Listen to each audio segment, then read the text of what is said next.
Oh God, I am so sorry about that. You missed all my hilarious jokes about German engineering. Yeah. Um, I had the microphone muted. Hello, everyone. How are you? We're here. We're not here to solder. We're here to OCaml. But I was sort of going through the pictures, right?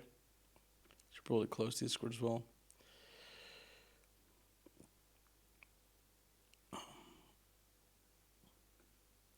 I was just showing the soldering and explaining what was going on. And I think that in this little bit here, right, on this part of the screen, I don't know if you can see this. Yeah, you can see that. Here, right, we have a false contact. So when I press that a little bit and pull it away, then I can actually hear sound coming in and out, right? And I just need to desolder that and resolder it, and I think that'll be fine. But the cable that I was looking at to replace it in case it was broken, I don't think the cable is broken. But this cable is sold out at the moment, which kind of sucks. Anyways, so thanks, Evan, for that. You know what? I'm going to get some water.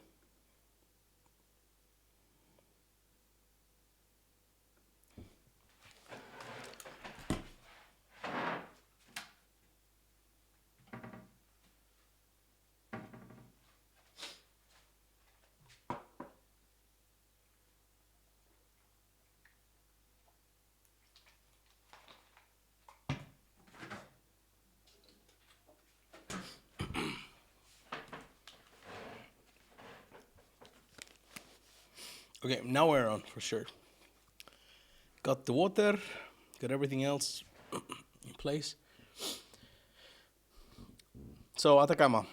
The last changes we did were a rather large refactor, right? Where we introduced or split the connection into a connector and a connection module. And the connector itself does most of the work, right? Of receiving data from a connection, handling it, and deciding what to do. This is very whip right now, so you can see there's a few like, all right, catch all. Here, that if we destruct is like, all right, we need to implement some of these use cases, like continue with timeout, like wait X, and then continue. Closing the socket here, or logging errors if there are any. At the moment, we are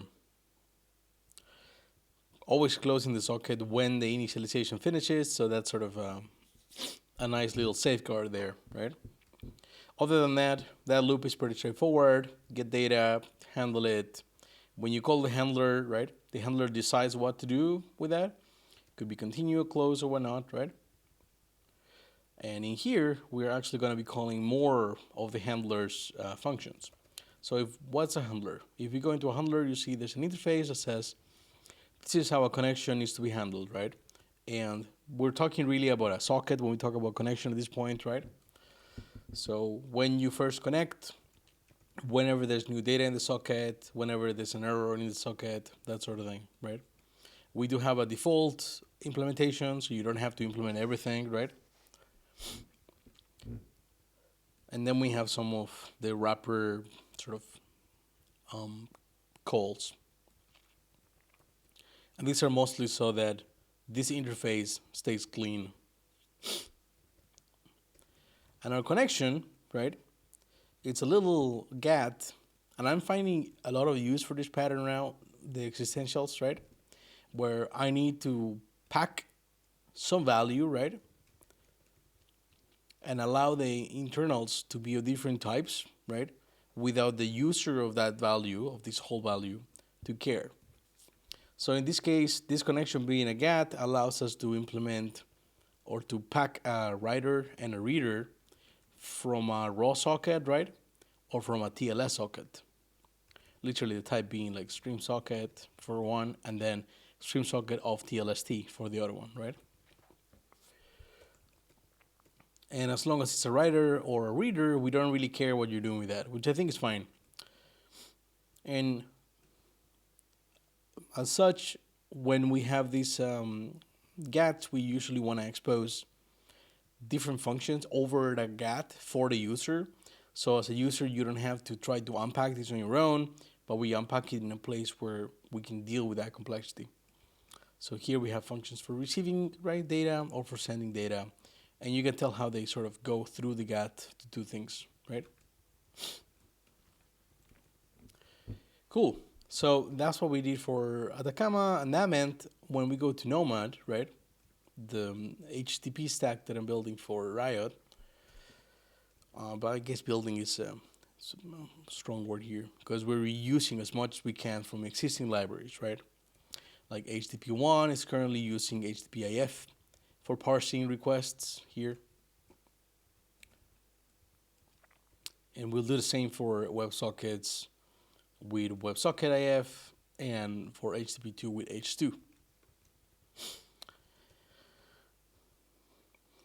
But we also did a refactor here. So now if you go into Nomad, right, the first thing that you'll see is that we're spinning up connection handlers, right, for every connection in an Atacama pool. So how do we run the pool? That's Atacama's problem. Atacama takes care of running the entire socket sort of layer, right? We just say on every connection, this is what we're going to do, right? And on a connection, eventually we'll get handle connection called, right, with our state here. And we will try to negotiate a protocol based on the protocols we have enabled and the connection. And then whatever comes back will either be a session, right, that we can start working with, or we will close the socket. So ALPN negotiation and wire sniffing happens here, which I am super, super happy about, because every damn time I've tried to read some of this, it's always been like very complex code, and right now this feels very dumb, and I like it. Very easy to read, So we sniff the wire, we check the ALPN protocol, and then we have a pattern match. If ALPN says HTTP2 or no match, right, and we have HTTP2 in the socket, like the thing we sniffed, the first few 24 bytes are what we would expect out of HTTP2, then we would go ahead and just make a session here, right? And here's the same GAT pattern, right? If we go into session, this should feel familiar now, right? We are creating a session with a protocol, and this packs a module, so something, right? And we pack a state, but the session themselves, right, doesn't expose any of that. And the main reason is that we want to be able to return multiple kinds of sessions, right, with different protocols when we negotiate a protocol. And on the outside, in the connection itself, we want to be able to store the current session, right? Maybe session is not the right word here, though. I struggled to find one, so I just picked session and went with that. But the idea is that this encapsulates, right, the current protocol plus the current protocol state, right? So when we implement a protocol like HTTP1, for example, we can have our custom state here and say like, okay, these are things that we care about when we're dealing with an HTTP1 request. And in the same way, when we go to WebSockets, we'll have a different state type, right? And same for HTTP2. So implementing a protocol is just a matter of making an Atacama handler, right? It has to follow this interface with your own current type, and that's it. And that's how you do it, right? You don't have to think about the negotiation part. You don't have to think about how the connections are handled. It's just like, this is the part that you care about. Sockets resolved, SSLs resolved, right? Just do the one thing that you know how to do. HTTP1 or HTTP2 or WebSockets or other protocols. And I don't know what many other protocols we could implement, but I think this pattern will work nicely for more protocols as well. But again, why the GAT? Because we want to be able to say, we will start with a protocol, and the protocol will be whatever you use as a default. But through negotiation, we want to be able to switch out that protocol, right, without having to change the type that the connection has, right? Now, this leads to a little bit of boilerplate, where when we handle data, we want to say, okay, session, please handle the data, because the session inside has the information about the state, right, of the protocol and which module to use, right? Protocol and state. So handle data here, even though it has the same interface, buffer, connection, and a T, right? Same interface as this one, buffer, connection, and state, and as this one, right? It has access to the GAT. It can pick it up apart, right? And say, oh, protocol is actually a module. Let's call that modules handle data, right? With the current protocol state, which we don't know. We literally have no idea what this is. This is just like a wrapper to say like, pack any protocol with its own state, right? And just be able to use it. It's almost a form of inheritance, if you will. So yeah, we need to do this wrapping and unwrapping because the protocol doesn't know anything about the session. It just handles its own internal state, right? Which makes sense. So we need to sort of recreate the session with a new state if there is a new one. And then one layer above, again, we will recreate the connection state with a new session.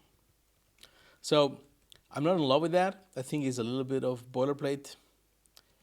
But merging this session and the connection handler, it proves a little difficult.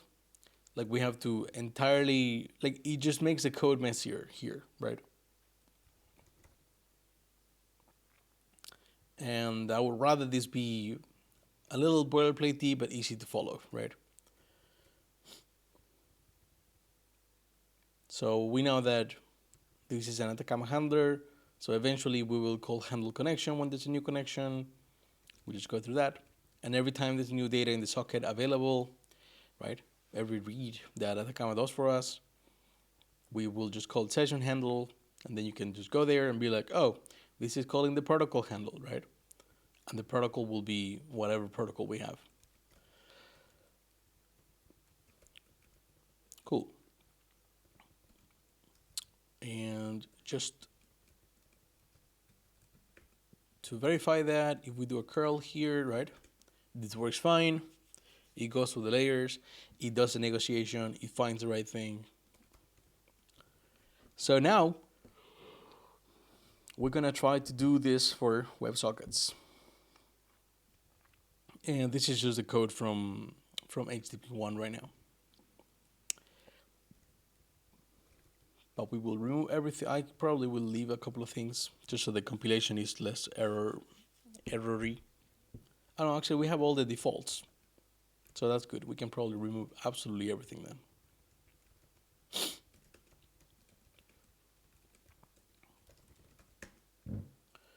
Yeah, sounds good.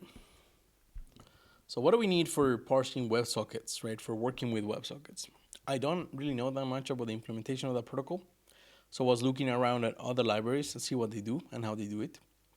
So in particular, I found WebSocket AF that Antron has been upgrading. Antron is the author of Dream, right? And this is a library that is currently shipped with Dream.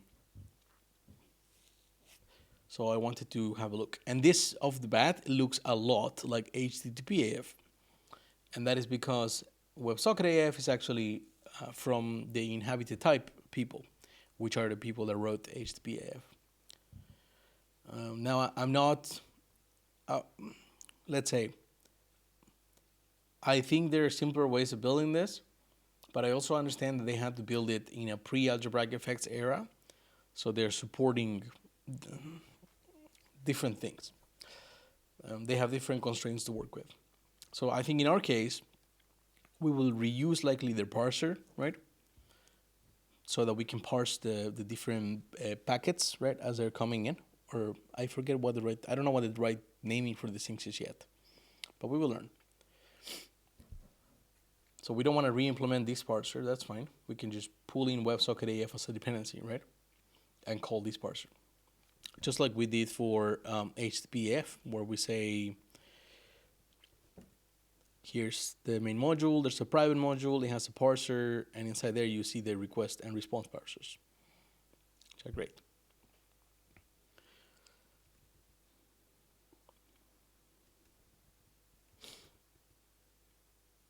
Yeah, and I'm still wondering if this is the right, one sec, the music is a little loud on my end.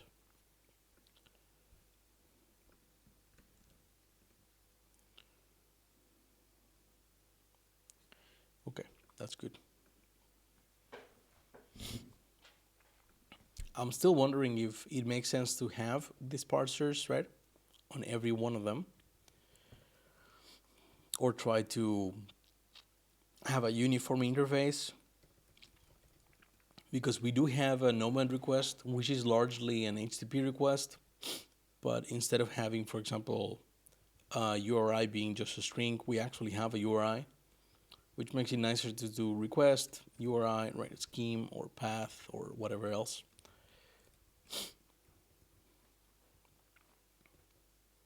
Okay, let's look into that.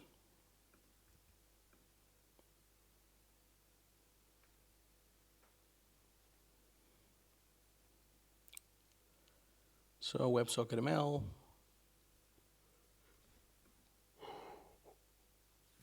Top level interface, WebSocket AF. Doesn't say tell much. Maybe we can look into how a Dream is using it, right? Because then it might be easier to say like, oh, this is where the entry point begins. I guess it will be under HTTP. Let's see, HTTP ML, WebSockets.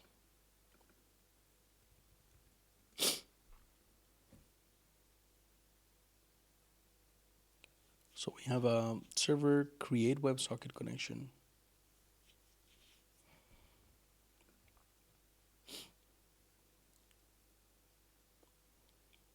Where is this happening?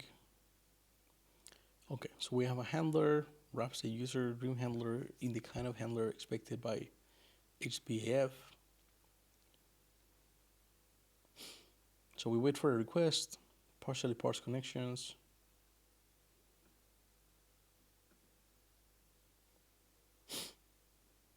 Okay.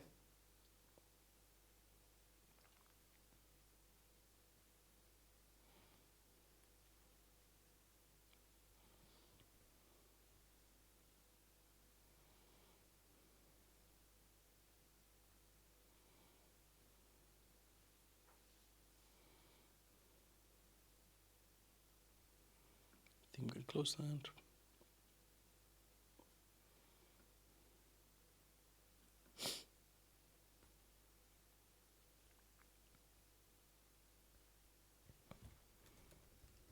No, what happened?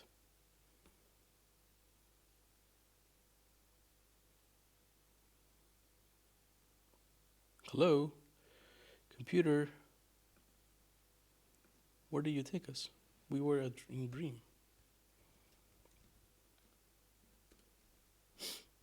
Inside of HTTP-ML.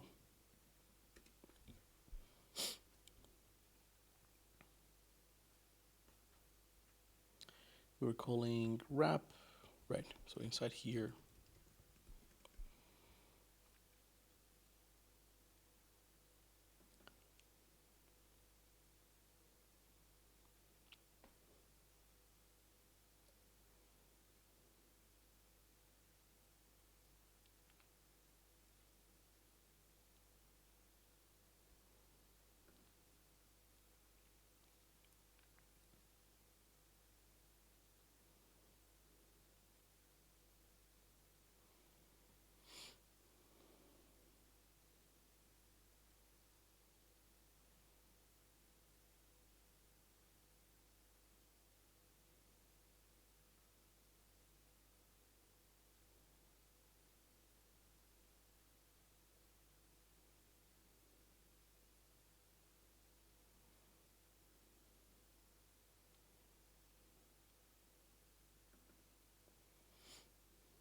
I think what I'm missing here is we would have to do an upgrade, right, from HTTP to WebSocket. I think that's the way that works.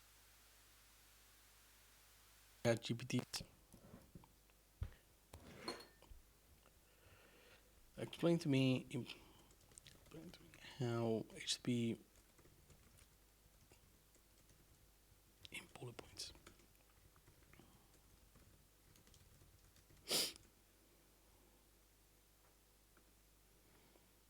Cool. So there's a header for upgrading.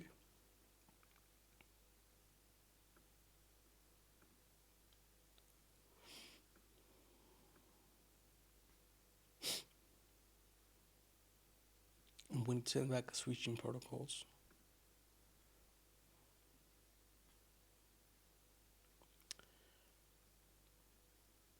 So then I would expect that the first thing that we would do, right, if you use the WebSocket, if we find out that we need the WebSocket, actually, where will we do that, right? Because we need to go through HTTP1 first, and then we'll handle data. Hey, Dylan, how's it going?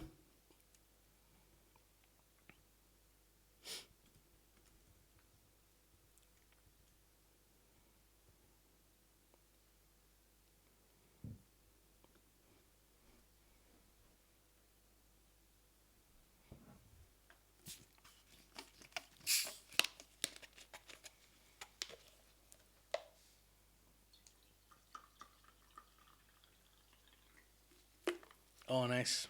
That sounds really good.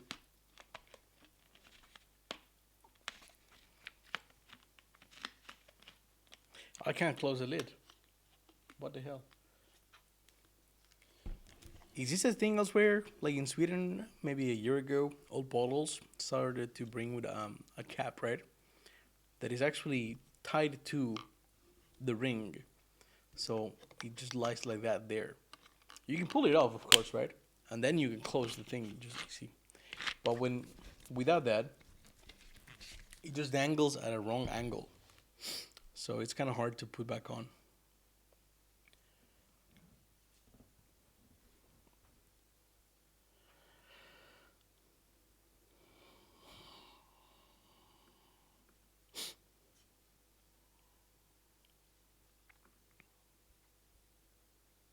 All right, so the GPT has done the resumir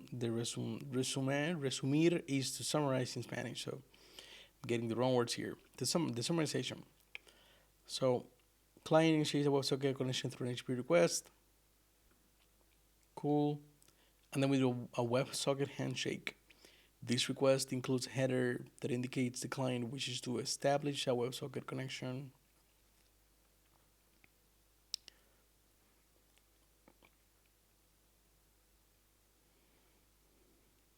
Interesting. So I wonder if we would have to implement here, like we handle data and we have all of these lifecycle methods like continue and continue with timeout and close and so on. If after we handle the first bits of data and we say continue, right? Maybe here we can ask needs upgrade. And if it does, then this function will actually return the protocol or the session that we're trying to upgrade to, right? So if session is upgrade, right? Then we do session upgrade. Else just use the same session.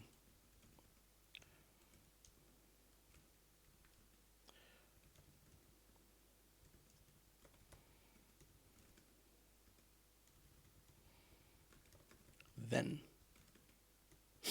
something like that, right? Or just maybe call maybe upgrade, and that just returns a new session. Or to be honest, we don't even need to do this. Like if the handle data is going to return a session, no, I think it needs to be the same session T. No, it just needs to be a session T. That's good. Because then in the HTTP handler, right, when we handle data, as soon as we have the request here, right, instead of calling your handler directly, we could say, does it need upgrade?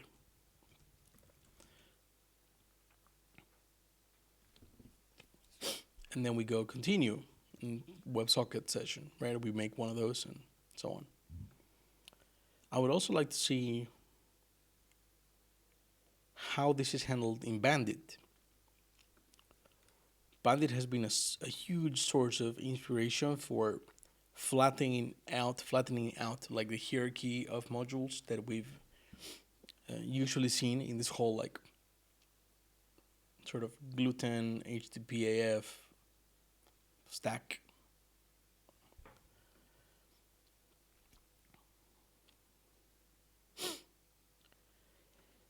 So WebSocket handler,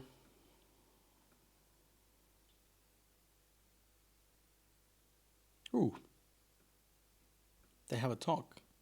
Nice.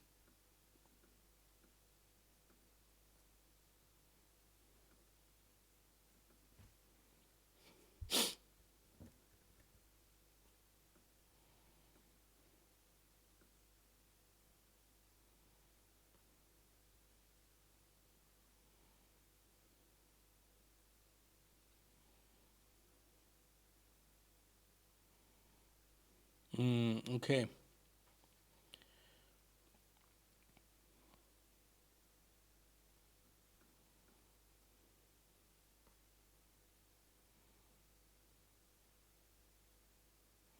Okay, so we need to do a back and forth first. We cannot just upgrade it, right? On the first request, we will need to return from the handler.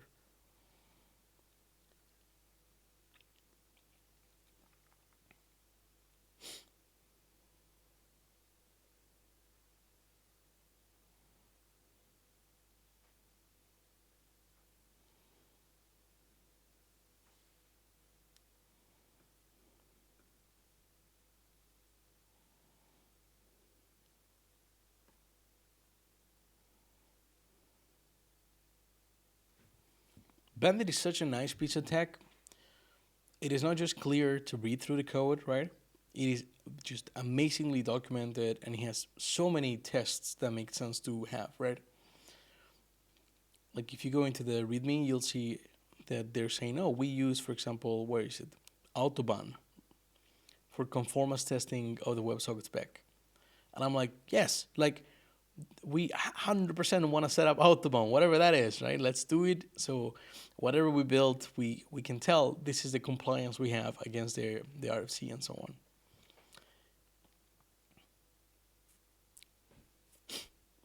They also use H2 spec for the HTTP2 conformance testing.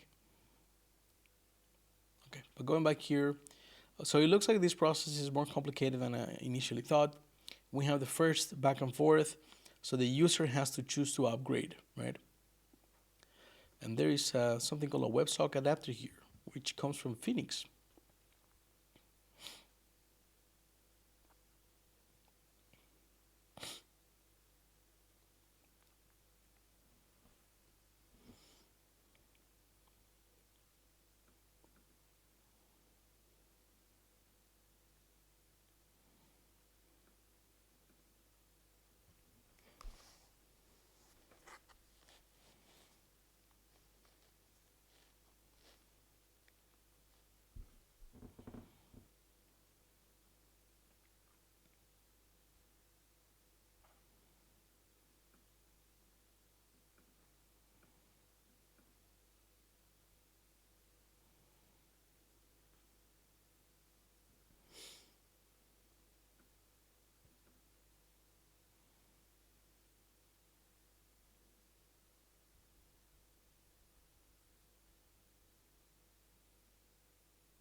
All right, let's look into WebSock, see what that is.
I think another constraint we have that Elixir doesn't is that in Elixir, a lot of these modules or libraries, they have cyclic dependencies, and that's okay.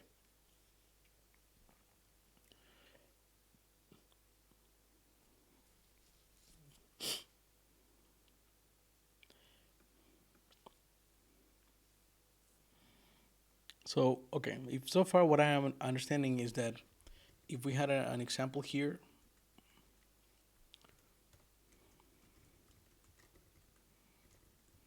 right?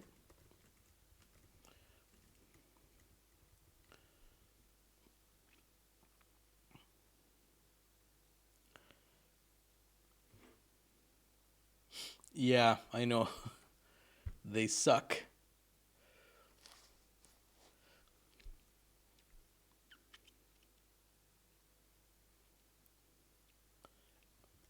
I do think that with GATs, at least how we're doing them here, right? We can have a way of having two sessions, right? That implements two protocols depend on each other without knowing about each other, right?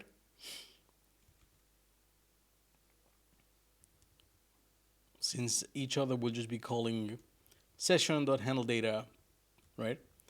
But I don't think we will need this right now.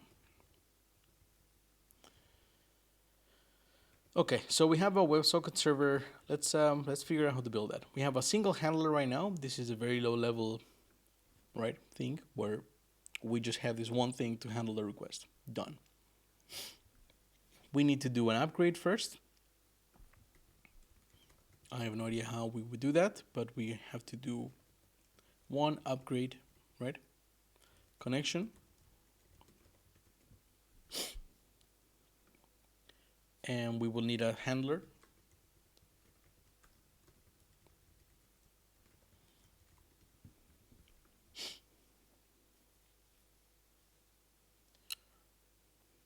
And then the server needs to do the upgrade. Okay. We can do that. And then the rest seems to be more about how that particular module, right, will handle the data. Yeah, push and so on. That sounds good. This sounds interesting. I think we may want to borrow some of this API design so that if you have a handle call or handle data, really, then you can just return push this much, or like this is the message you should return. And we can let the server layer figure out like, oh, you're trying to send a message, we'll figure out how to do that.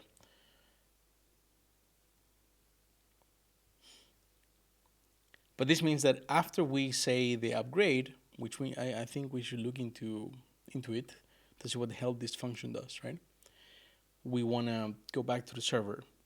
So let's open that. Let's open the WebSocket adapter again. And we're going to search for that upgrade function, which I think should be somewhere here.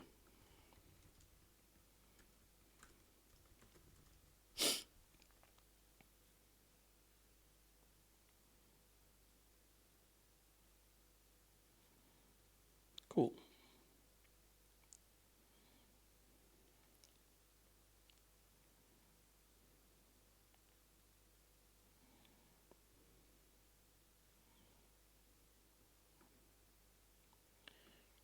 So this is for validation. What the hell does tuple4 do?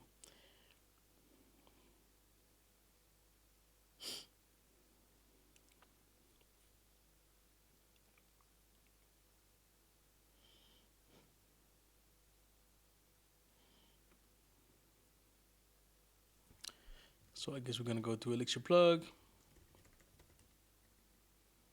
and we're going to search for upgrade adapter.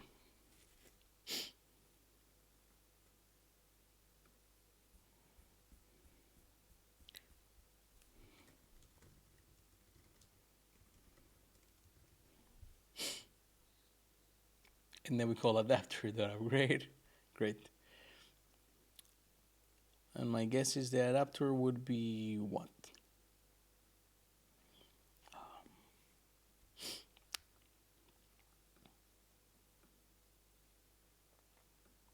Cool. So one of the adapters is Bandit. So we go back to Bandit. Where are we? Nomad, Bandit is up here, so we'll go there. And we're looking for an adapter, an upgrade call that takes 3 parameters. So my guess is that somewhere here we would have an adapter. We do not.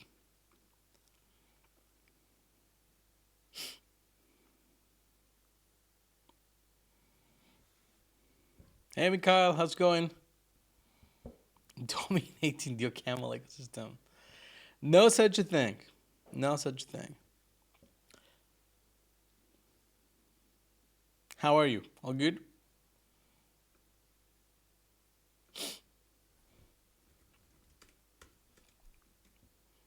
There we go. So this is our call, right?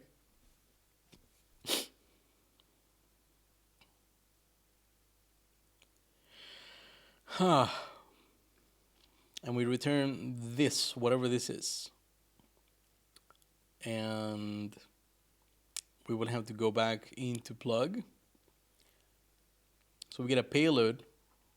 Wait, no, what did it do? Oh, come on, GitHub, stop doing that. Not every click is a search. Where the fuck was I? Great.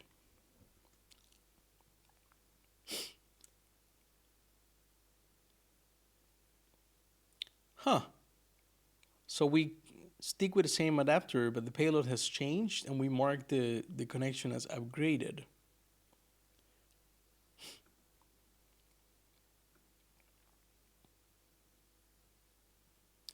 So this is the new payload, right?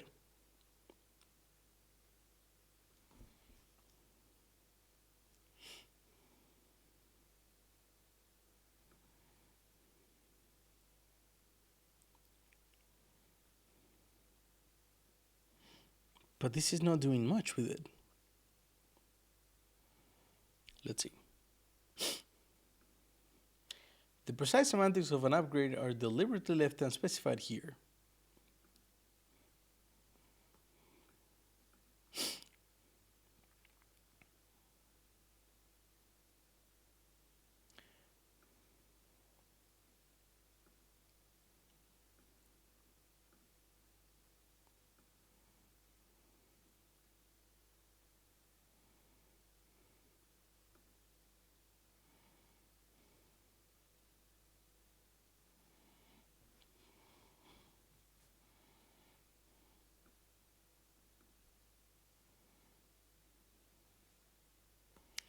So what does this mean? Does it mean that you make your first connection, right? And eventually you go through this. So you call WebSocket adapter upgrade, like it was pointed out in, I think, the Phoenix talks. Yeah, here.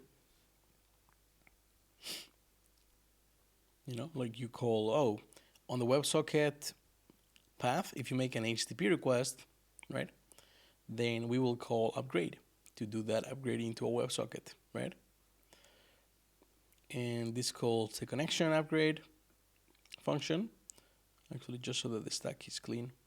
We go from here, WebSocket adapter, to here, right? And then we call the connection upgrade, and we tell it that we want to, oh, come on, seriously? That we want to upgrade to a WebSocket. And that goes into here, where we have, we're in plug now, right? The current connection object, and we have a protocol.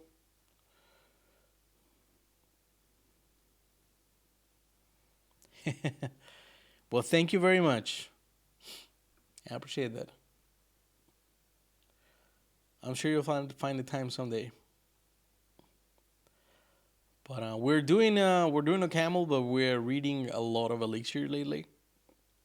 The Bandit Thousand Island network stack for Elixir, it's pretty amazing. So we're going through that.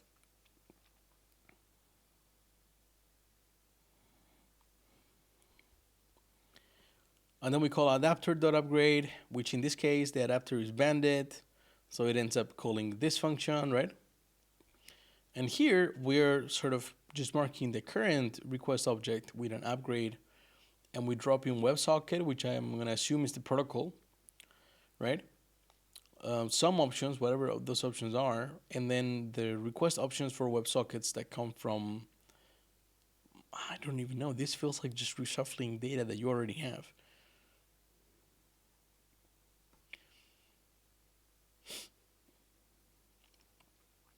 So we come back with a payload, and then we extend the connection, right, with a new payload for the adapter. And we say this connection has been upgraded.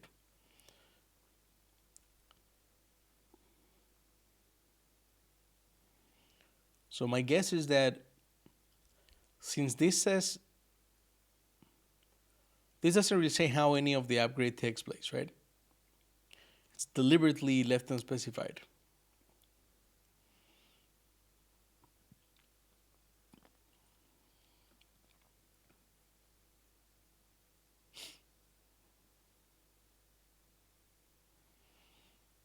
But what I don't know, and I guess we can go back to our example here. Okay, this calls halt. The hell does halt do?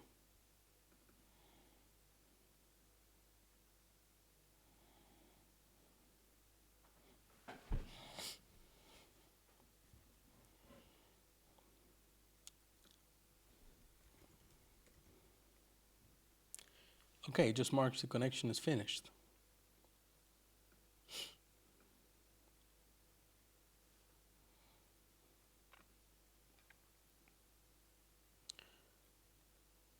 I am missing any actual WebSocket upgrade code like running.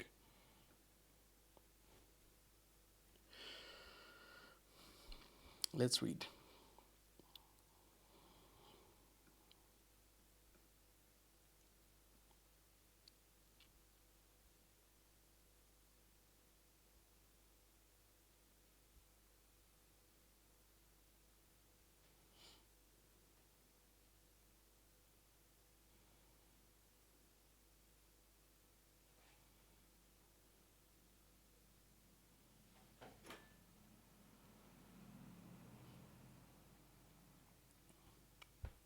Bandit, Thousand Island seems to be another chapter in the general theme of present former Elixir core team members are really dissatisfied. Yeah, but I get it. Like, if you start a language, eventually you're going to be rebuilding all these things, right? It's like otherwise, if you wanna if you're working primarily with Elixir and you don't want to write Erlang, then you're sort of stuck with Erlangisms, right? Um, from lower layers of the stack. You want to get rid of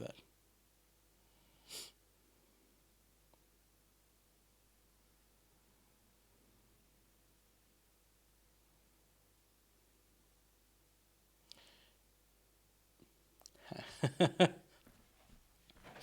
That's interesting.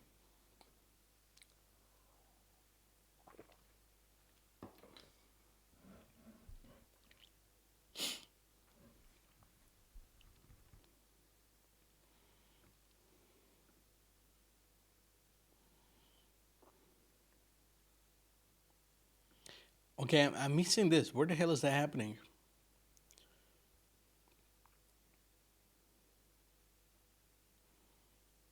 Because we've seen this get called, right?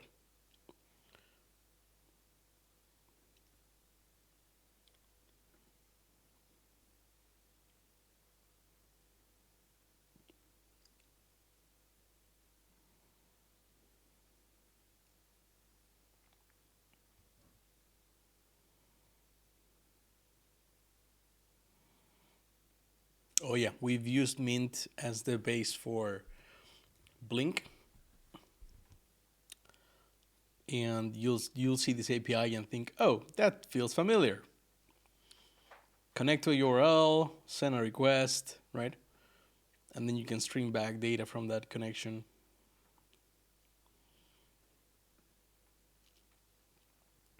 We will likely need to get a request identifier every time you do a request. so we can stream back multiple connections simultaneously. But for the time being, this is fine for like quick one-shot things. It is inspired by Mint.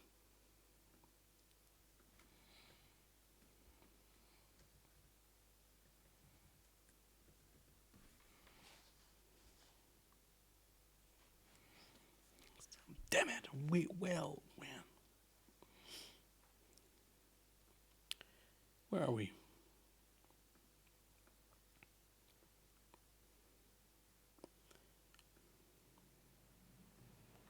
Okay, so I'm gonna guess that this options WebSocket is actually a module.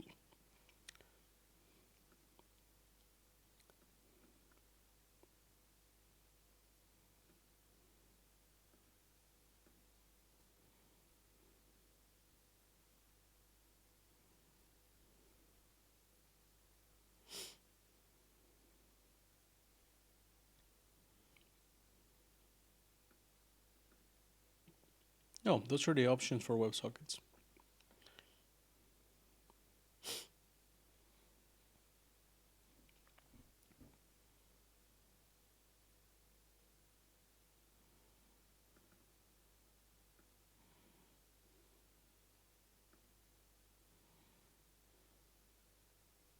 Got some place to do. WebSocket options, where are those defined?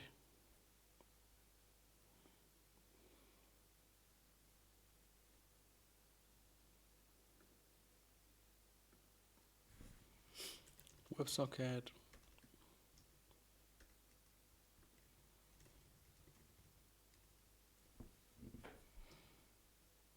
No, come on, this smooth. What is going on? It closed the window.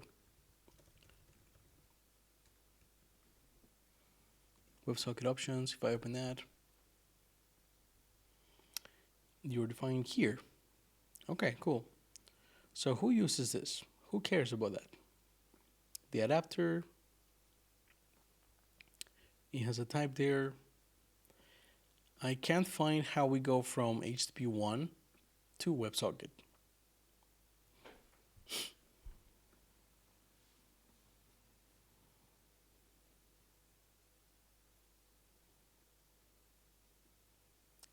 And it's right here, of course. RTFM, people.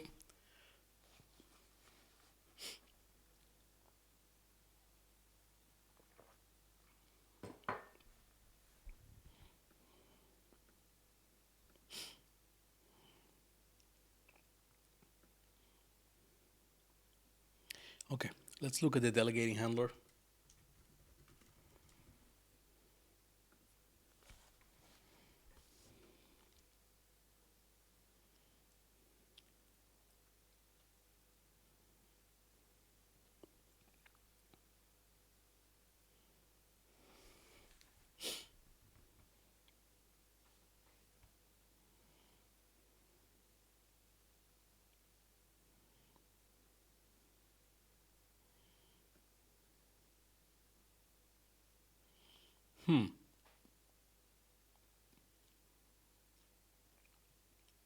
So I would expect a switch somewhere, right?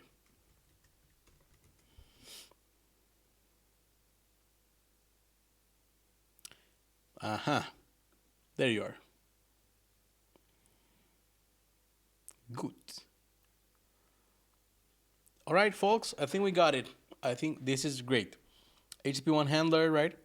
We read the headers. We check if we need to do an upgrade to HTTP2, right? We run the pipeline, and in our case, this would be just calling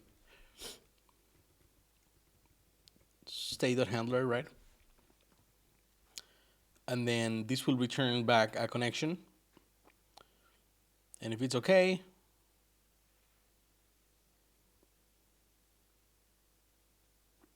wait, if we have okay and the connection, then we just go forward and maybe keep alive. But if we have okay and then WebSocket plugin, all right, then we call the switch, and this is where we would switch between things. So essentially we want to call handler, right? But we want this handler, which is defined right now like this, right? we would want this handler to return something more like type response, right? Either okay of an Atacama connection, right? Or, so Atacama in this case is kind of a plug, is no plug at all, right? But it's the thing that provides the underlying connection. And this is sort of what I mean by the circular dependencies, right? Like there is no lower level library that says this is the connections that everybody else is going to use. Thanks, Mikhail. Thanks for hanging here as well. Ping me if you're back in Sweden sometime. But we also want to be able to say switch, right, to another protocol. Or upgrade might be better. So then our test here would say like, I will do the thing, I will set up the handler and so on. And then I will just do upgrade. And this would be module nomad, a protocol, WebSocket or WS, right? Something like that, which is essentially what's happening here. So either you return the OK connection that you want, and then that's sort of the end of the response. So the actual answering and so on happened here, right, when we call this pipeline.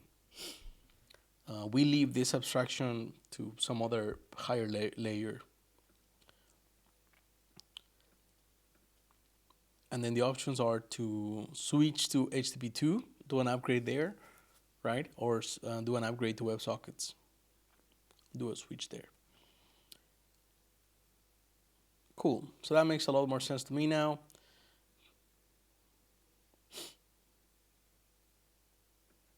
Let's see. Let's define that type and see how far we go. Because I would expect this thing to need a module, right, protocol interface.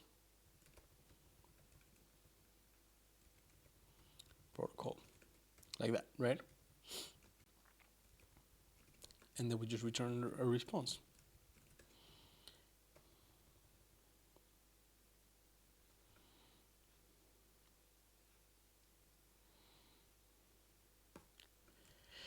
However, we may have errors, but we'll see how we deal with those later. Right now, we just want to do that. So we'll do nomad, handler, upgrade. And I think we want to do nomad, ML. We don't have a handler here, but we'll expose it now. And this is the wrong type.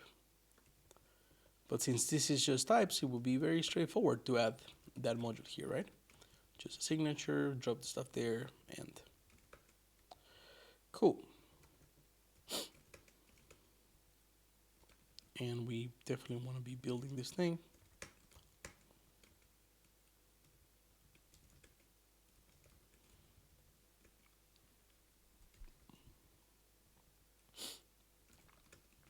Let's see. Handler. You depend on the protocol, and I guess the protocol depends on the handler. It does. So quite unfortunate.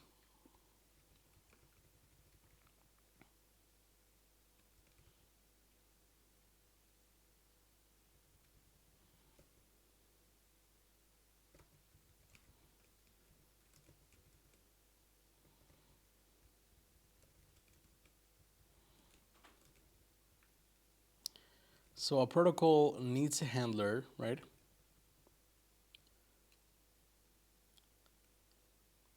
Right now, really, the handler is it's just a type.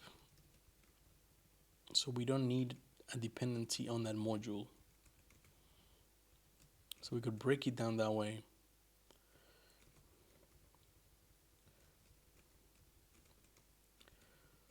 Now this depends on itself in this case.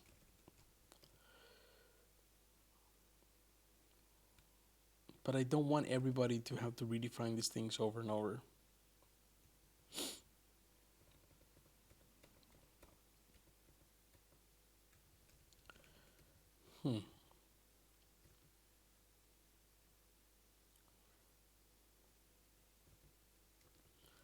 how can we get rid of this handler T here, right?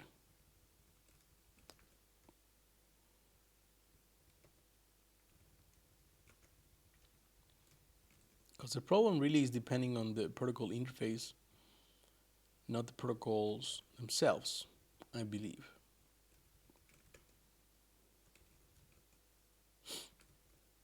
No, it will happen the same way. Because like protocol depends on HTTP1, which depends on handler, right? Which depends on protocol. Kind of annoying.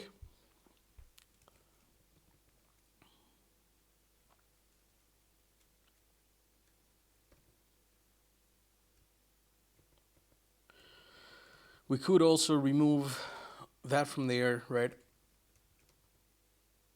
So the protocol interface is defined on its own, and then in Nomad, right? Right now we have HTTP there because of tests, but we could do this protocol.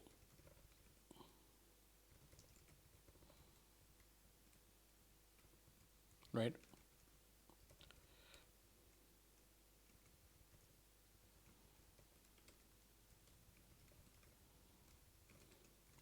Like that would be fine. So from the outside you can use the interface even.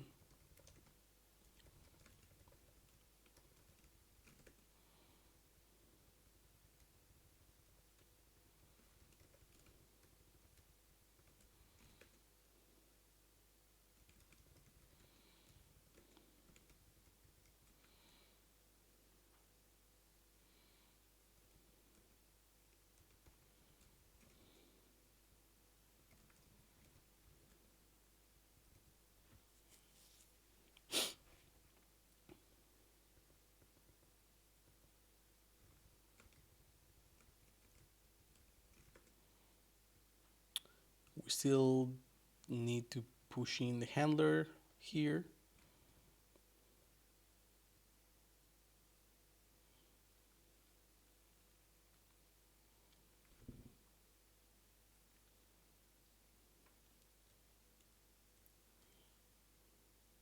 Life.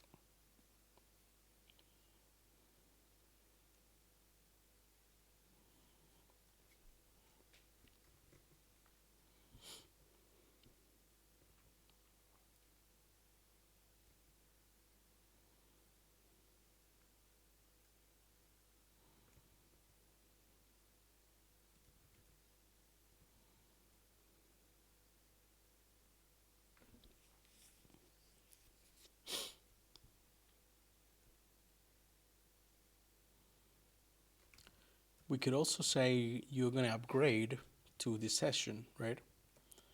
But I guess session depends on protocol as well. So it's kind of the same. And then session depends on the handler as well.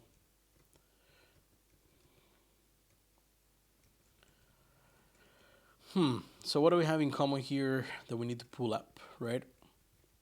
The handler depends on the session, which depends on the protocol, which depends on the handler.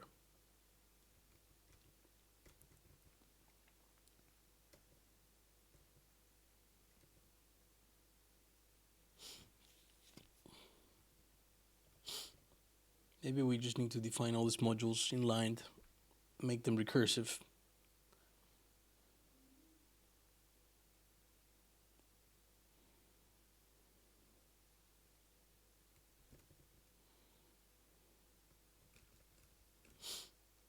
This was so nice when we didn't have that.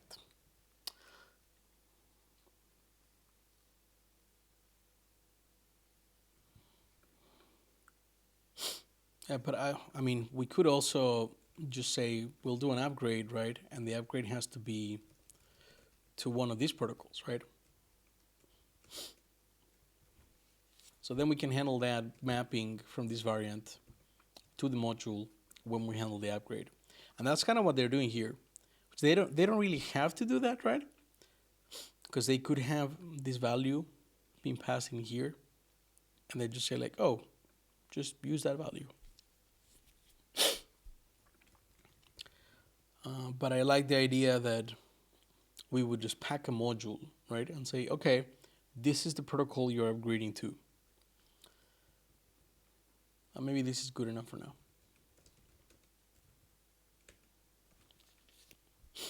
It also means in our top level normal module, right?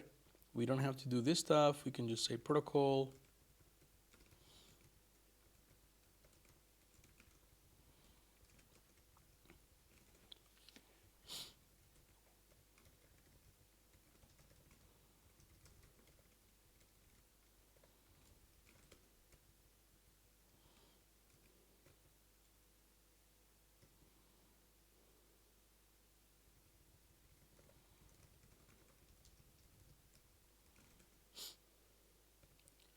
And then in protocol, we can go back to just defining, right, the protocols like that. Perfect. That sounds good to me. Now, this type will force the HTTP1 client, right, to, whenever it calls a handler, actually do something with that. Like we're doing here.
So if we have an upgrade, this is starting to make sense.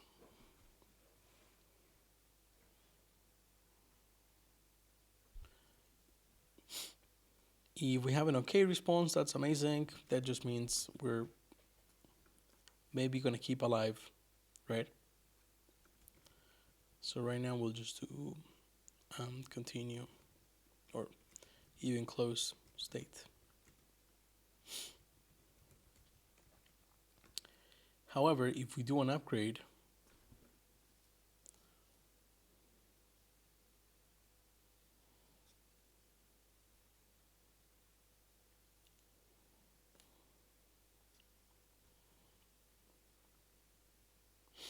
we want to switch protocols. So this handle data, right, is currently being called here in the session. And I think we can use no, we cannot use continue, because continue would expect the state to be of the same type of the session protocol that we already had. So we will need a new switch here, right, where you'll say session, and then we'll do continue with the new session. And this breaks the handler result interface, but maybe that's okay. Maybe that's an interface we need to push a little bit.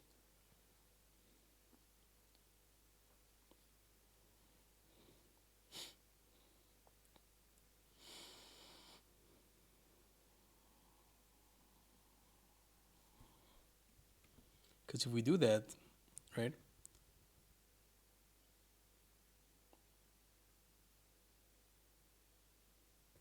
then in here we can just say, okay, if the protocol is going to be WebSockets, right, then we can do stuff, and we can just say switch, right, and give you a new, like a reference to the protocol, or in this case WebSocket, like that. Session make, right, protocol stat.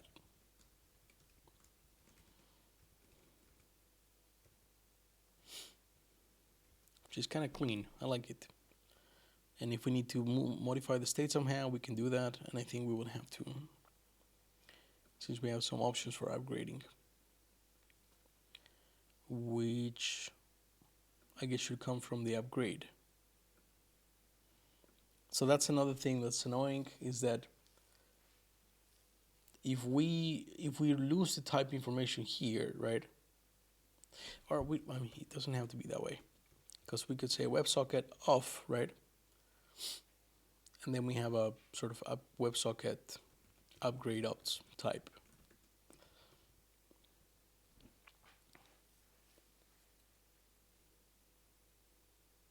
We would have to expose the type equality so that we have this type defined in two places and the type system knows it is the same type, right?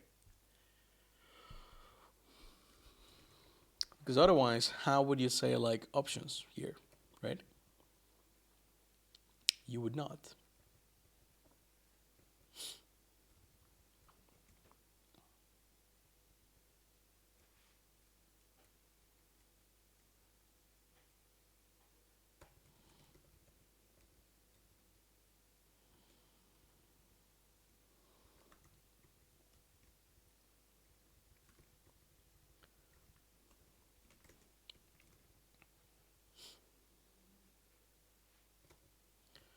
Another option would be to say you're going to give us an Atacama handler here.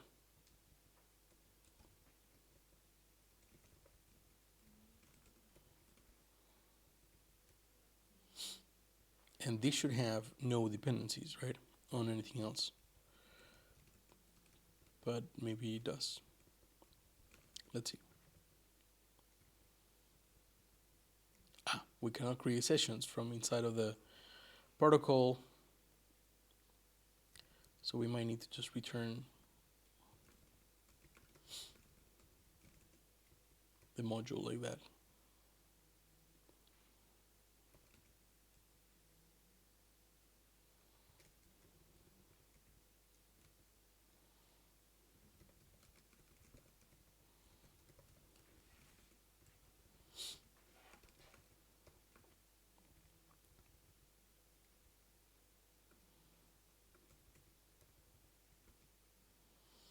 Okay, I think it will make it so much easier to actually have a switch here, right? Where we return an interface of this type.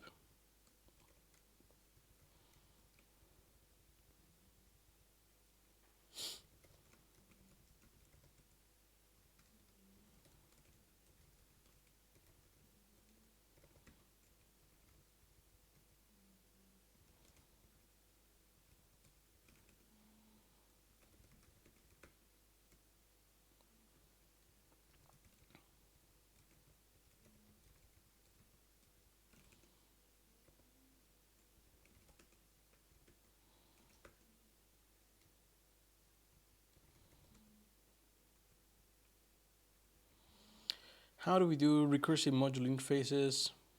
I think I did something like this for Saturday.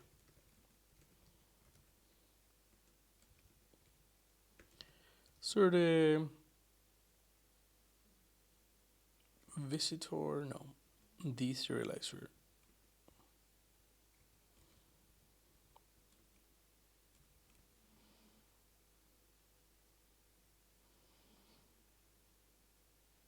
Right, that's for recursive modules. I think maybe I just need to wrap that in a module. So to do two modules, they are recursive and define interfaces inside of them.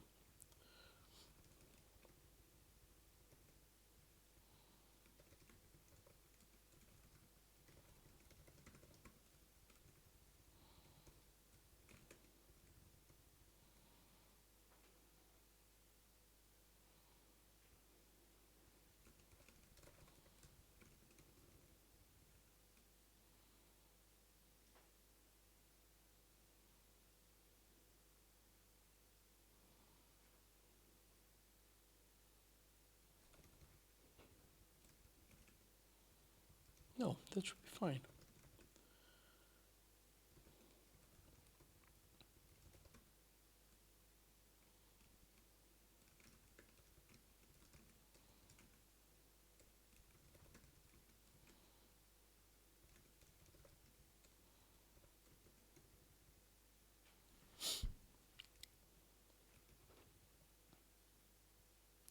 Okay, standalone module signatures can be recursive.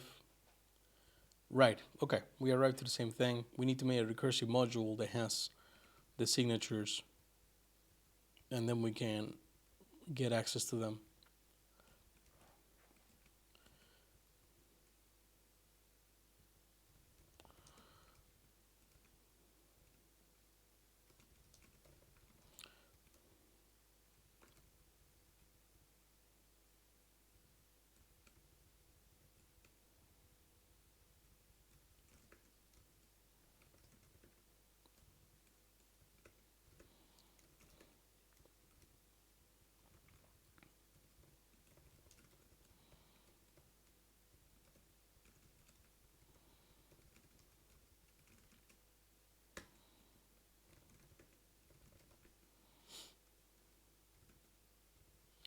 Right.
Gonna need full screen for this one.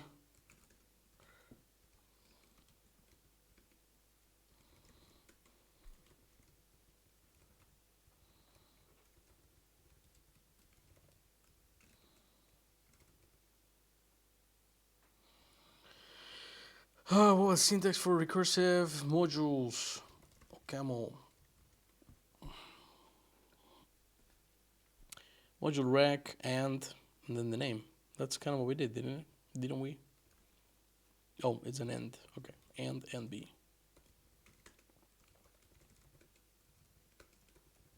And this would be B, right? Just write the goddamn file.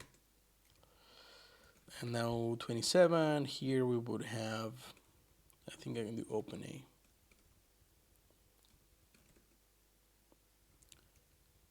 Nope.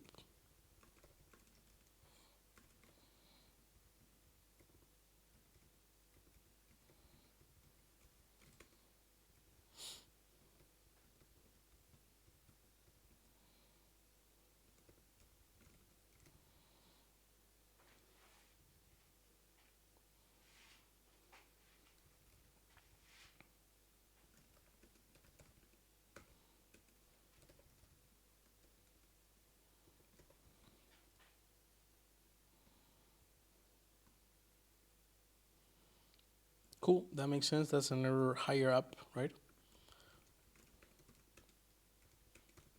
So the handler no longer has this API,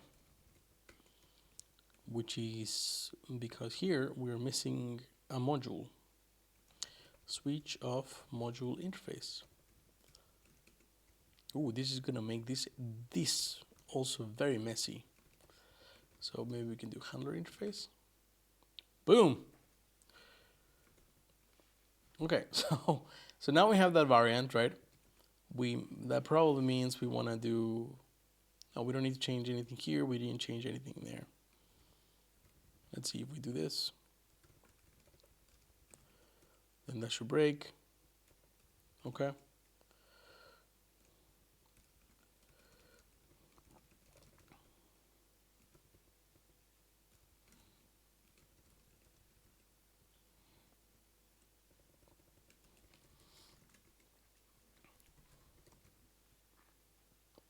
Commit feature. Introduce handler switching.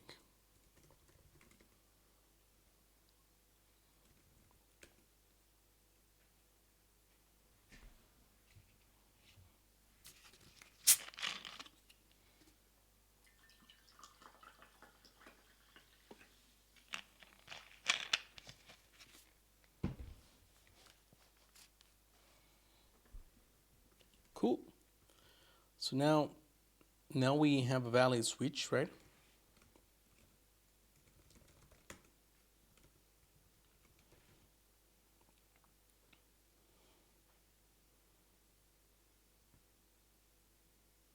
Oh no.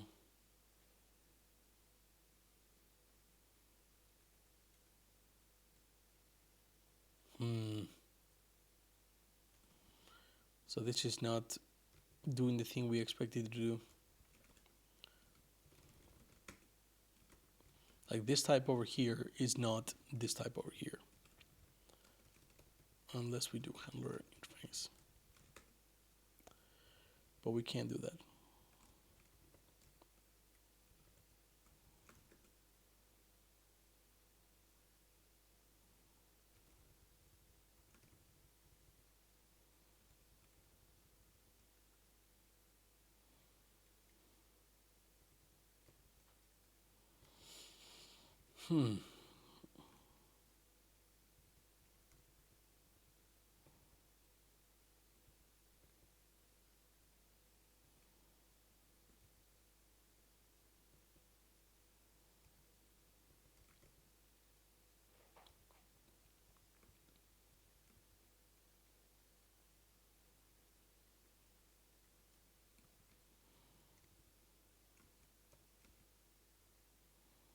Atacama handler B interface.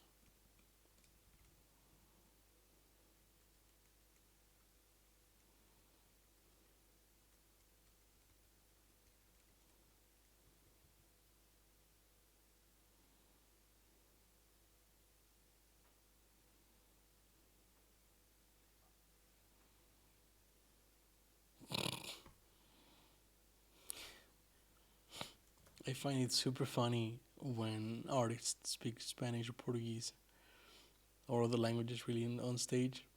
I think it's nice that they do it. It's just always, I find it hilarious.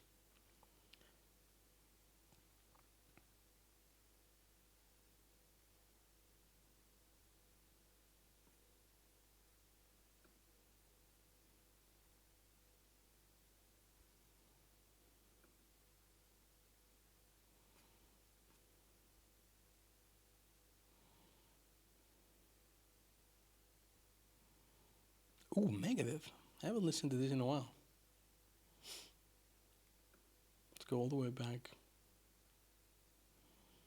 P-Cells.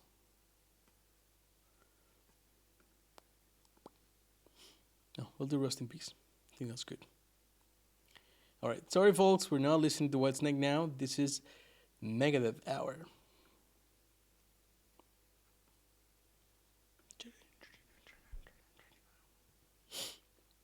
So how do we expose the equality here, right?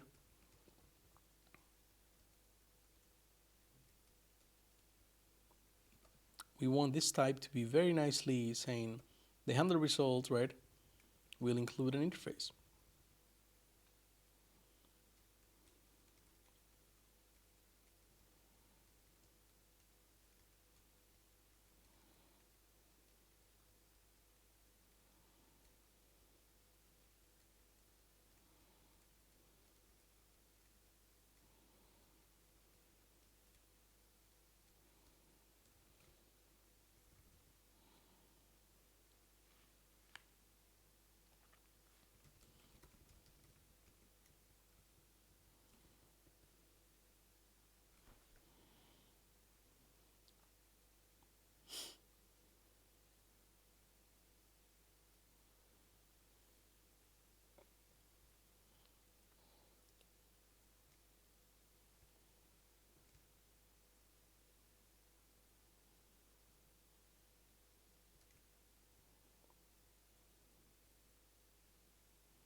wonder if we can get away with this with a single type. So if the type is called interface, right, then in a recursive module we can actually refer to ourselves, which is good.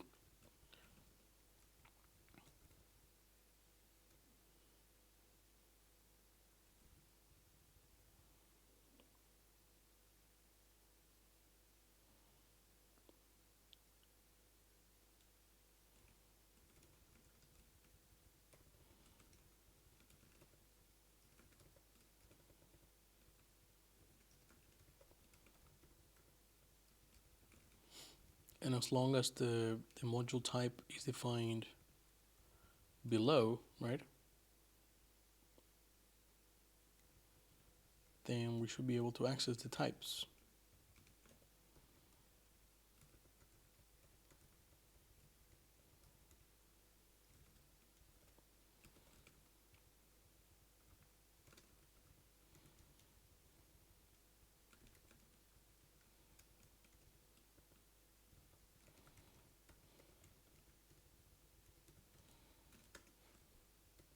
So that builds, which is great, right? And we get this one thing where I don't know what the type would be here. What is the type here?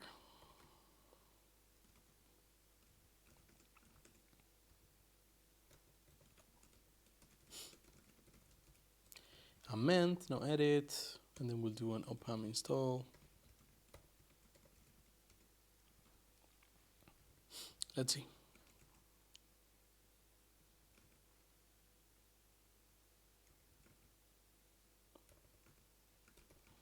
Same problem, just one module less. Okay. So now we need to figure out how to make this thing, right, be exactly the same as this thing.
Let's see.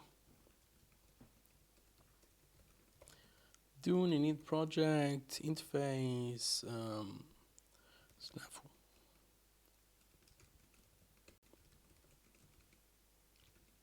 And our problem here is that we have this module, which is like our handler, right? And then we have a module R here, which is a recursive module, right? And we have a type here, A, that refers to R. Or an interface in R. And we have module type I that, let's say, has a function foo that returns the type A.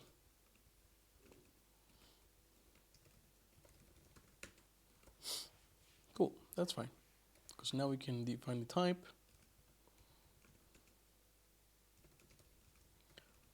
And that will be literally the same thing.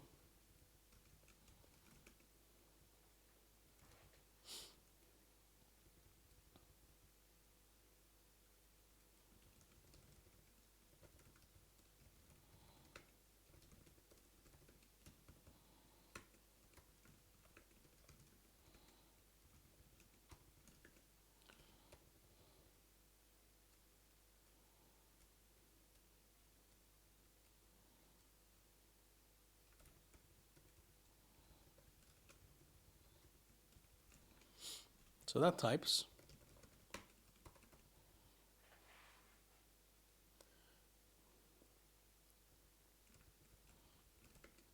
And we want to make an interface for main, right?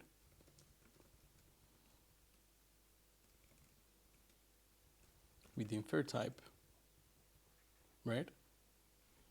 But we also want to be able to use it. So we'll do module, let's say, can we use it in the same module?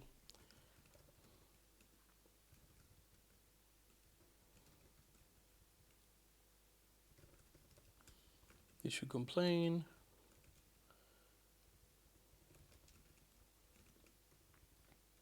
So handler interface. Cool, we need a foo, so we do a foo, and here we will do module A.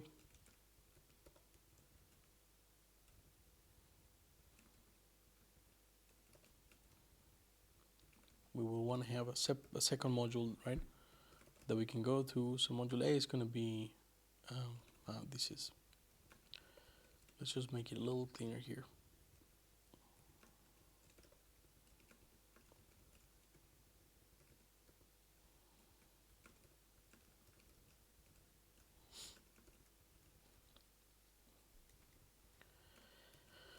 So A is going to be none, right? No, none is a good bad one. Continue.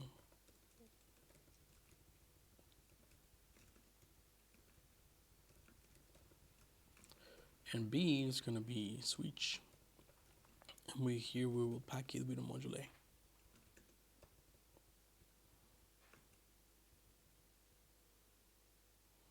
We can do handler.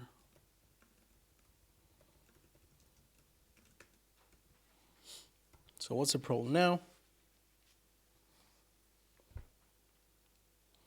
This does not match the interface. So if we go into main MLI,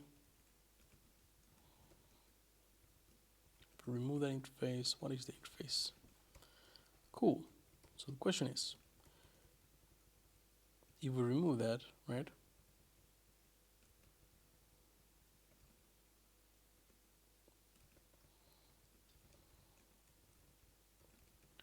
Like this.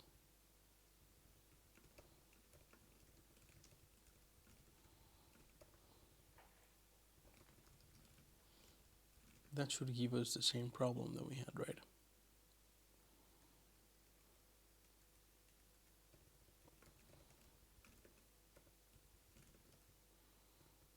Oh, it does not.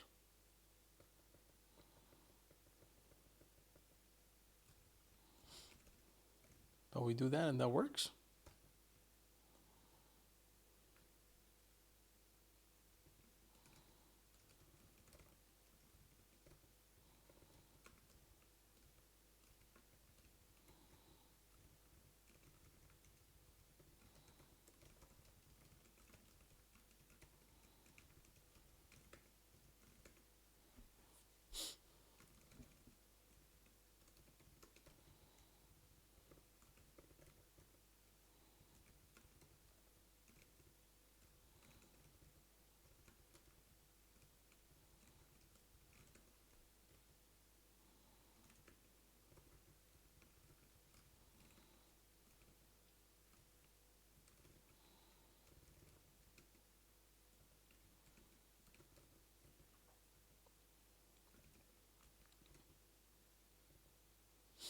I'm confused.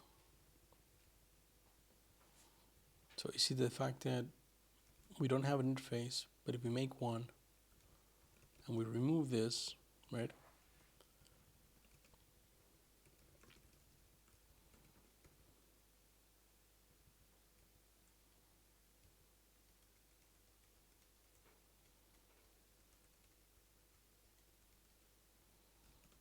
Let's see, let's move the handler stuff into lib.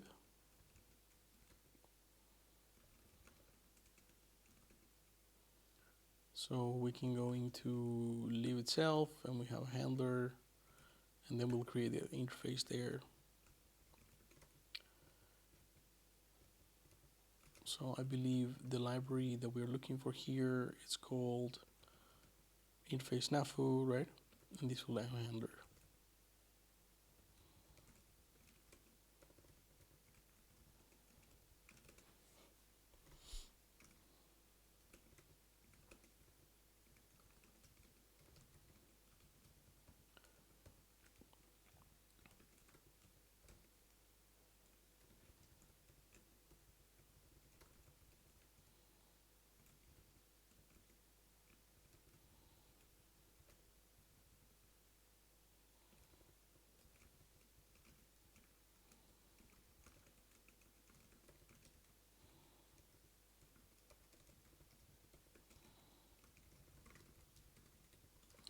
Okay, so this is more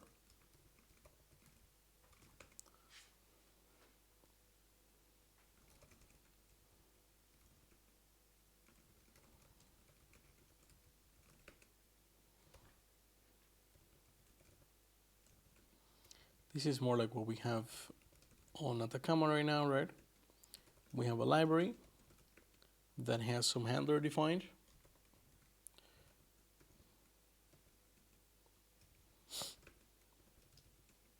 Like this, right? It's literally the same idea. The reg module, the type, and the interface. And then that is wrapped in its own libraries that exposes only parts of it. So here we're referencing everything, and if we remove that, and we do handler interface on both, that still works. So what happens if we actually include the signature of the type, right, ourselves there? That still works.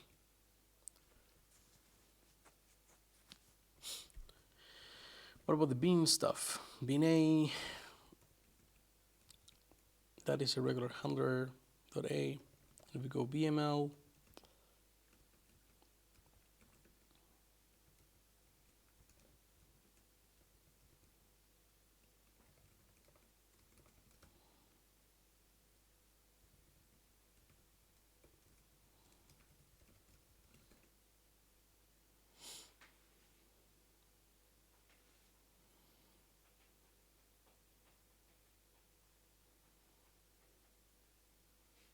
aha. I think this is it. Handler A is not compatible with the type snafu handler A. Okay. We have replicated the error. Now let's try to fix it. My guess is that if we go back to the interface definition we had here, right, then that will work, which kind of sucks because this is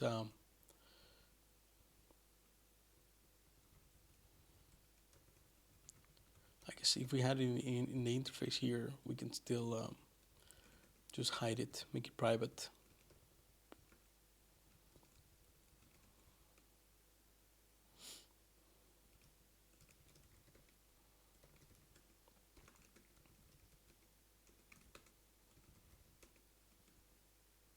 If that works, then this will compile in a second. We might have other type errors, but at least the first one should go away. Nope, it did not go away. What did we miss? Oh, right.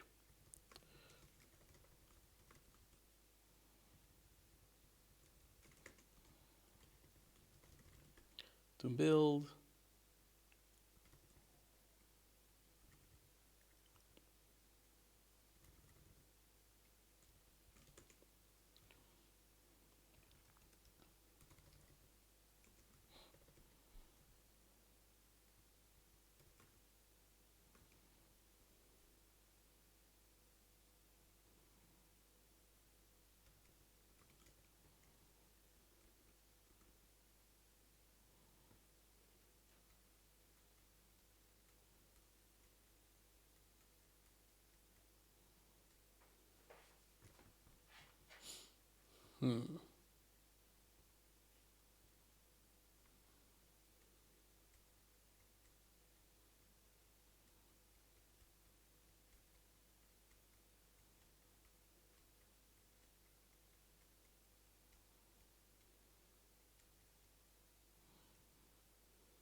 let's go back a second here. Let's see if we could make the WebSocket work that way. Then what was preventing us from actually using the session like this? I think the problem is that we define this aliases up there, right? Yeah. And this will make things a lot easier. Okay, fine. I guess we still need to figure out the switching, but then we don't no longer need to do it based on a protocol interface, on a handler itself, right? I would love to get this right because it would be such a clean abstraction, right? So you have a handler, and then at some point the handler goes like, oh, actually switch to this other handler instead.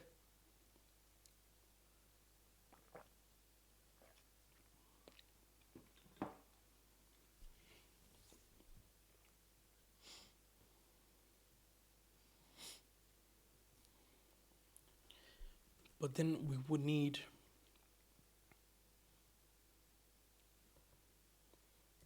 more things than just a handler module, right?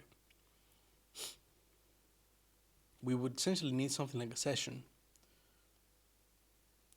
because the handler also needs its own state.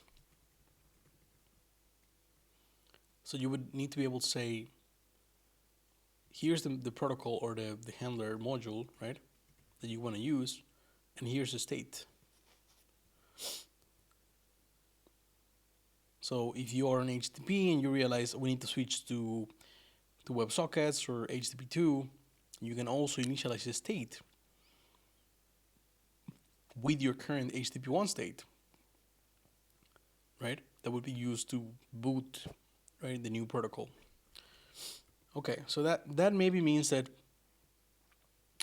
what we had so far is wrong because there is no direct dependency between the switching and the interface, right?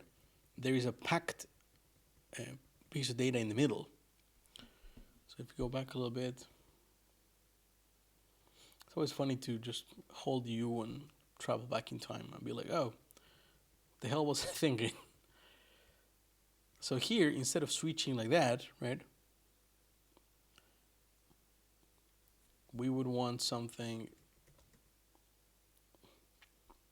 let's say a switch, right? And we need an interface, but we also need a state. And I presume this is going to look a lot like a session. You know, you have a protocol and then a state. So we can do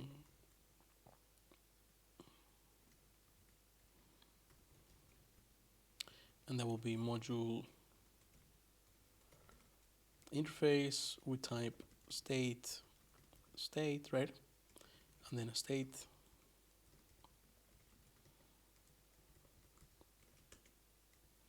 Like that. So this needs this, which needs this. And we're at the same problem again.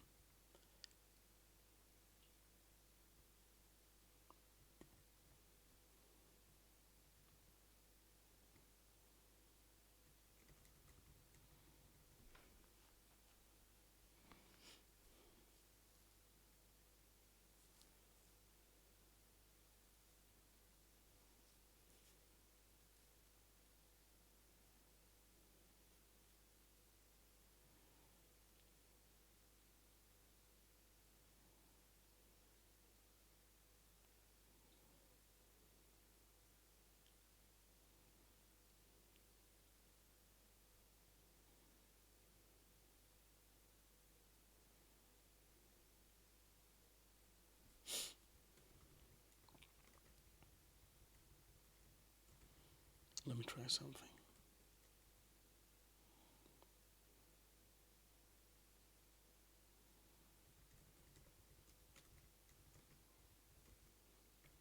Whoa! Thanks, adjective Allison, for the follow.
I wonder if it was easier and we just made it complicated.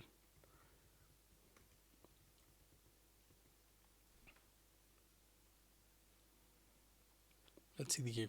We go straight to the examples now, which I like. So Atacama MLI. I think we are going to need right. So this is wrong. I mean, we could do the switch could already be. It could be here, right?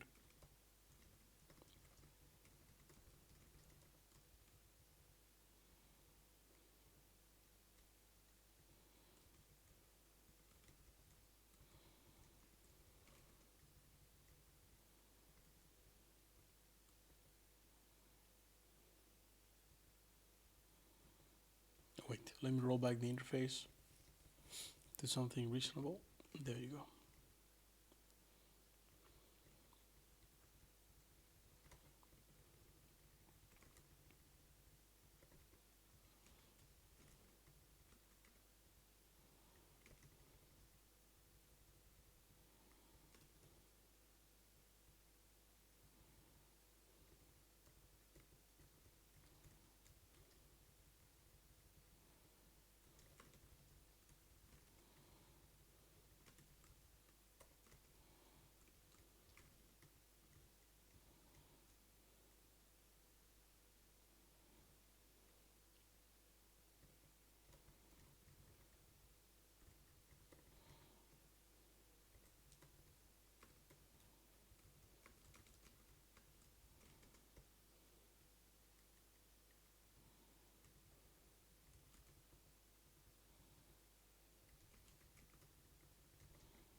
Okay, okay. Getting there. What the problem is now? Don't know. There you go. R. Cool. So we just need to mark that module as recursive.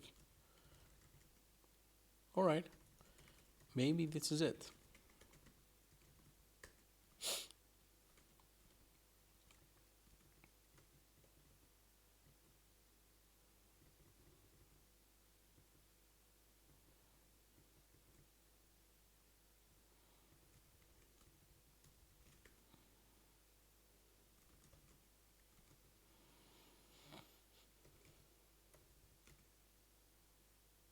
Cool. So when we do upgrade, right, then we just get a protocol there. And then here we actually need to do a whole thing.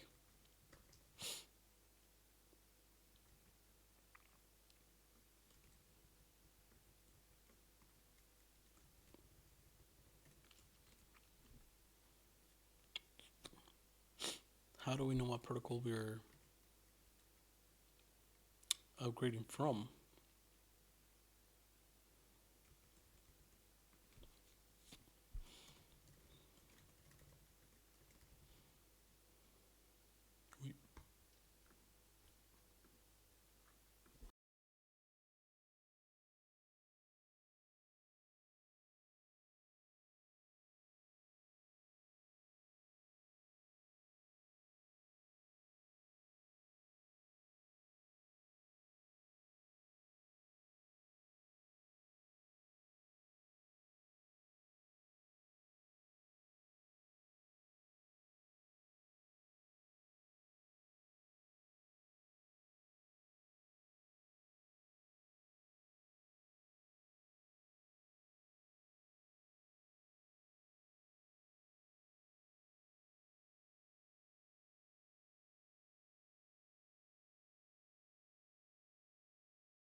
God damn it, twice today. Twice today. Thank you, Bad Cop. Thanks.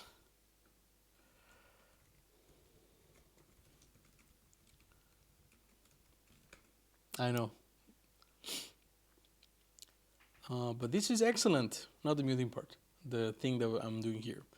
So we push down to the socket pool layer the ability to switch between socket handlers. So if you do a switch, right, from any of these functions when you're handling data or connections or whatever, then you get a chance to initialize, right, a new handler with some state and say, okay, continue with this thing instead. We will see how that works out. But the idea is to make it as easy as possible to do protocol upgrades, right? From HTTP1 to WebSockets or HTTP2.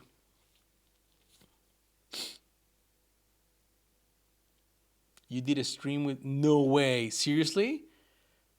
Jesus, that sucks. But you could hear them, of course, doing the whole stream, right? That's scary.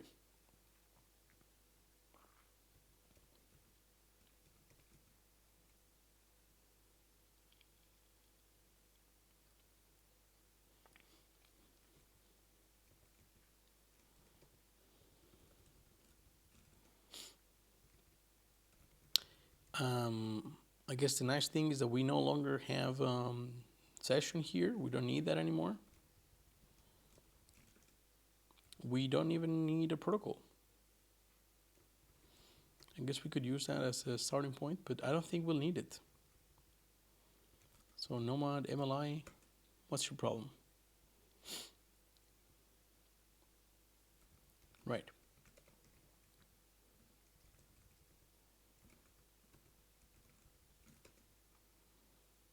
Cool.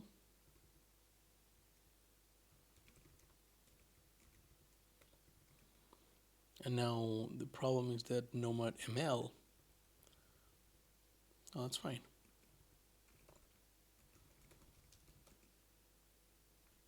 This is okay. What are you complaining about? Oh, right, this thing. Yeah, you can go away.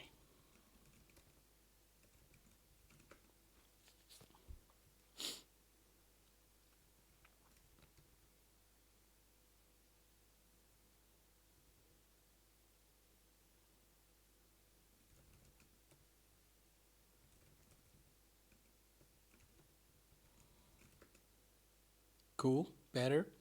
Now we're typing the examples.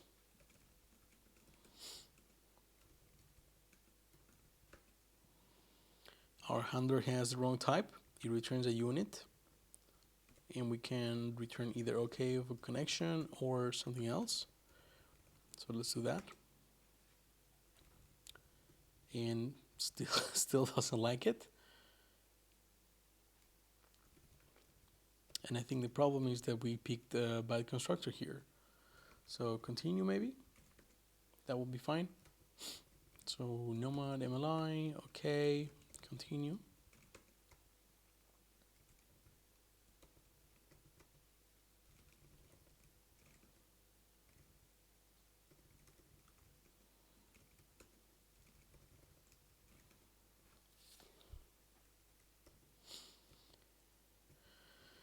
And yeah, so Nomad handler, continue. Better, good. So now this gets the right type, a handler response. So 34, the hell's your problem?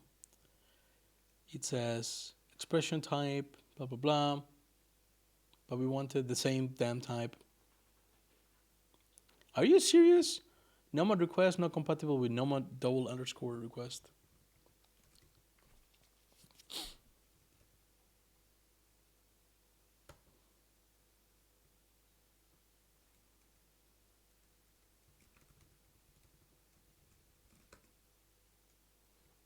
Boom, there you go.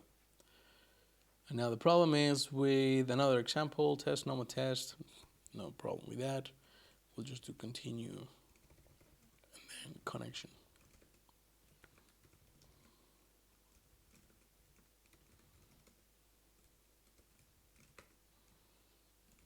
Okay, so that has done the thing, right? We have the types for everything here. When I love that we don't need the session module anymore, so that's gonzo. Now, when we have a connection handler, the only thing this does is to negotiate a protocol that we're gonna move towards. And my guess is that there are some things here we don't use at all, like that one, or this one, or that one. So we can go into Nomad ML, right? And just say like, well, you know what? We will negotiate a protocol. That's what we would do. Oof. Gotta love it when we remove code. I think this div is gonna be mostly red. Well, no, not really, but a few modules have gone away.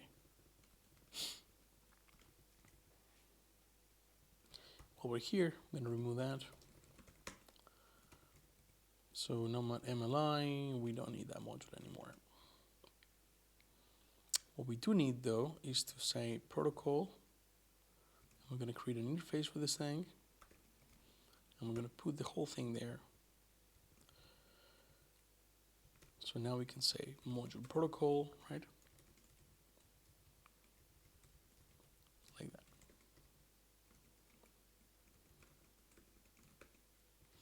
So hello world and so on, all of those can say Nomad protocol HTTP1.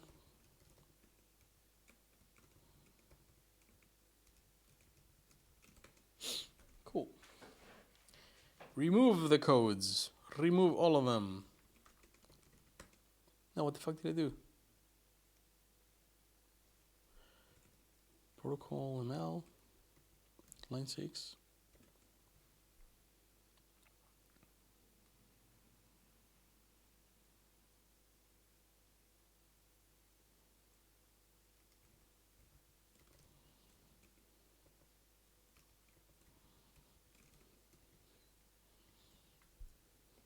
What?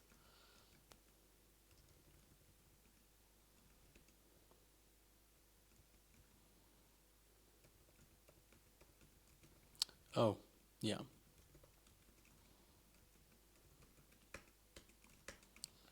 Small thing, but sometimes I tell Vim to remove a file, and then I'm used to exiting like this, right?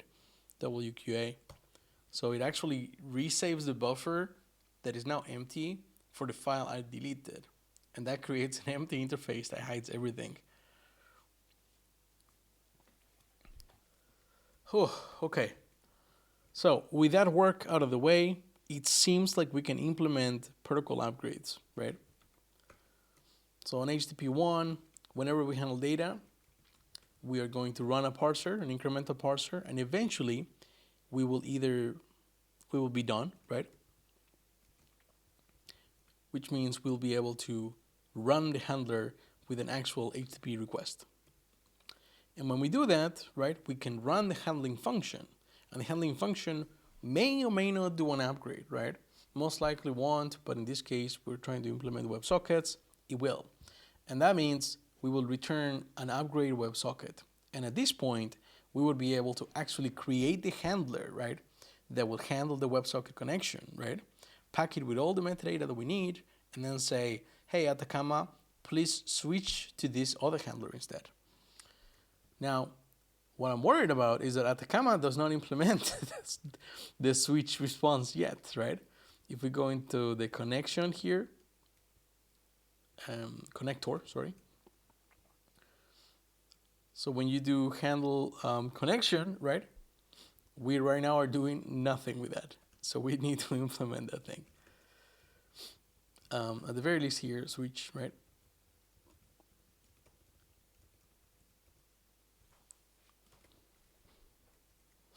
The good thing is that we have a handler, but we're about to get a new handler. So this will be handler, right? And then handler state. So we'll just loop with that handler instead. And for the time being, everything else will just like die. doing build.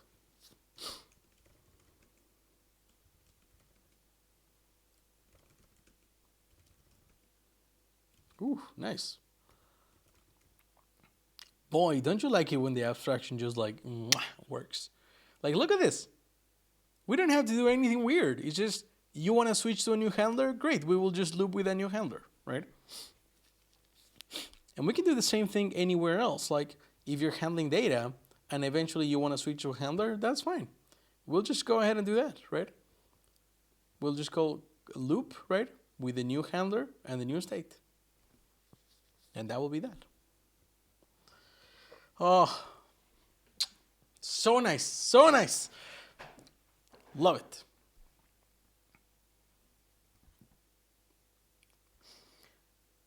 I need to learn how to clip things, so clip that. Boom. Probably want to hide the viewers as well.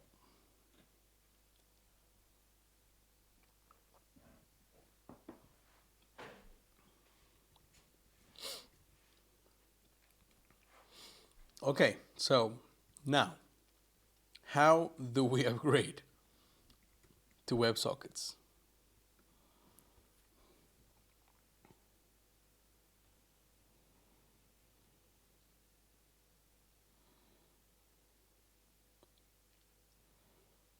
We need to call handle connection. I think in the switching process we will have to do that, right?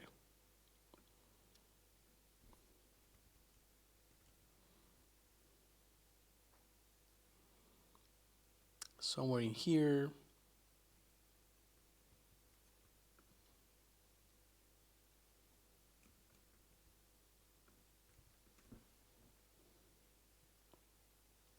Yes.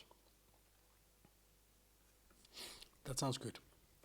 So we can include that in Atacama actually.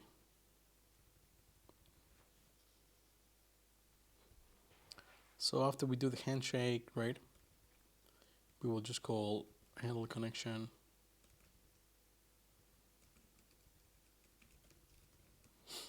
And we need the handler, connection, and context, right?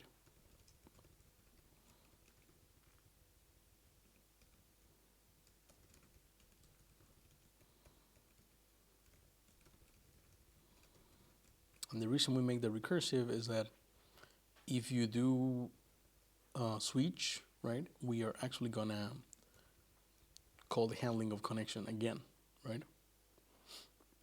Handler, context. I think that should work, but I don't know. Ooh, great song.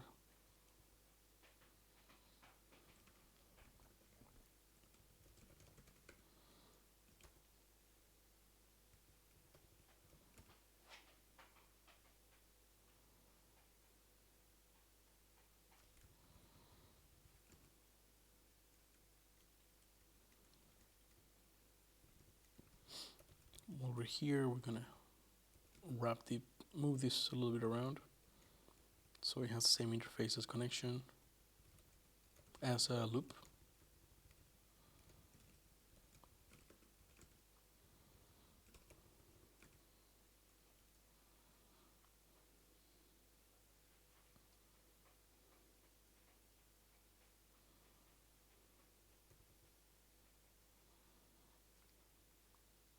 So what don't you like? You don't like it that we would be escaping our scope if we recurse like that. So hear me out. What if instead of doing that, we actually pass in the packed handler, right? Handler context as state. So then you can do state like that. And then when we do handler connection, we can just say, you know, here's a new handler. So grab the whole thing.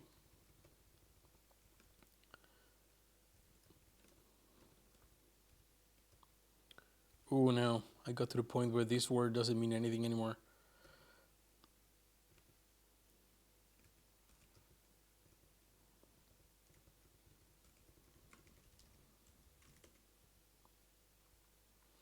Cool.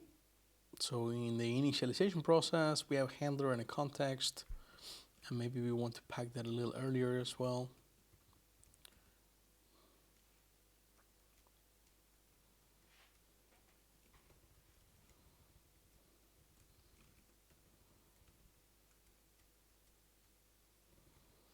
And then in the acceptor pool, right? Instead of passing all of these things, initial context, we'll just make a handler.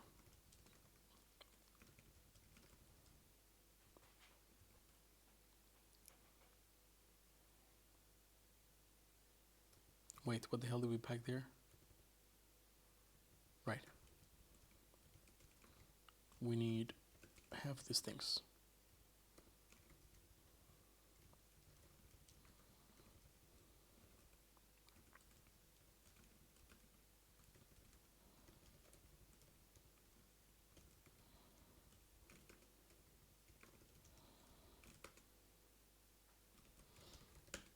Excellent.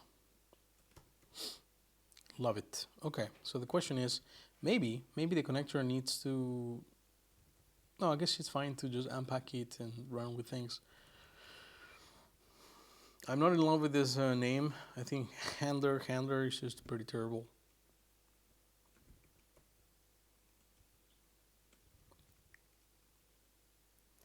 But at least it compiles, right?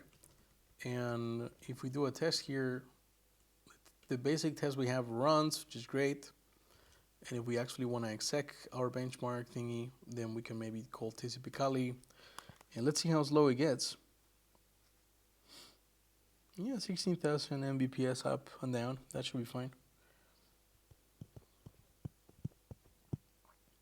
Yeah, I mean, we didn't obviously break something. I'm not really running this as a proper benchmark. It's just to understand, like, I made a change, right?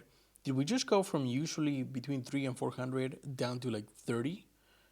If we did, then probably we did something wrong, right? Okay, so this will be better here.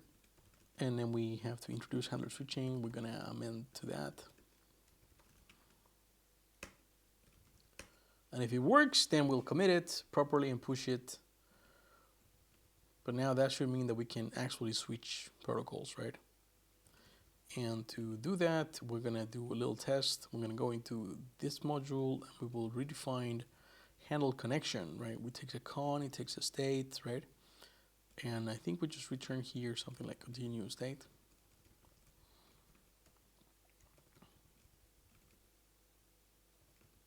What do you mean continuous state doesn't work? Oh, open Riot, open Atacama handler. There you go. And so we can do logger.debug. Trying to upgrade, at least. It's not gonna be an actual upgrade, but come on. So now we can go into our do an exec test, WebSocket test, right? Whoa, seriously? Oh, test tune. We didn't add the stanza. So nomad test done. I think we will need that. Cool. We need to do modules now. So test modules. Oh my god, modules, nomad test. Are we even using the bit strings? And we have a typo there, so that'll be that. Cool, better. So in our test now, we can say upgrade to WebSockets.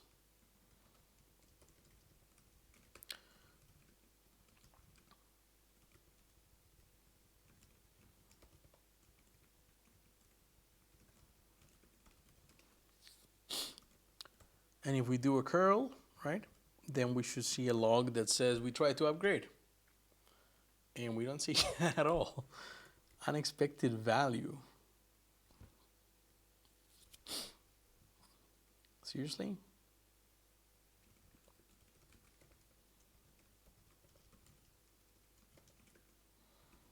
Is this in Atacama somewhere?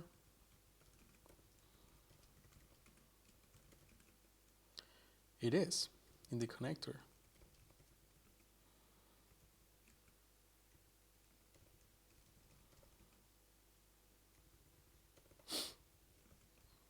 Makes sense.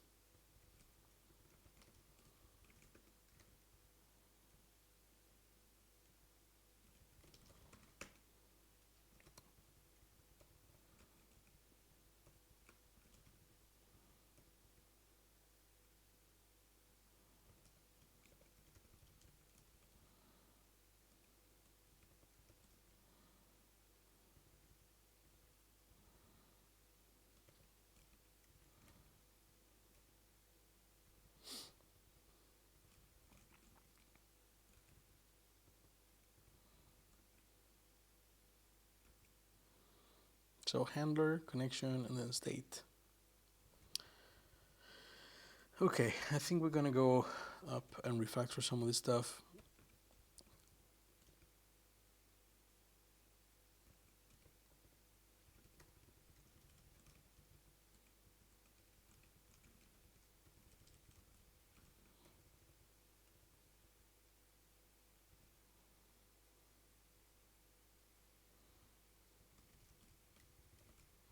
So we'll see if that's a problem here. Line 20.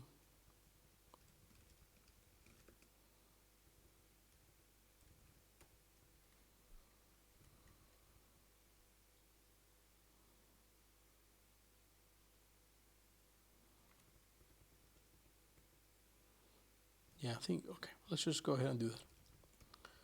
So the internals are actually going to pass around the handler altogether, right?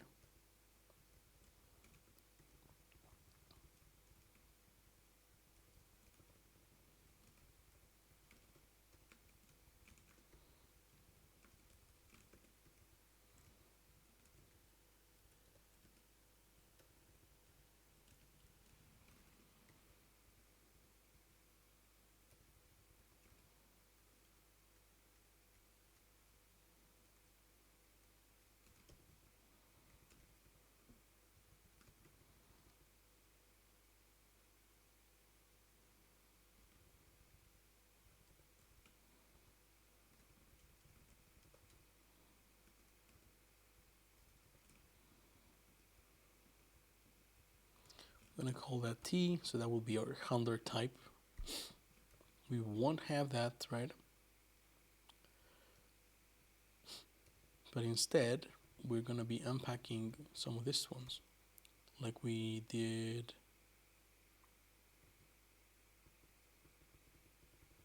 Going back a little bit. Yeah, like here. Go forward. So we move all that complexity, right, into this module. So here we'll say, all right, if you want to do let handle close, then we just unpack that handler, and we have handler and state. So we just need socket, and then we will call H, which is our handler, right?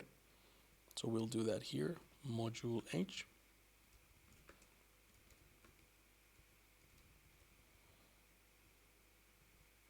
Oh, double equals. And that should work fine. So I think we can do this for pretty much everything else. Handle connection is the same as well. Handle, wait, is the order fine? Yeah, handle connection.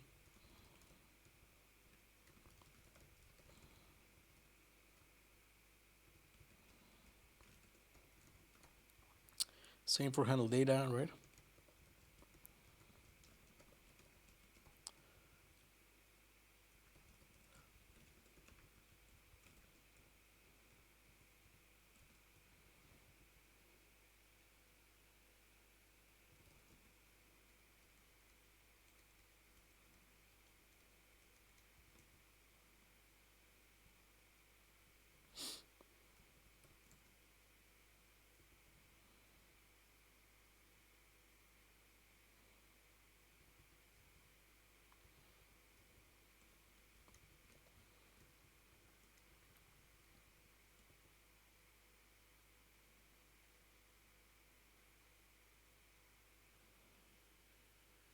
Would escape its scope.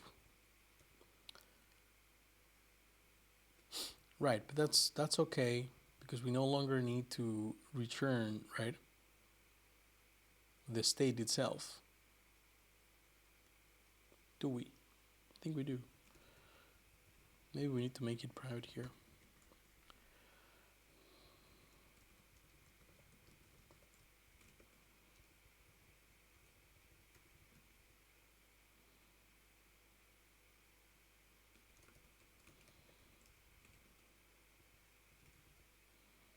Unbound module H.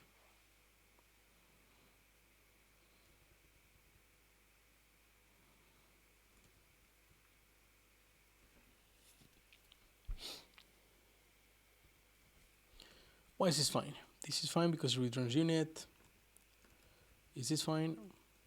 This is not fine either, right?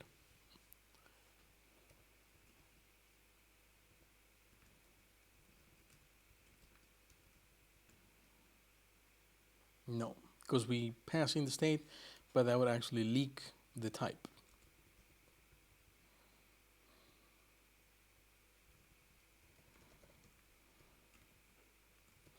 And what did we have before?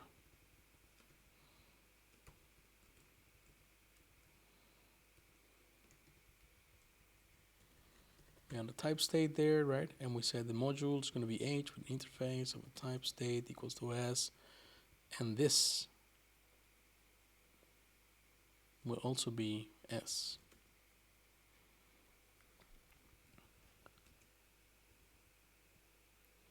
But that does not like it.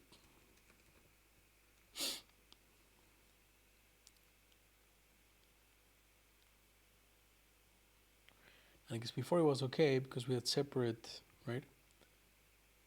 Separate values. So they were not packed, which means we remembered the type. And that's okay as long as you don't have to return. That is kind of annoying.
And in the fully unpacked version, right? What was the problem with that? Is it just a matter of... I think the problem was the recursion. Wasn't it? Right. We... So far, so good somewhere in there.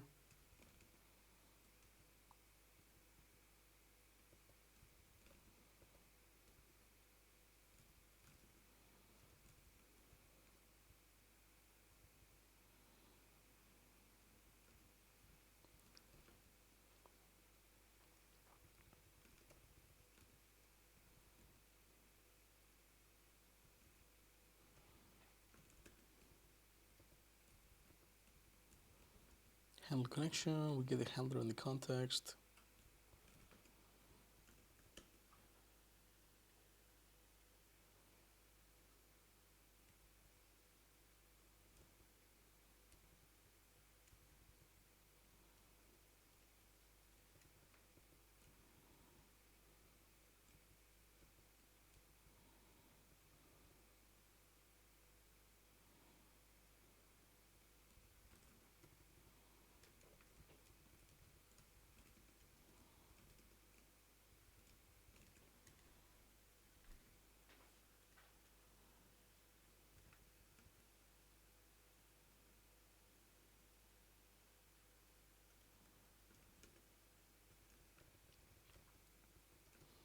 Okay, I'm gonna see this through.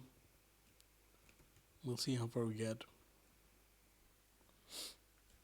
But before I do that, I'm gonna rename that to H.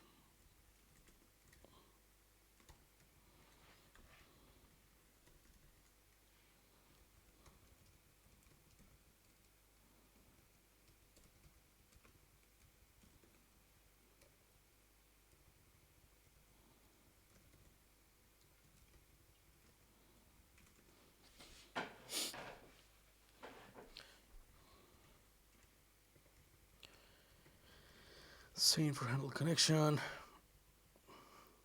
We get a state, we pass the socket and state. It's all good. I think we're gonna have to change the handle result type, but that should be fine.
back into working state. In the connector, we would like to be able to implement the switch here. And if we do that, things already break.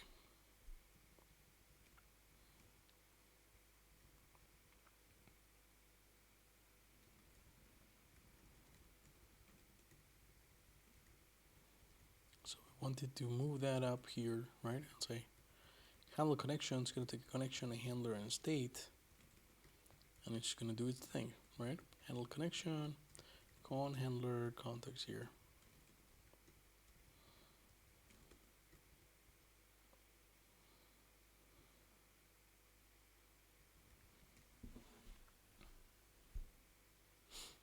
It might be a matter of introducing an interface.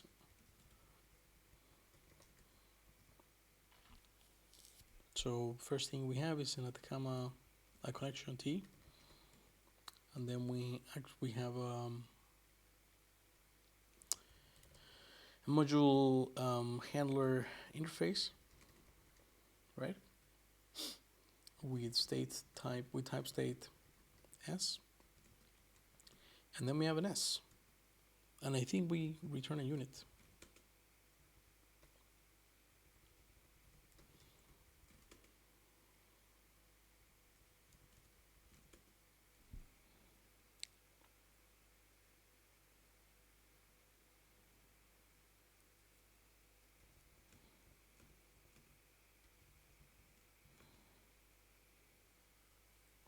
That looks right to me. Handle data might need the same signature, right? Except that we also get an IO buffer here.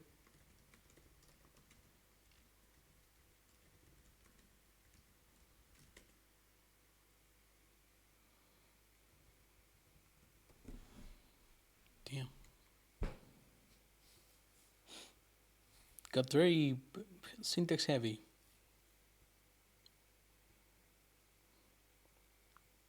And then handle connection has the same problem.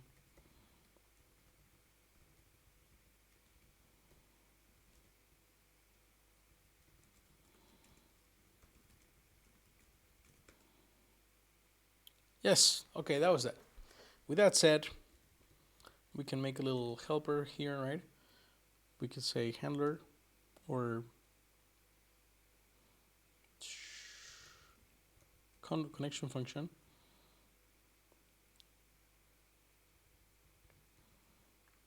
And I wonder if we can actually introduce the type there like that. Probably not though.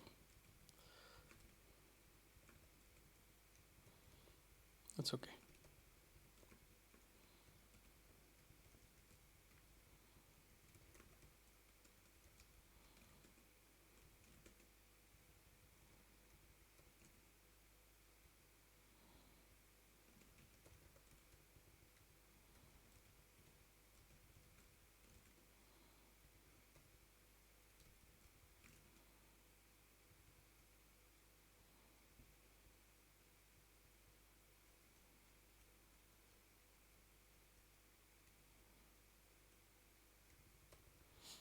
So if we pass in the data first, then we can actually just do buffer and then as con funcs, right? Like that. That should also work. Just move the data to the back. And this will be the same one, actually, as con fun.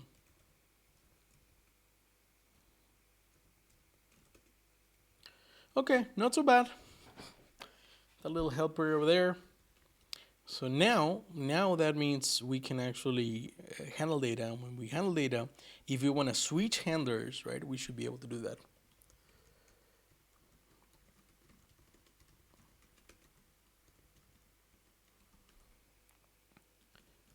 Let's see.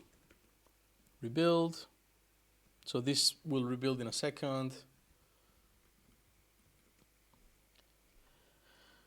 And now it fails, of course, because we don't have a handler anymore. Now we have an H, which is a pretty terrible name.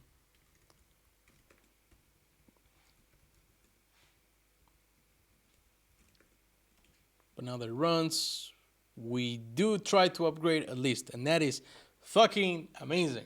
All right, we have the right type label safety to do handler switching on a connection, which is great. Now we actually need to implement the handler switch.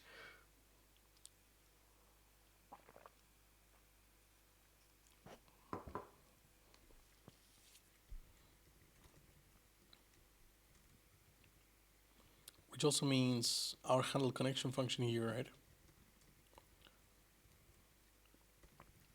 Which is a continue state. We do the same thing.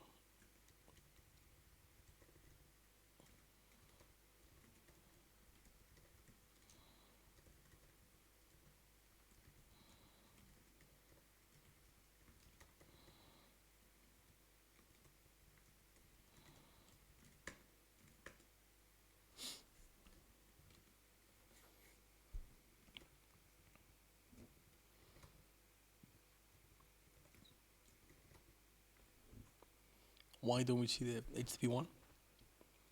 Connection handler, handle connection.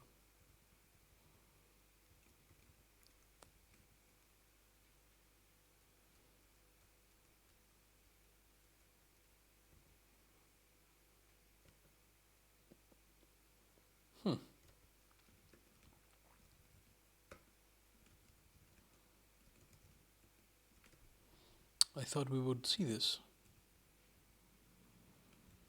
Why?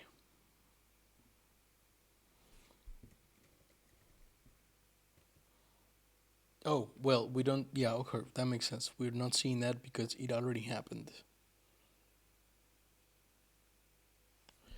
So I guess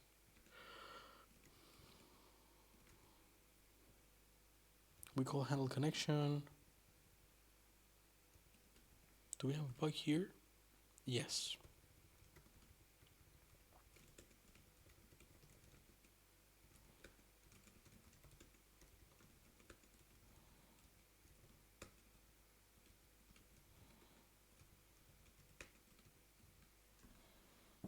Switch to WebSockets. Come on, rebuild. Boom. Perfect. So switch to HTTP one. We receive some data. We actually do some work there, and then we switch to WebSockets. Lovely. Excellent. Woo. There's definitely some. This is a little more complex than I would like it to be, I think, at the type level. But once the abstraction is in place, it should be easy for us to implement the other things. Okay, so our test. The test will just say upgrade to WebSockets, right? Right now we're not going to do much more with that. And so now we need to figure out how to actually do that upgrade.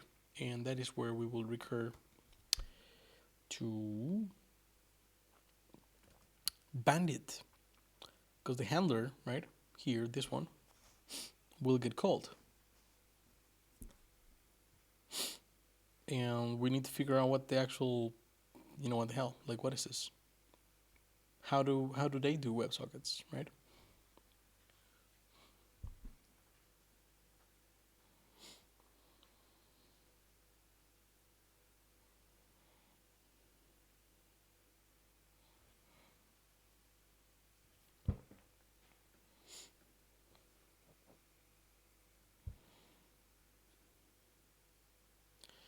It looks like primarily they're using this connection, right?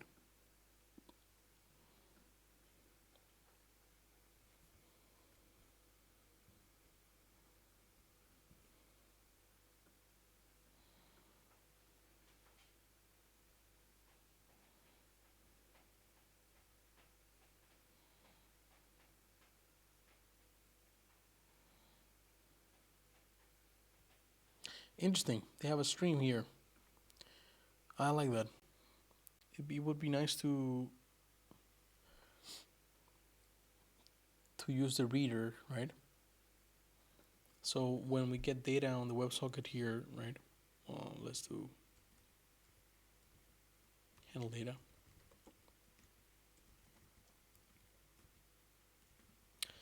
Data connection state. It would be nice to say like, all right, we already have a buffer, which is great.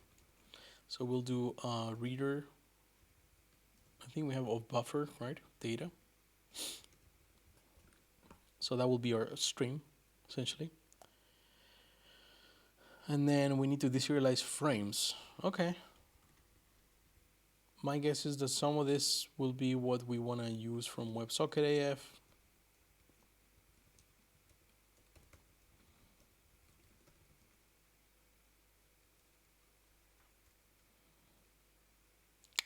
Nomad Dune.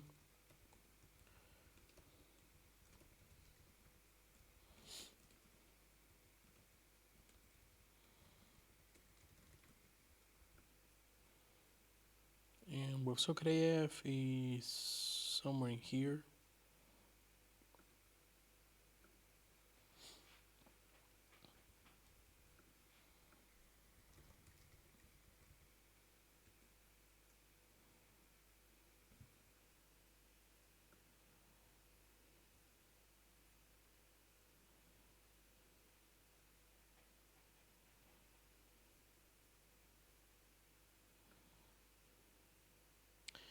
Okay, but before we do that, let me explore a little bit what this is.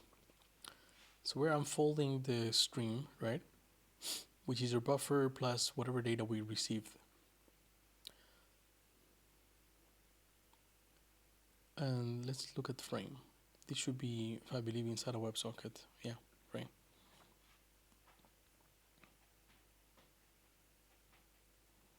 Cool. I really, really wish that the bitstring syntax was a little more flexible in OCaml. At least the bitstring package, right? It is kind of annoying to use.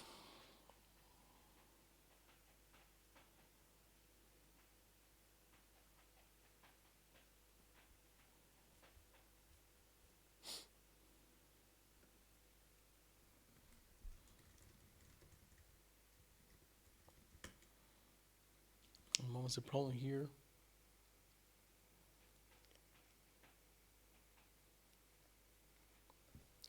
Right, that's old. That was a problem, it was old.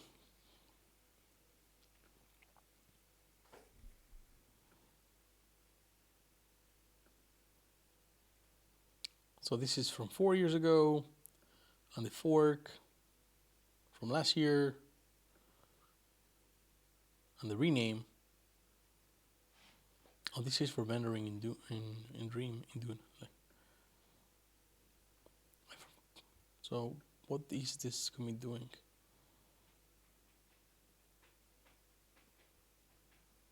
Ah, okay. So it's just vendoring. That we do not want that. We don't want Nomad to depend on. Other than that, what was wrong? Okay, so this is just one commit ahead from Antonio's version of this. Let's see. And this is a few commits ahead. 67, quite a bit.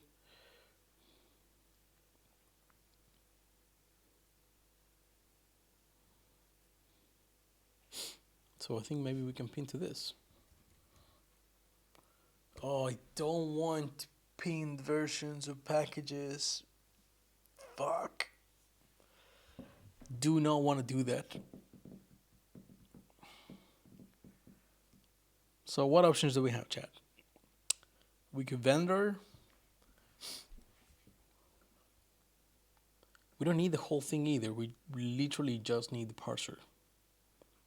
Maybe a serializer as well, right? So maybe we could inline this much. Just bring that into a WebSocket parser, right?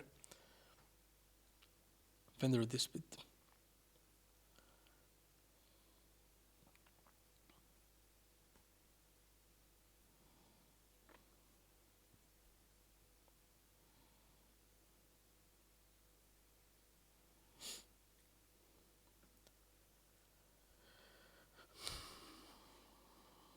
Let's see. If we go into frame, and this is the parser they have here, right?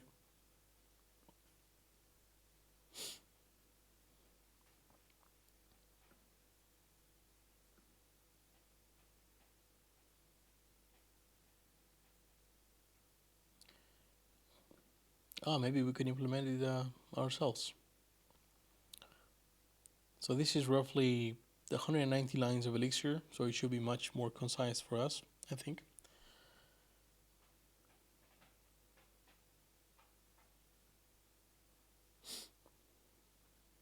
And we will learn more about WebSockets. Fuck it. We're doing that. We are implementing a frame parser. What's going on here? Yeah. So we'll do module frame. And that will be our parser. And we need this thing to be incremental, right? Because we don't actually have a lot of data. Like, we don't have all of the data at once. We have chunks. So we want to be able to grab that chunk, right? Append it to whatever the rest we had, like the rest of the last parsing, right? And then try to parse as many frames as we can from there, right? And then when that's done, then it will return a list of frames, right? And also whatever remainders are there for the next call to handle data. And because this module runs sequentially, right? So handle data calls will be one after the other, right? And not concurrent. We're in a single connection.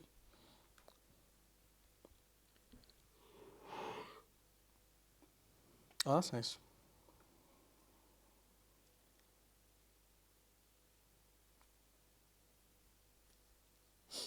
So this begins with a call to, I think it was to serialize. Nope, different project. Inner handler, right? When we initialize the connection, we're actually going into a connection init. And my guess is that this is going to be, if you go back here, that's going to be a process.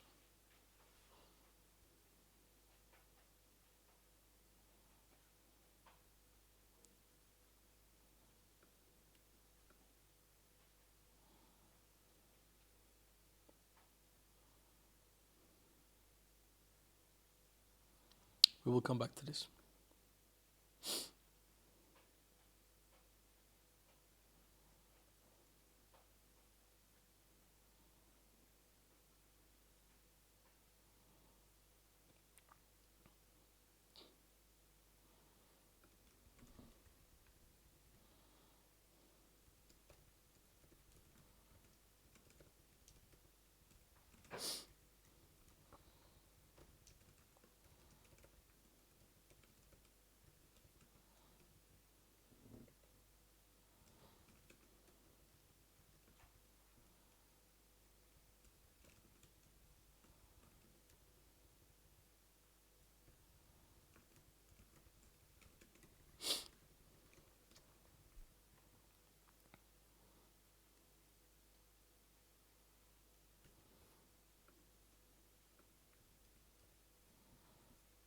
You know what I feel like listening to?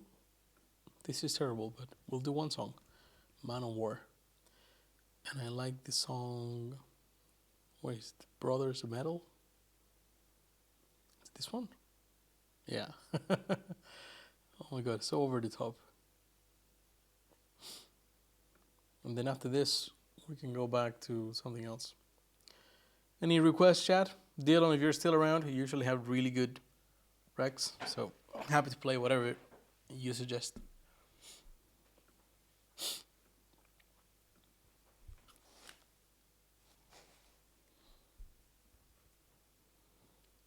Cool. So we have their data, we have a reader.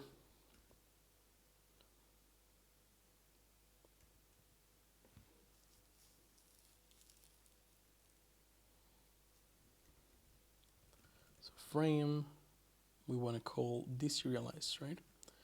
We can mimic their API right now. I think that'll be fine. So we'll pass in all the data. And we also, well, okay, we need that data, but we also need the remainders of. And let's do the dumb thing right now and do IO buffer to string. What we really want to do is something like append, right?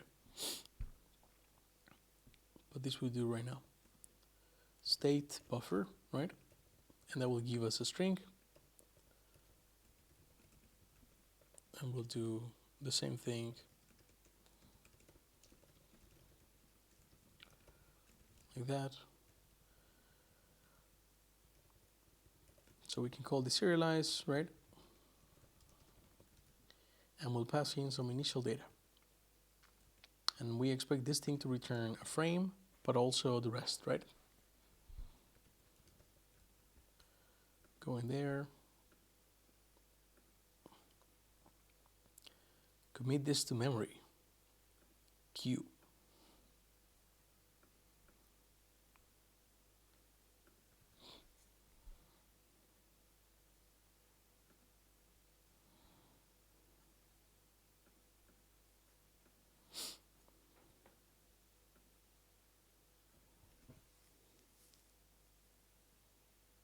That's nice. So if we can deserialize,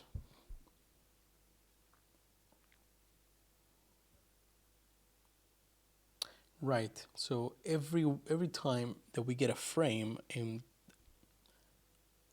every time we get a frame, we'll just send that to the connection, and that's good because as this is a function, we're handling this in sequence, but they're handling them also in process.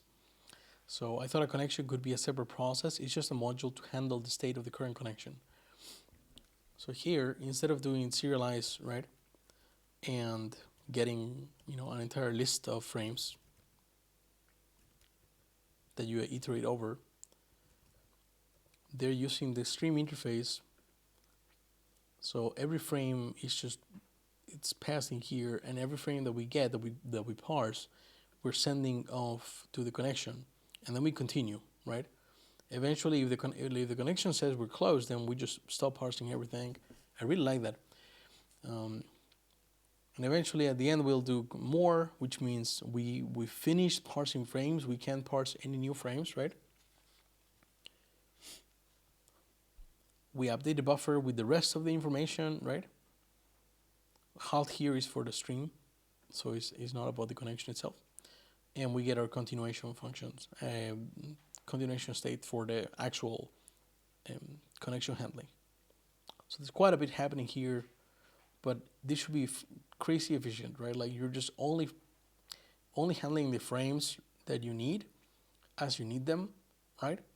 And only continuing to handle frames if the connection is open to do that.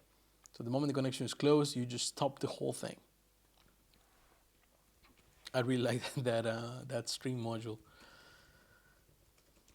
I wonder if we can make something like that works well with the buffer readers. So we do have a sequence module in OCaml, right? And it does have an unfold function as well. So we could do something like this. The main difference is that here they use continuation and halt, right? And when you do halt, then you don't actually return anything, I think.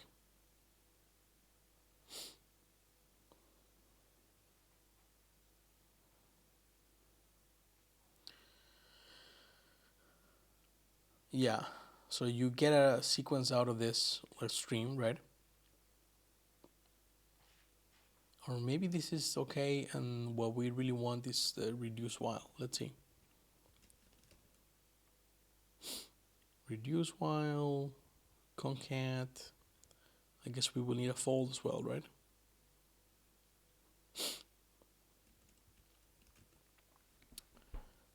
Full left f of something excess invokes f on x successfully for every element. No, so this just does the folding. We actually want to be able to interrupt.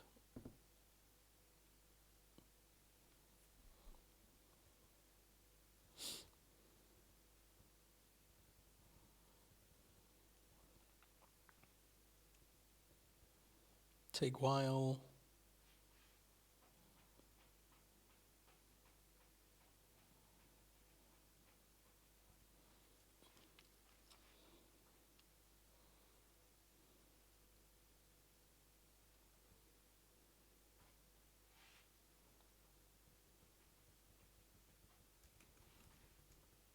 that's right.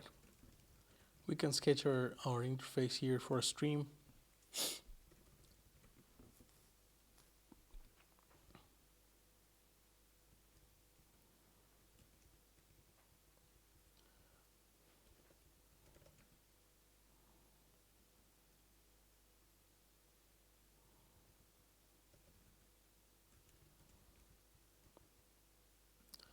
So I think streams internally, the sequence type T, is implemented as a function, yeah, that you just keep calling until eventually it returns nothing more, right? Let's see, we'll abstract for a second. We want to be able to do unfolding and pass a function here that would receive this data, right? And just start operating over that.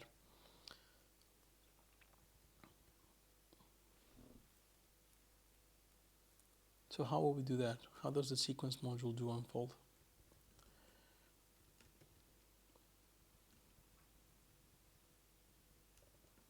Okay, so we call if with u. If we have sum, then we just build this cons, and then we have right, delayed.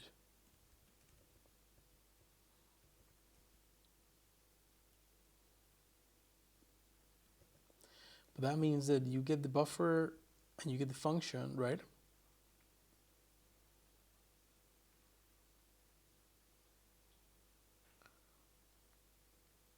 And then you just keep getting the same buffer and the same function. Is that how Elixir streams work as well?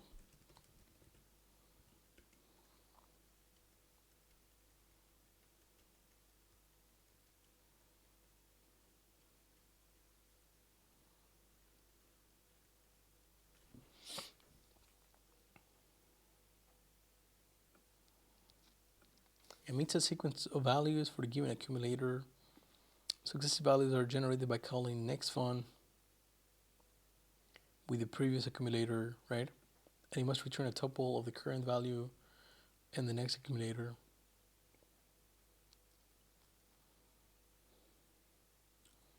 So you do stream unfold 5, and then you're getting from 5 downwards.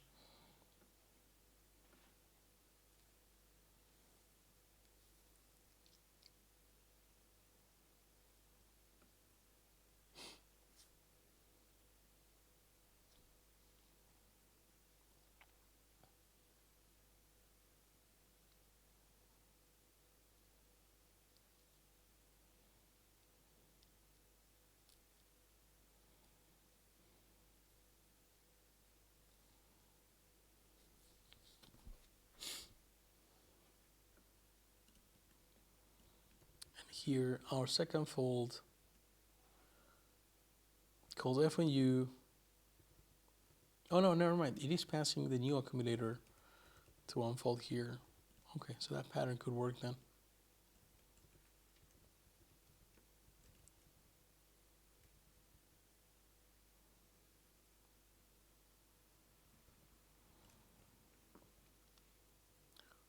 So fn on data, right? If we get none, then we want to, I think, return null here, or nil, or done.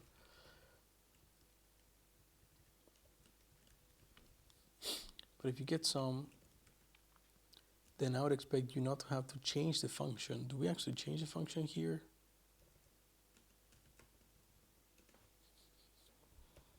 No, we return a value and then the accumulator if you want to continue here. So what I do like is that continuation type, right?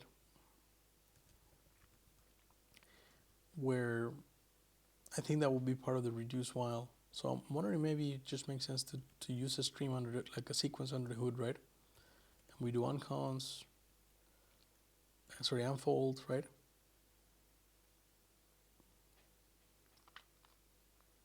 F and B.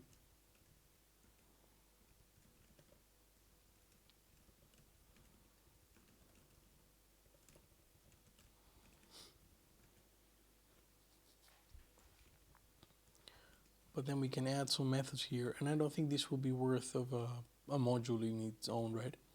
But the interesting thing here is the reduce while. So as long as you're returning this continue, then we keep doing things. which I can find in false.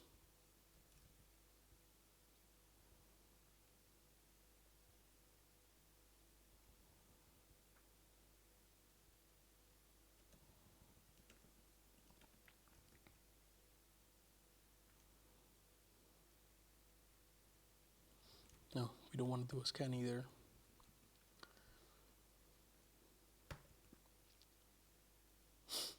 So we want an initial state,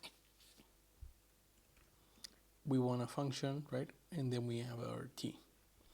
And this will most likely be recursive. So we will call fn, right? So I think we will need to match on t. No, wait, we can't do that because this is a function.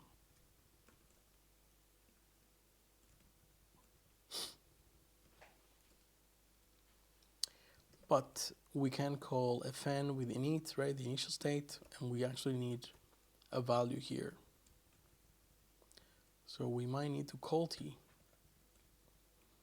Do we have a function for next, or how do we evaluate this? We could just call it, right? But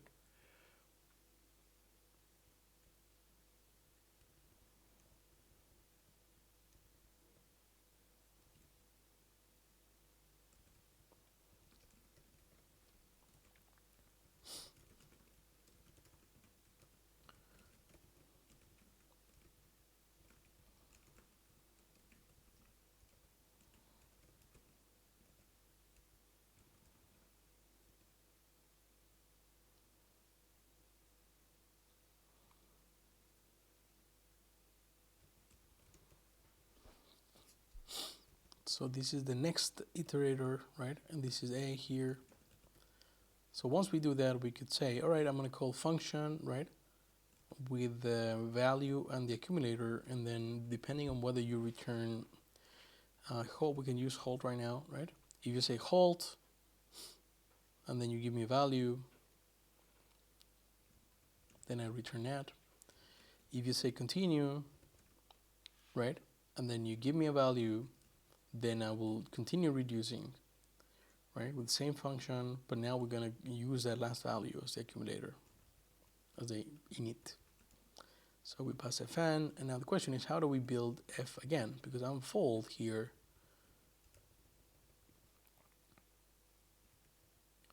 should be doing that for us.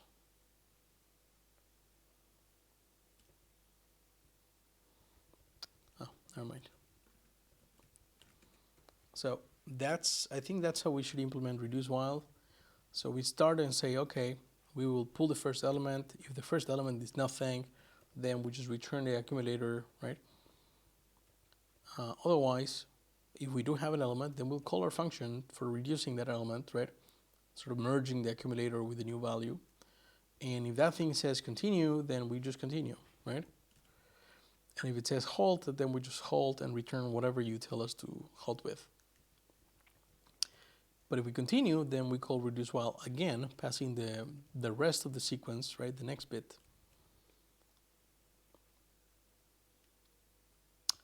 And it's funny because the next bit here is a call to unfold, right? So on and so forth. Nice. So eventually either we will run out of things, right? Which would mean we return the last continuation that we passed, or we will halt, in which case we can just early close the connection or something like that.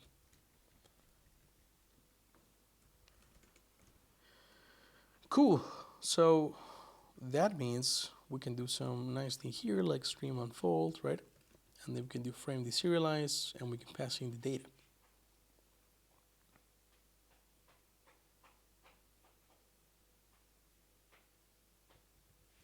And yes, we need to optimize this thing here at the bottom so that we don't actually turn this into a string, allocate, and then concatenate, but rather, I think we can turn, first we need to make a buffer, actually have very, very cheap, right? Appends, right, and prepends. So the buffer right now in IOML internally just has one inner struct, right, for the data. But if we make it a list, then that means we can just append very nicely and cheaply to it, right? So if you have 4 buffers and you want to concatenate them, then we're just pushing them into the list at the front, right, or the back. So even if it was on the back, it would be a little slower, but it would not be as slow as saying, okay, we need to reallocate this memory, right? Copy like for a bigger buffer, and then copy all the data over, and so on. So if we do that change, then we would be able to do something like IO buffer, right? And then we can even use the same operator, right? To just say like, okay, state buffer, and then data. And then this will create a new buffer that sort of has this thing on the left side and that thing on the right side, right? Like prepending the buffer data to the current data. So once we do that, we could actually turn that and say IO buffer, right, to sequence.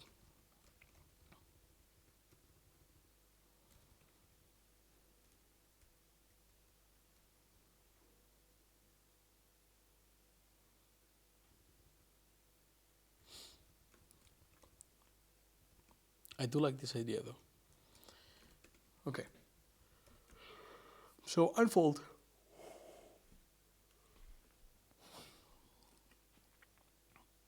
And once we have fold, we want to be able to do stream reduce while, right?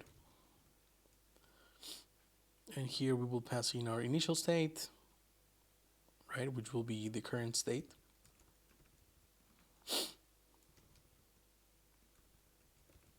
And then we have a function, a handler. And this will take a frame and we'll take our state.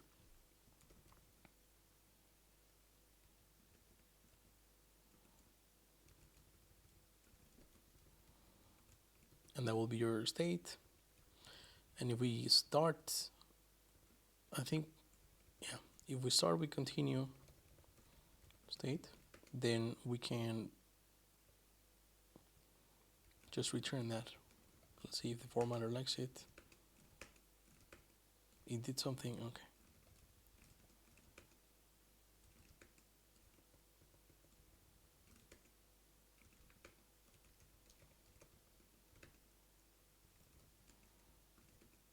There you go. I would love to be able to do this though. Don't know if the formatter will like that.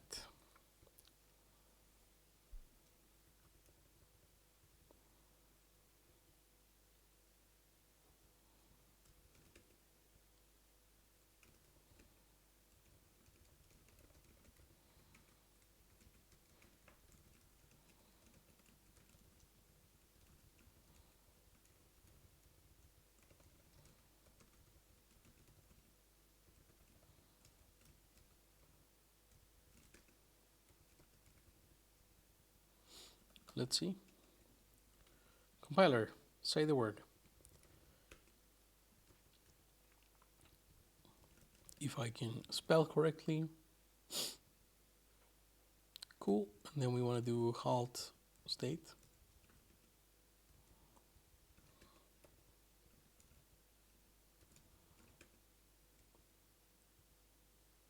Okay, not too bad. I think it looks okay.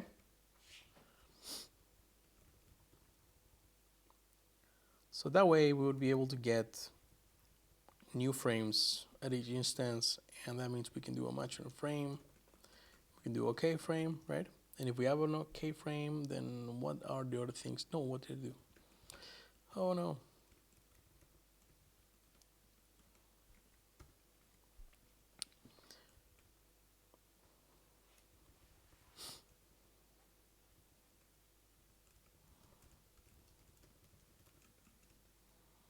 If we have an OK frame and we have a continue state, then we want to be able to call connection handle frame, right? And actually get that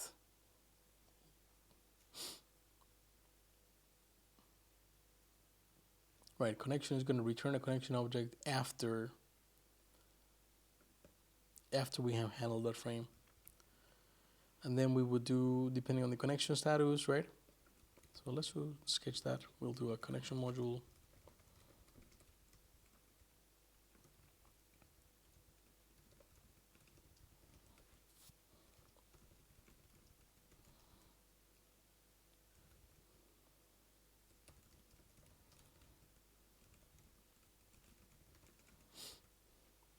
If the connections handle frame says continue,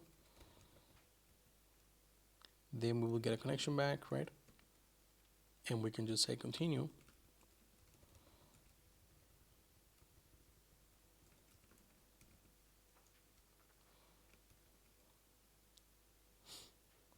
And this would be, oh my God, continue state with connection, right? And we want to empty the buffer.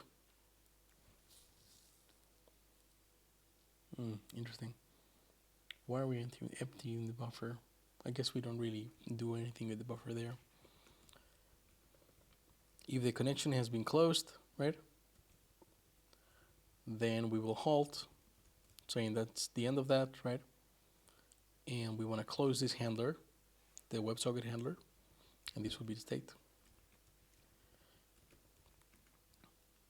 If the connection has errored,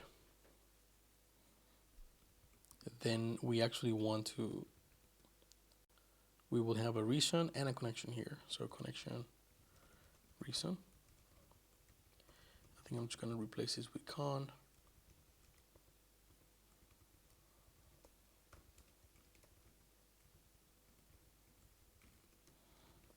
So our state here is going to have a connection as well.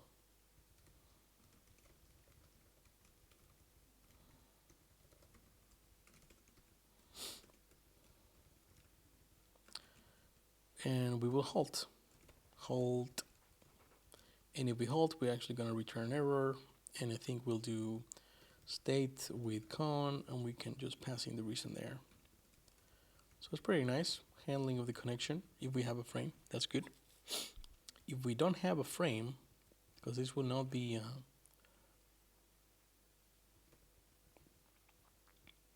a result, then in here we have more with rest. And what this is saying is halt as well, right? But we need more data, so we're going to just say continue, and we're going to put rest in the buffer. So we're going to do that, buffer. Now, if we have some error, I think we'll have a very similar problem here. But here, maybe we can make it easier. Reason. So the state will be the state, which is the same.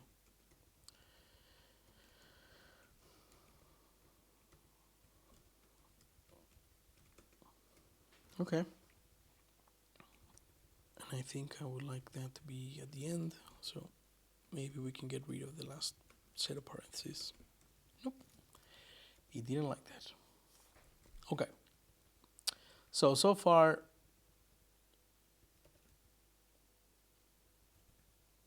we might want to do polyvars for this as well.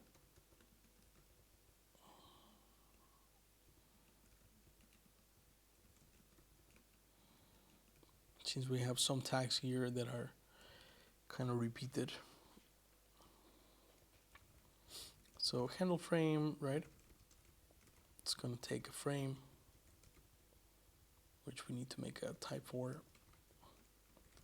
And we'll take a connection, and it will take a T, and we want to do something. So for now, we'll just do that, continue con.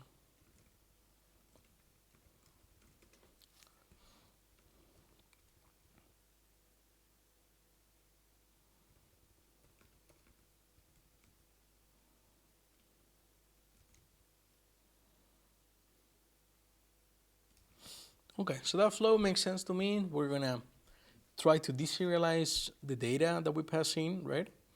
And we will keep calling that, right, until we don't have anything else to return. But that stream won't do much on its own. We actually need to reduce that stream. We will reduce it with this reducer, where we would start with a continuous state. So we're telling Atacama, really, the current connection must continue, right? Here's the state of this handler. So call us back later whenever you have more data, for example. And for every instance, so every essentially frame that we deserialize, then we want to get that frame and we want to get the accumulator, the state here, right? So we can ask, okay, if we got a frame, okay, and we are in a continuous state, right? Then we will continue doing things. Actually, why do we even need this? And I understand why the accumulator needs to be of a certain type, right? But why are we even pattern matching on it at all? See, we don't seem to be carrying it over. No, never mind, we are, right? Every time we do continue, this thing, right, becomes the state. So as long as we're continuing, we want to be able to do that. Now, what I don't like here is that this does not pattern match on the other possible wrappers for the state. So it's not obvious, right? But it's happening there. So if we do continue state, then that's that. And then whatever we have for error, then we'll just do that.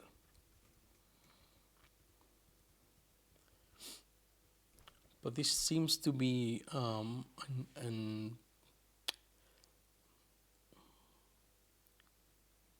a partial pattern match, right?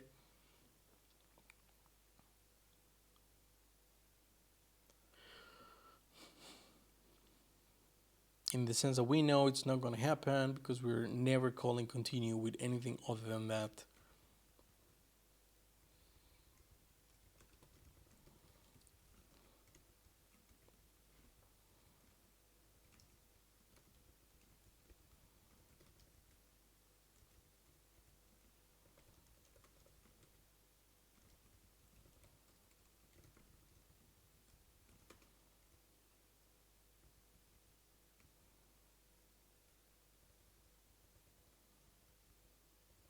I don't know if we'll be able to pattern match in this.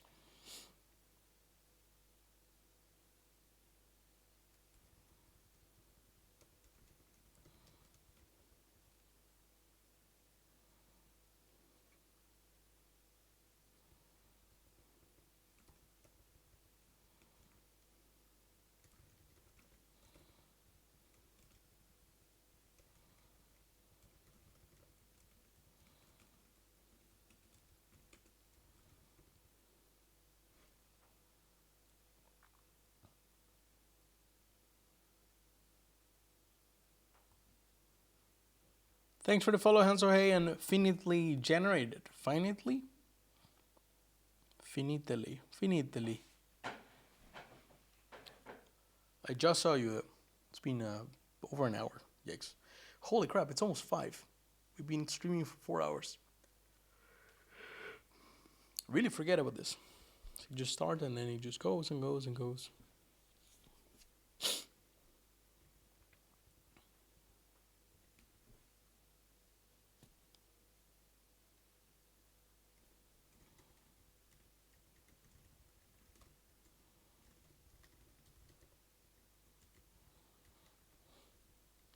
So now the initialization makes more sense, right? Because we want to call case connection init, right?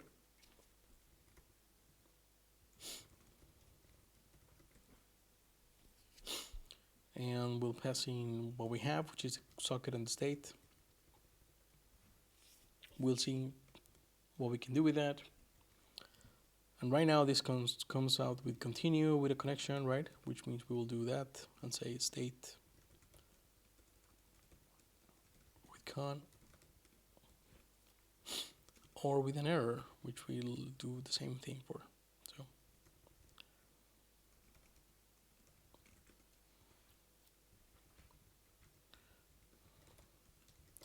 So we need an empty function here, and let's just say this is an int for now. And then when we do init, we will get a connection, and we will get, we cannot do that. We cannot pass the state in. We'll have to figure out what actual things we need, right?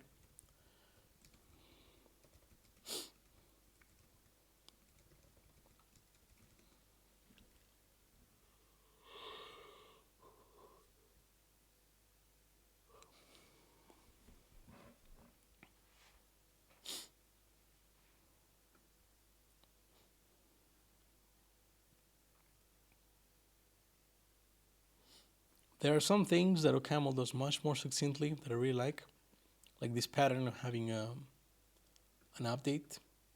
I know there's syntax in Elixir for this as well, right? You can write state connection like that. But even if you do that, right? It's like, come on. Pretty nice, a little verbose.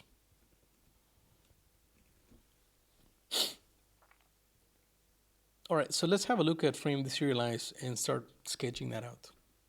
Nope. I think we have that open here.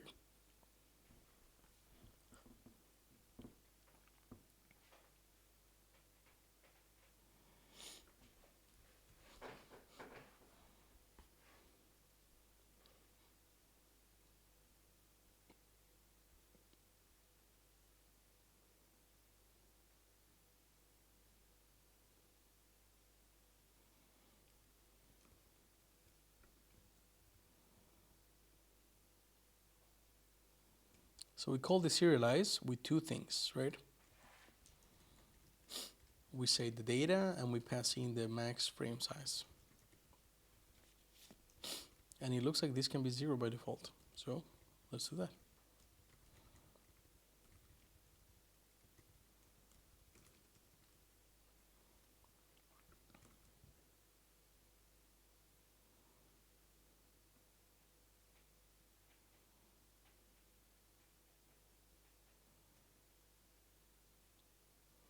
So we have these functions here, just 3 of them.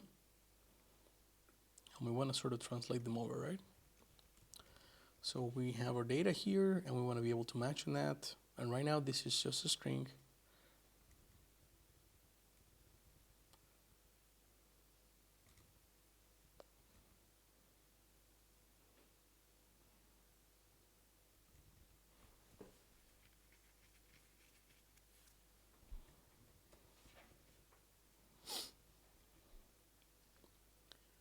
We have 1 byte for compressed. This is what the bitstring package is done, like built for, right? So we have fin, and this would be 1 byte, right? And my impression is the fin is going to be a number, but we will see.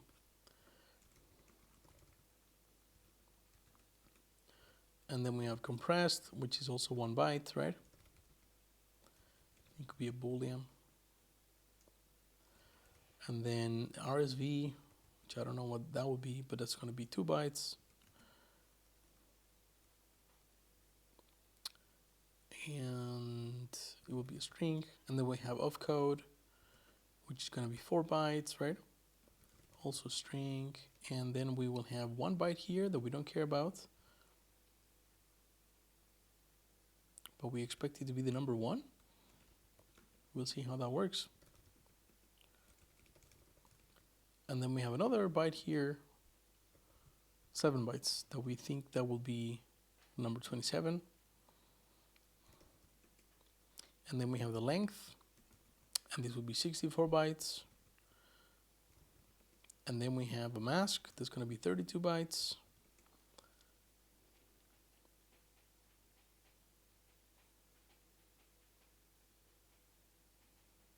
And then we have a payload, and this should be length.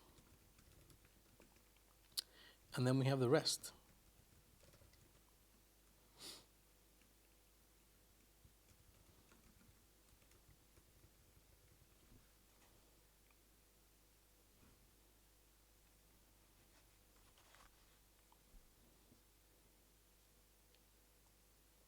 If we grab this as it is, then we can call it frame, right? We can, in this case, we'll just call it make. Fin, compress, RSV, opcode, mask, payload, right? Rest.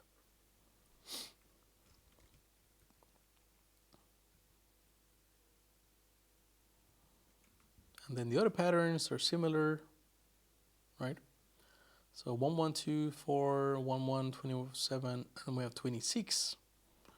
So if this is 26,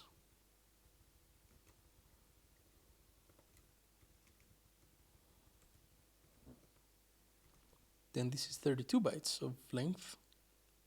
That's 16, sorry.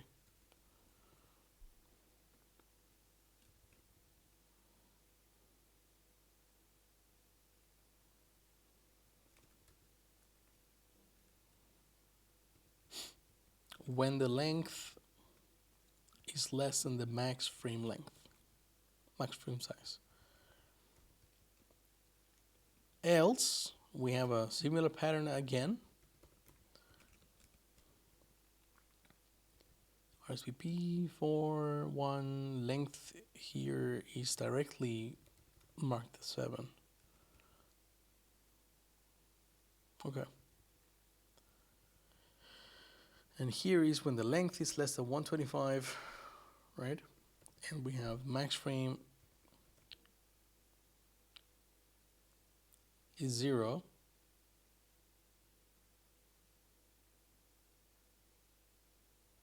Or the length is less than the max frame size.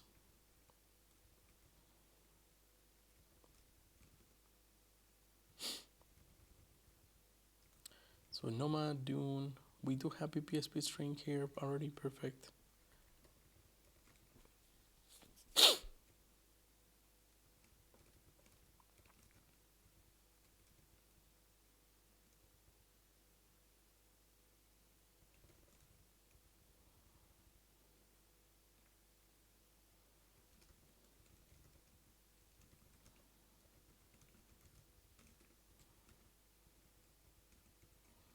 So this is something else that we will likely, I think I would end up re-implementing this library, right, to work on buffers. So then you would have a buffer type, right? Like, to be honest, like I would call string, right? But that would be getting on a lot of people's toes and a lot of code as well.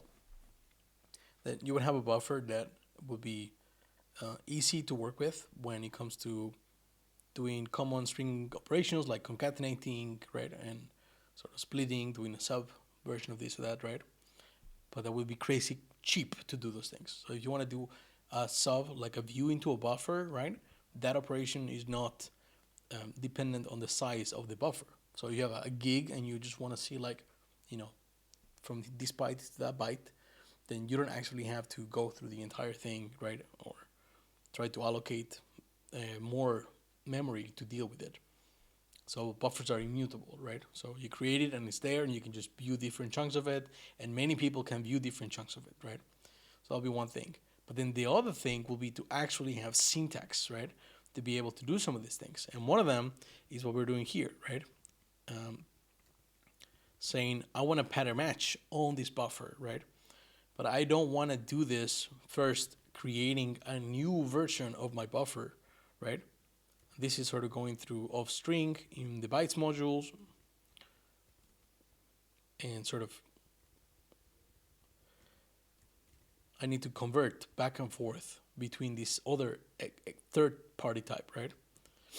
To be able to do this matching and then go back into a buffer. So if the buffer was able to do all these things, if it behaved essentially like a regular binary string does on Erlang and Elixir, then I'll be very happy because we can implement a lot of these parsers, right? Very efficiently with a data type that will be sort of welcome in the Riot world, right? Like you could grab and say, I'm going to pattern match on a subset of this thing, right? Like you do here, rest, and this will just be another buffer. So if you want to make a reader out of that, you can just do reader of buffer and just pass that in there, and you're never copying that data necessarily or anything. So that's sort of something I would love to have in place, so we can do like crazy efficient, but also crazy ergonomic, right? Just binary data manipulation, string manipulation, right?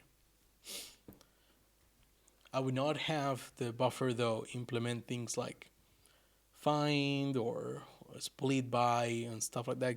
If you need to handle strings, then just use strings, right?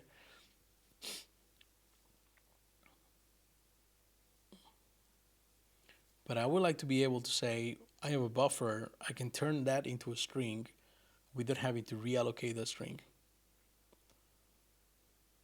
And that's something worth thinking about. Anyways, so we have ported, right, the frame parsing, at least initially, right, the matching on the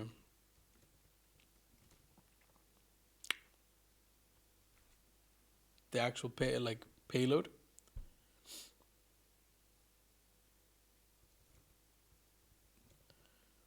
If we don't match any of these things, then in this case we're just saying nil, right? But most likely what we want to do is just say, all right, everything that we have here, that entire string is just going to be a more data. I think data was the first one.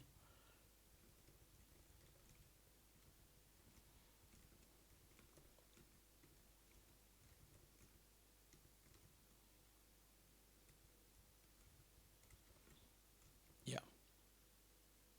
So if you don't parse all of this thing, right, then that's kind of it.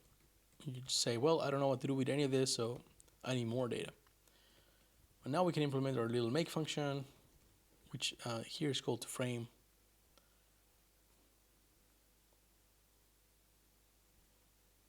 What? Did we go through your entire album already?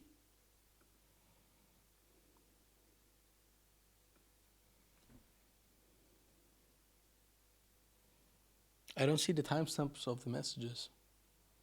So maybe we did.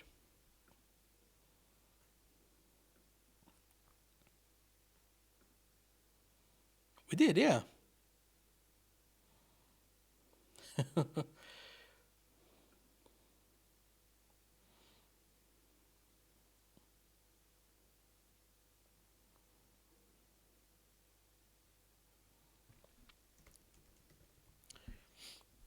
Let's listen to some Soda Stereo.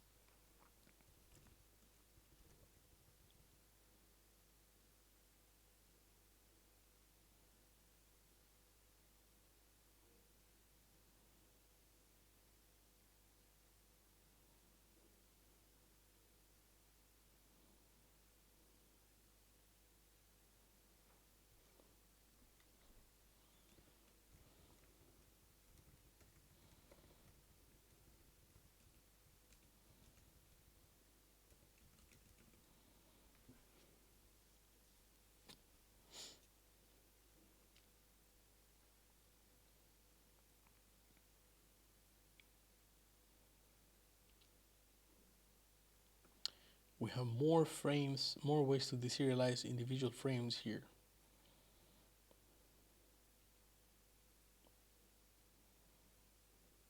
Let's see.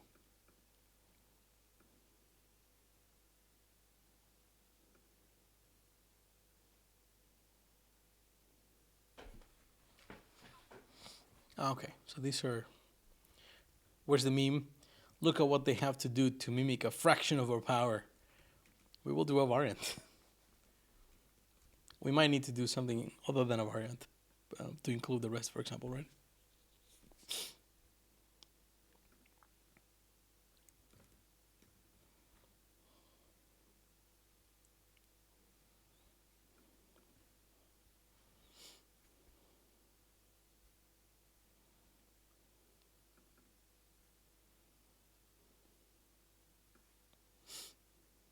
Cool.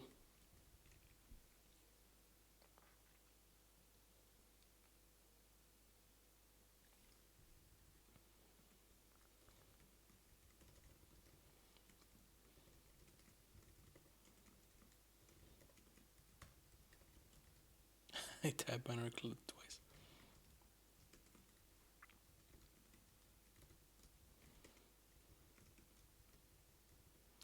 Bong.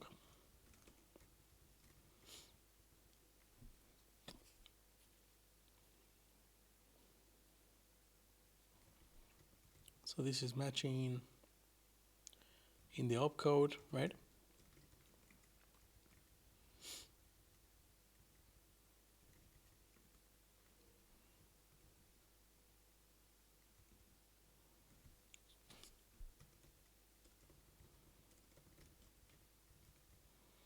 So we need is compress is fin. We can check if fin is that. Is compressed. We'll check if compressed is that. I think they will be able to actually use this as booleans. And then unmasked payload. There's a function here called payload, we call mask, which is defined here. Masking is an involution, so we don't need a separate unmask function. Note that we assume, hey Leia,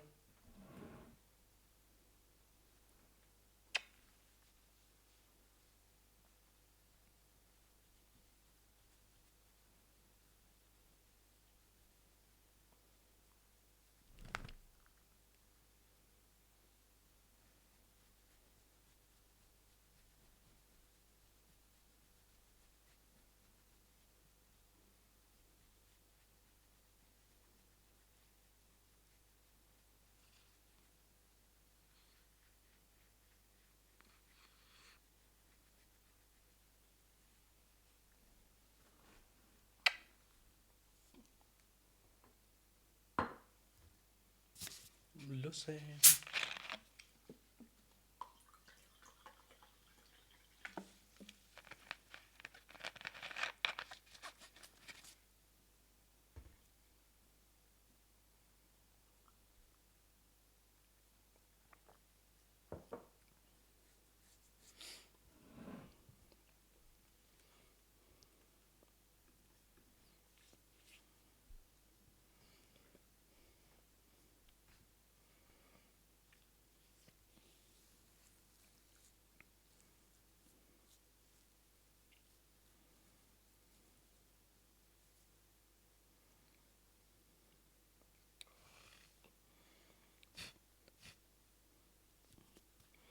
Un planeta.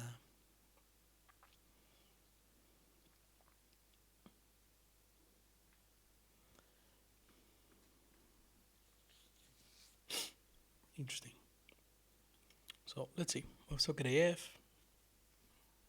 Does this do something like that?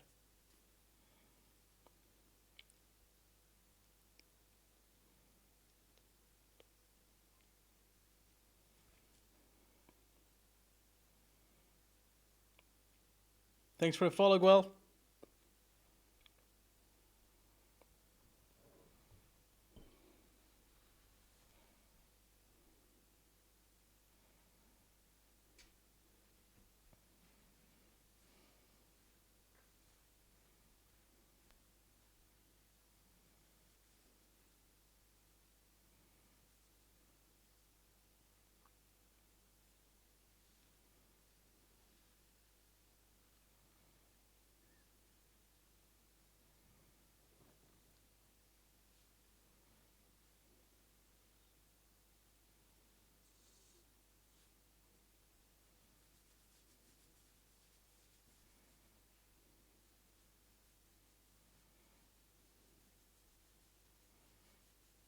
That meme goes both ways, right? Like, look at all they have to do to mimic a fraction of our power, says the beam, right? When they see us parsing like this in OCaml.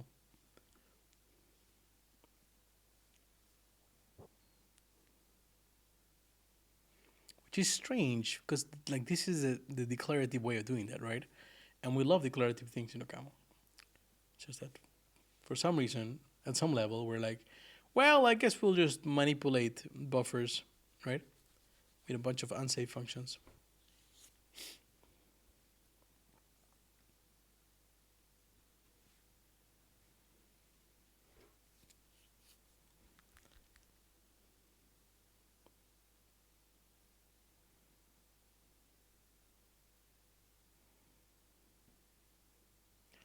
So here, if we have a mask, that means that the first one of the byte, actually the second byte of the header. What is the header? So cute. Mwah. The header is somewhere in here, right? Yeah, okay.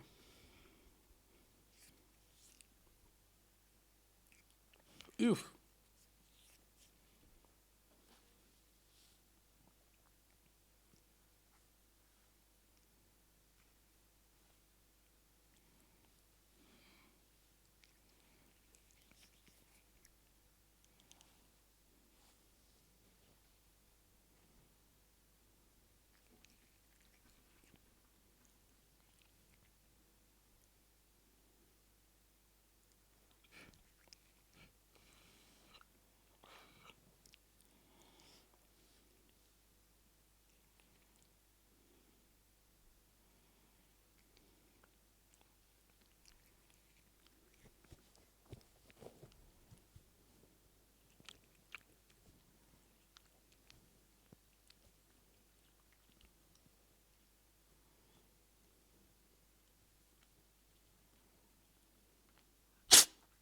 Whoa, you okay? You sneezed all over.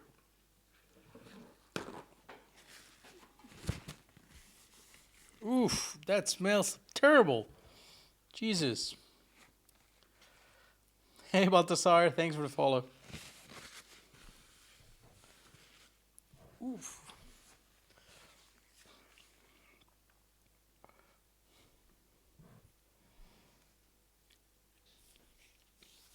Super happy that we did the IRC, right? Protocol before in the last stream. Because otherwise it would have been like, oh, hours and hours and hours of like, oh.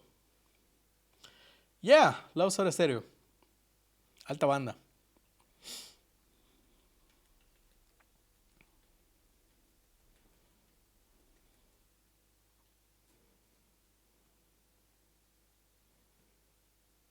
Sí, chamo, soy argentino. Del norte.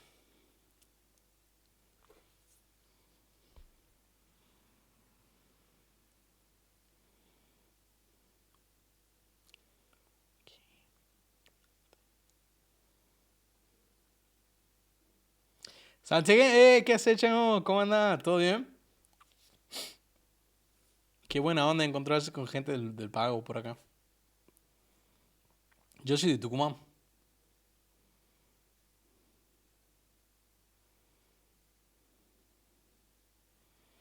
Mira vos, un santiagueño el stream. Como nunca, ¿no? Con nadie.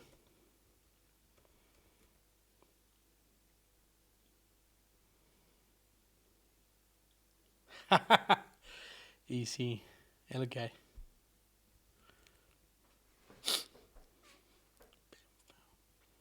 Si querés alguna música, tirate un link de Spotify.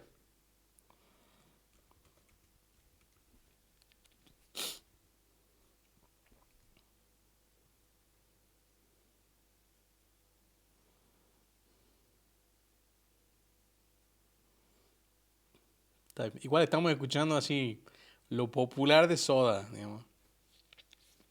Que está buenísimo, pero la menor cantidad de personalidad esta playlist. Es como lo que la gente escucha más. Bueno.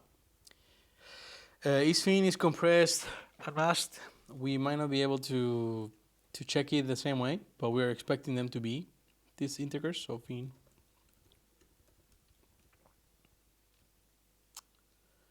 And I hope that we'll be able to parse them as bools from the get-go. What is happening here? So many allergies.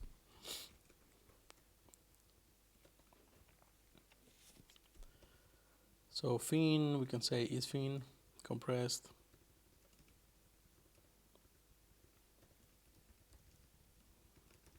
Get rid of that. And then unmask. We need to check if the first byte, second byte of the headers, right? Beats. When we turn it into a char code. Why did I do this? Alright, so they grab the byte, right? This will be a char, and then they get the char code out of that. And the first one here, has mask, comes from the headers. Where do we set the headers?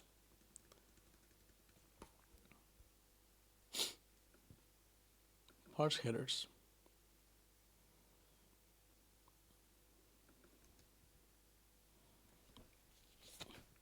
Unsafe peak 2.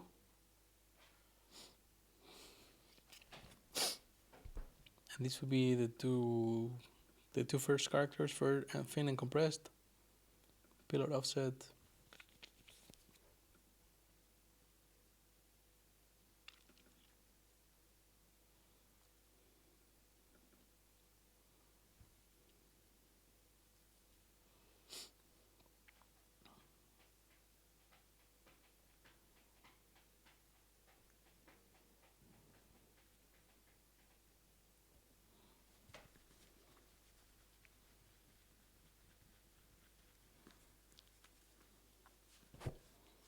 And Mishi.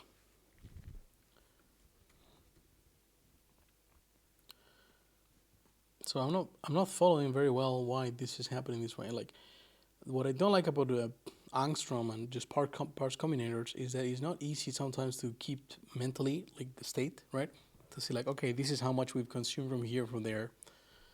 So what I'm expecting here is that when we call parse headers, right, I have these expectations from the left. So I literally expect this to be the headers. But the functions here seem to be doing something different, right? So we pick two, which should be fin and compressed, right? And then we go into payload offset here. No. And the offset here is already 2. So offset plus 1 should be the RSV reserved. And then we do payload offset of bits. And we get bits here. And then we do a couple of bit operations. It would take me ages to just mentally do that math. But we're trying to find the mask offset based on the number of bits that we have, right? I mean, come on, you tell me which one is clearer, right?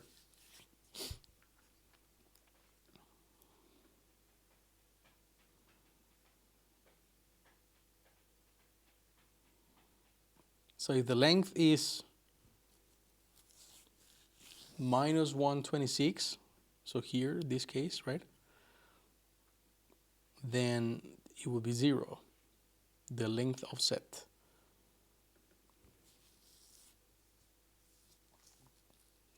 Else, the length offset will be one of these two, which it depends on the amount of reserved bits.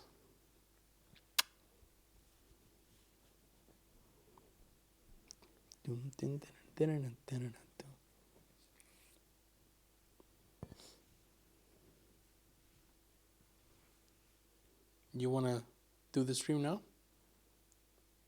Is that what's happening here?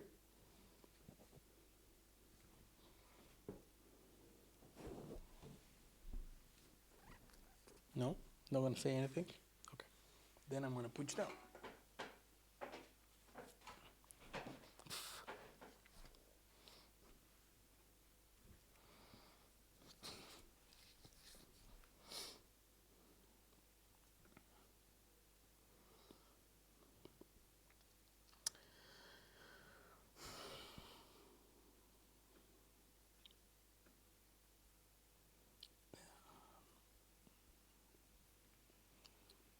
And then we should get headers, but I don't really see where we're building them.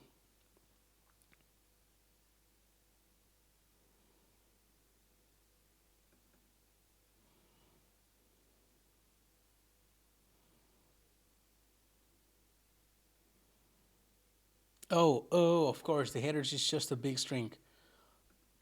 Right, so it will be everything up to the payload. So then the parser should be able to grab the rest of the payload somewhere here, right?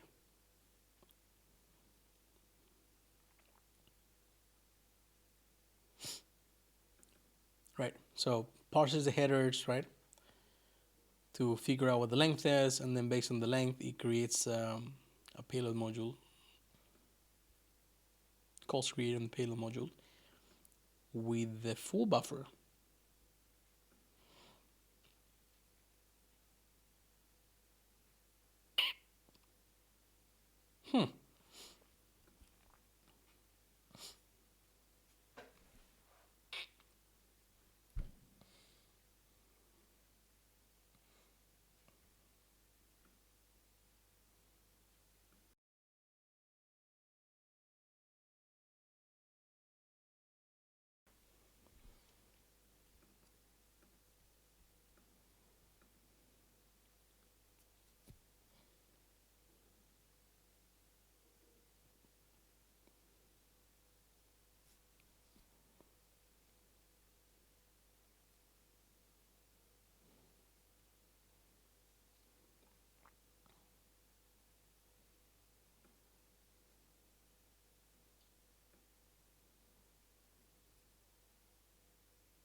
left shift, left 7 positions.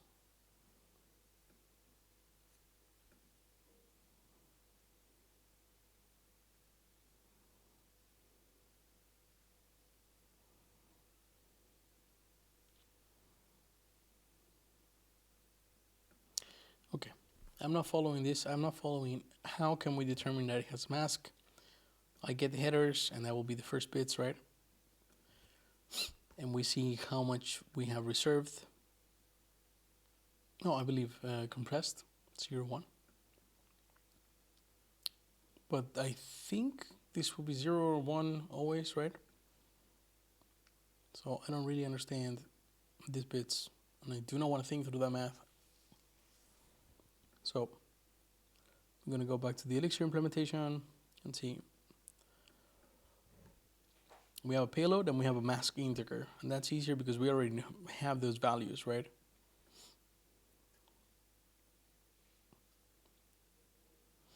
And then we can count 4 bytes here.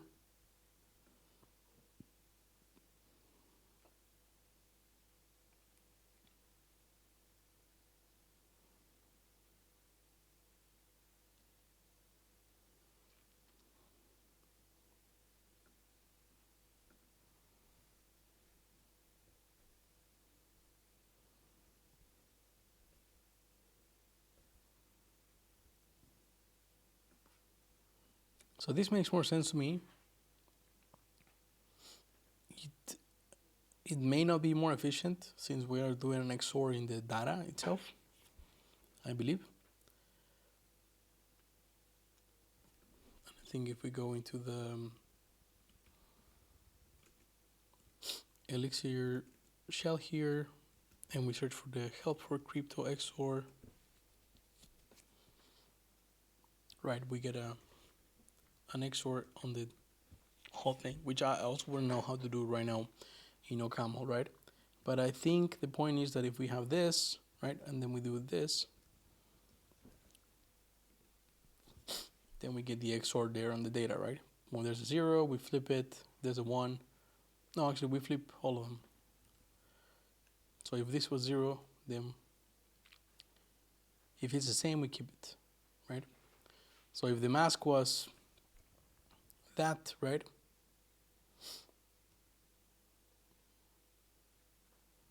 then I think that that's the only data we would keep, right? Let's see if I'm seeing that right. Oh, they need to be the same size. So then this will be 0, 0, 0, right?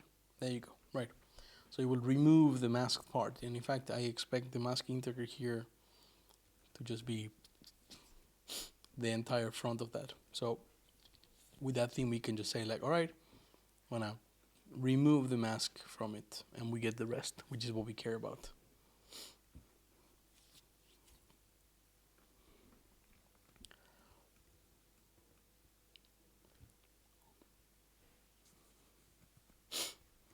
So this is really a sub operation, right? Like you have a buffer and you want to say like, okay, I want to chunk this buffer by this much, I believe.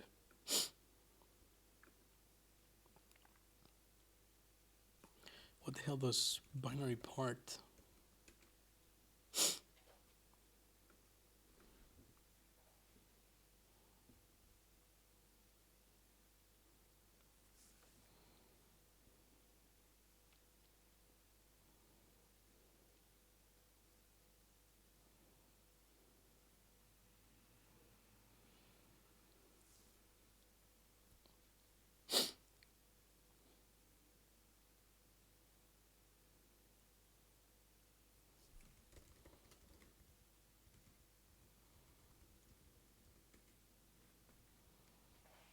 So the payload size here, what am I missing? Binary part doesn't take 3 arguments. It does.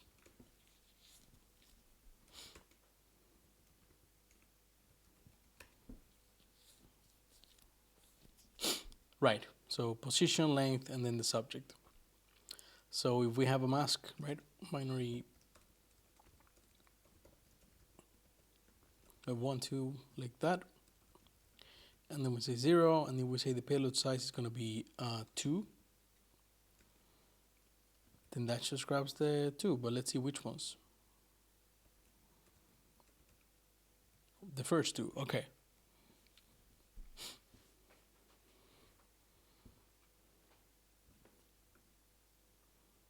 So we create the mask, and the mask will be for the entire payload.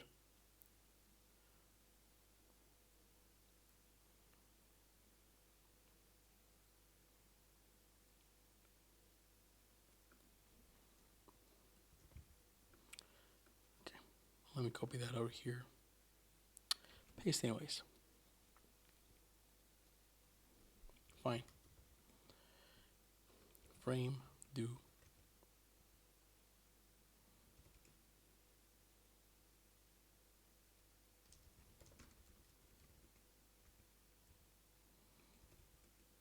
Cool. So we can do frame, mask, and we would expect the payload, right? Let's do 5 integers here, and a mask integer, which would be like 2. Okay, that is not what I was expecting.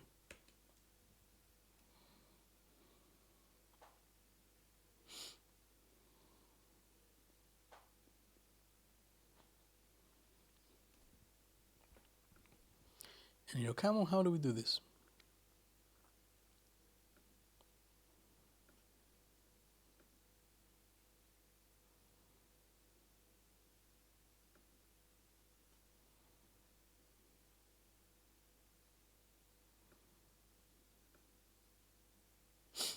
To one mask, we get the mask, and then we call WebSocket frame apply mask.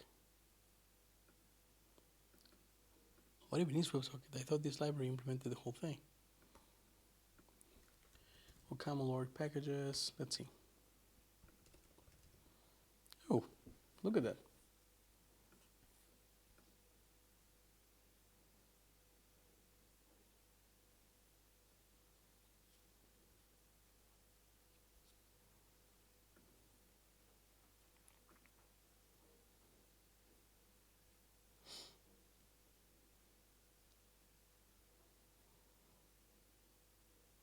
Not even mad. This looks great. So, code, extension file, content.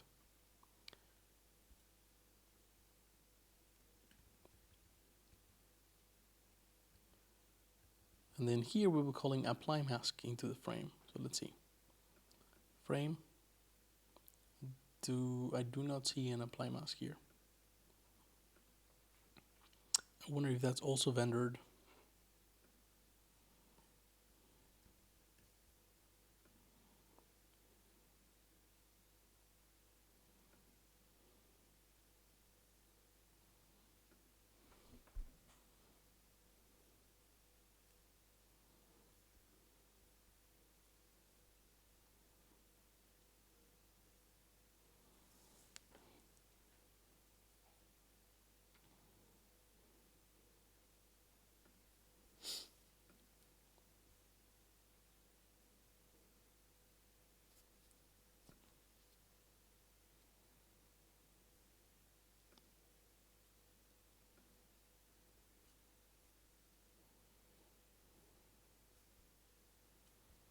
No, it doesn't look like it's the same library.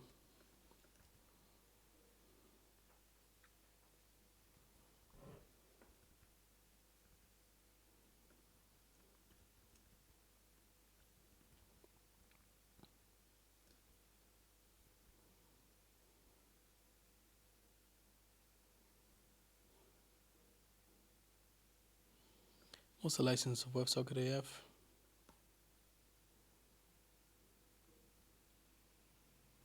There's no license? Really?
We're gonna get by here. We need to implement this function.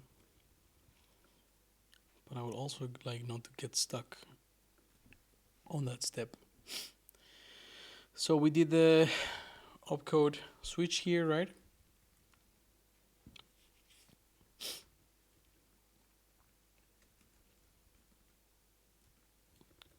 We have text, and then we have binary, and then we have connection close, and then we have 9. 8 is connection close. 9 is going to be ping, and A is going to be pong.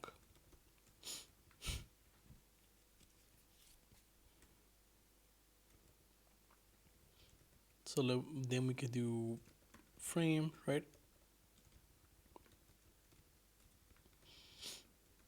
And everything else will be an error, unknown opcode.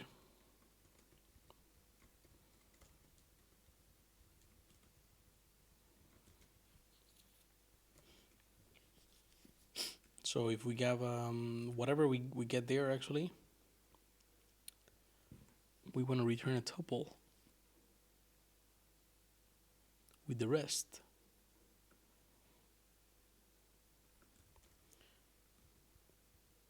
So make needs to sort of fit here, right? It's either okay.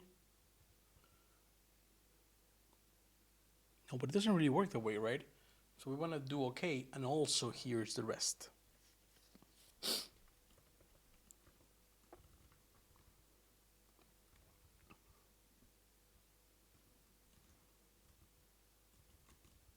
So my guess is that the rest is not something we pass there, but that we keep here.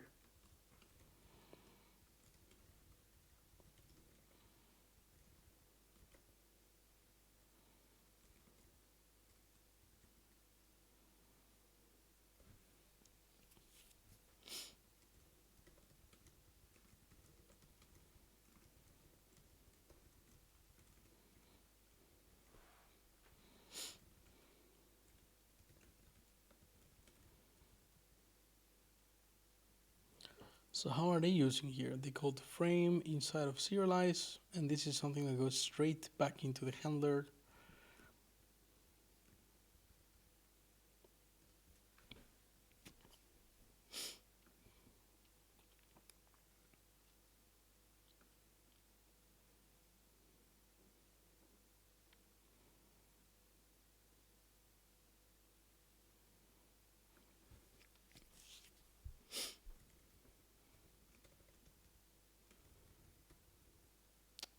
Right, this is using the unfold interface to reply, because it knows that it's going to be used in a stream.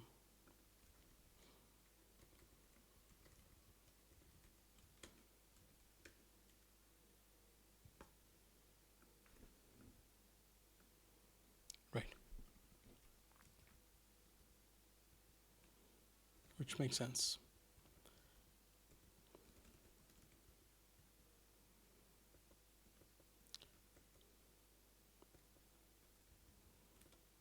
But when we call unfold, then we need something to return the accumulator and the value as an option. So we'll just do sum.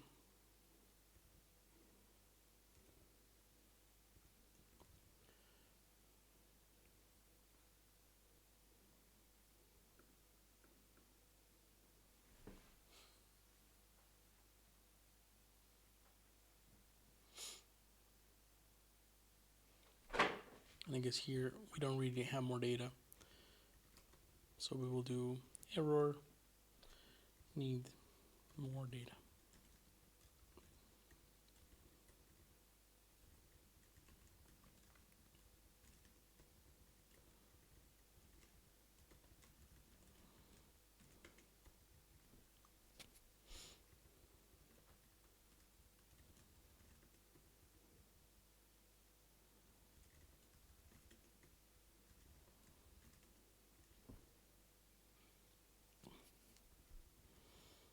Oh no, fuck, I forgot about that. Length of string must be multiple of 8.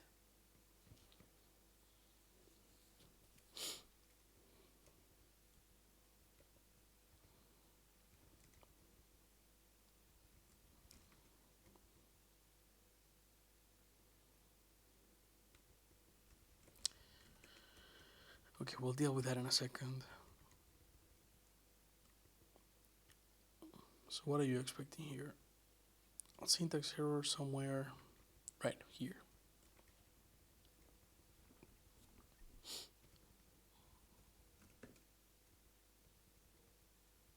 Cool. A little better, you get all the stuff. And then we do the parsing here for each one of those.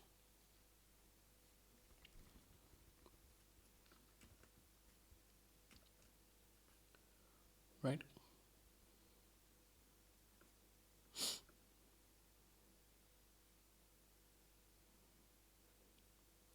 And the rest is something that we return above, because I don't think we're using the rest here, right? No, we're not. It goes from here all the way here. Good.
The pattern matches value to type int.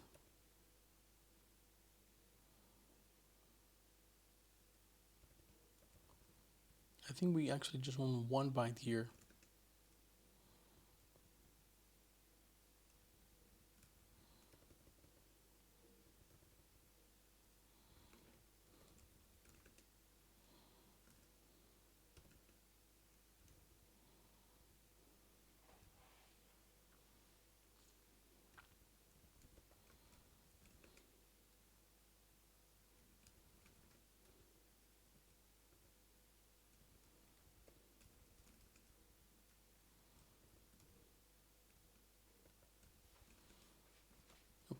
Time to open the bit string docs.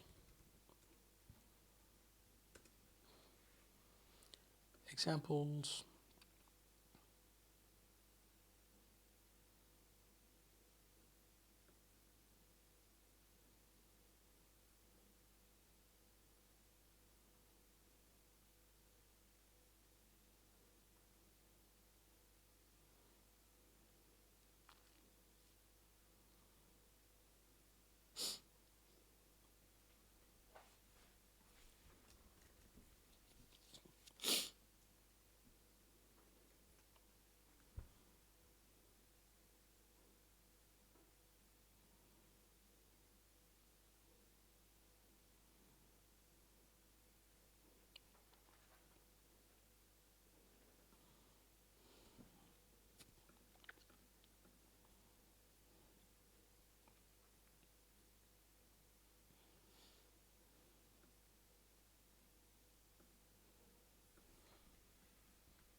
I forget if this is one bit or byte. I think it's a byte.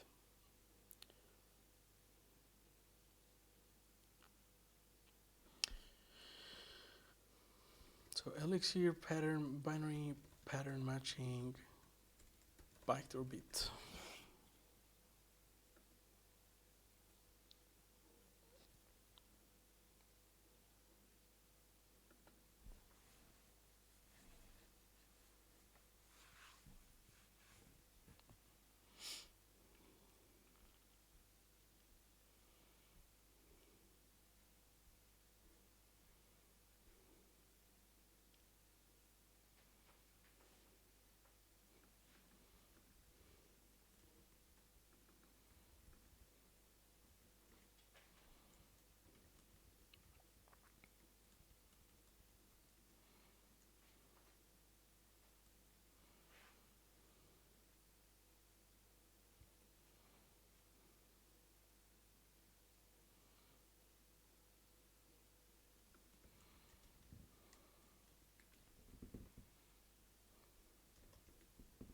Right.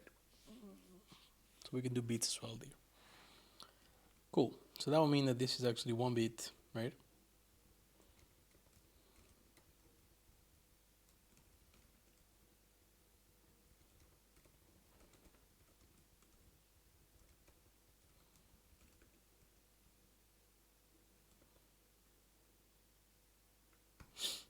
It's either fin or not, it's compressed or not. Good.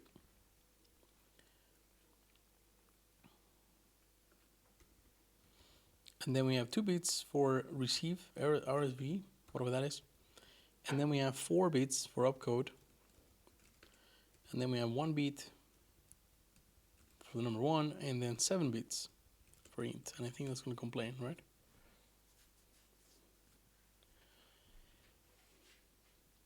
And then 64 bits, 32 bits, and then the binary size of the length.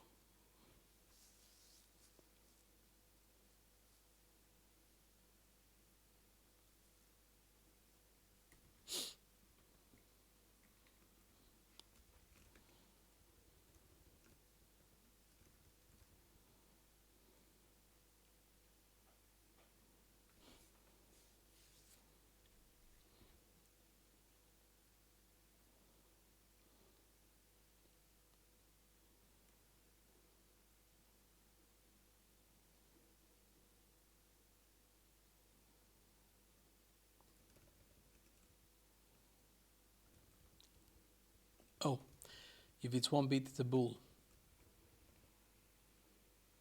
Cool. Invalid qualifier, because that should be bool.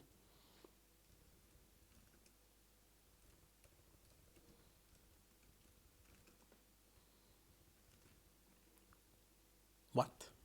Unbound value pool? You sure with that? Let's search pool.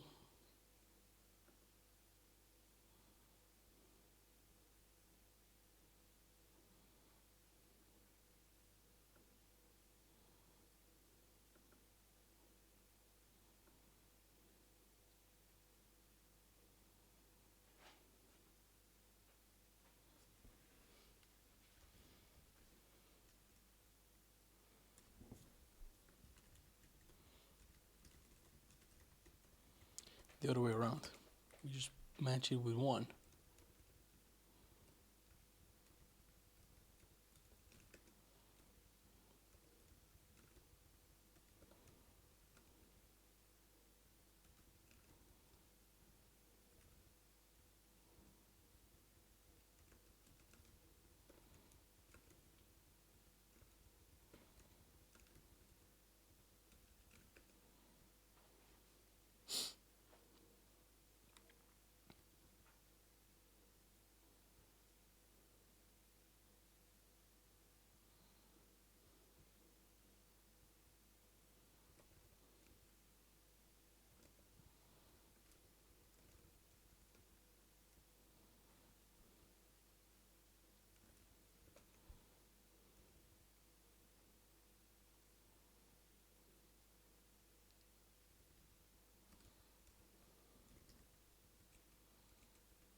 So clearly these things are doing stuff, right?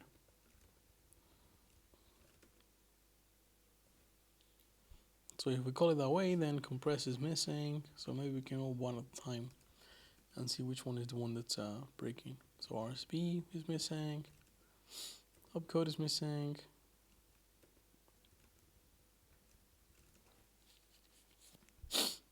Mask is missing.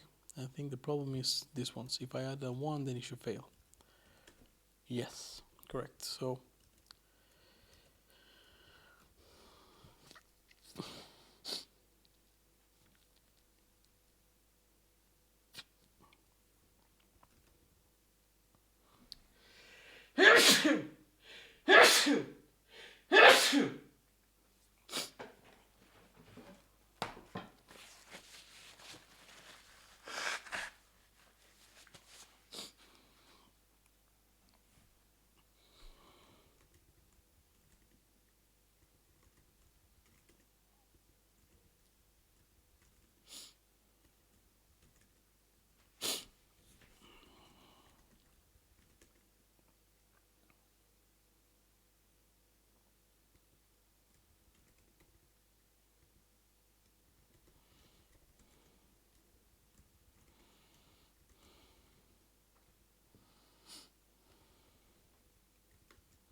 So we want 26 here.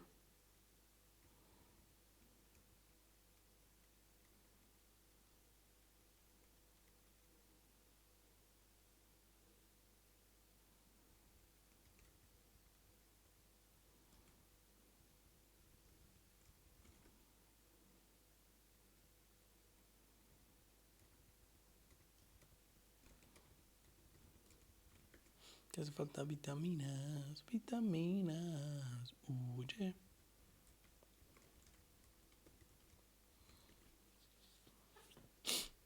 Cool. So that worked there. And the next one is going to be pretty much the same, but with the length set to 7. There we go. Nice. What's up? What do you want, Leia? All good? You want some scratches? Scratch.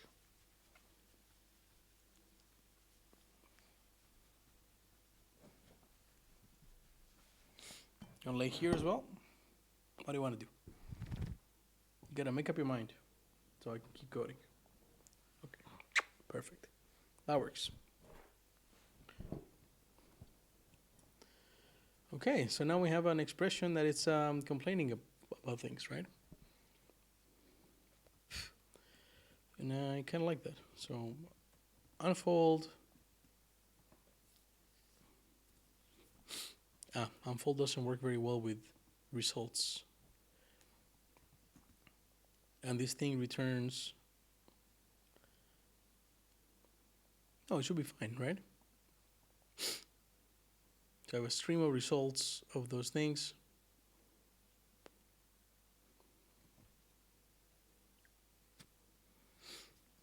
I guess specifically because of the reduce while, right? I remove that. Yeah, perfect. The reduce while is expecting the frame to be of a different type.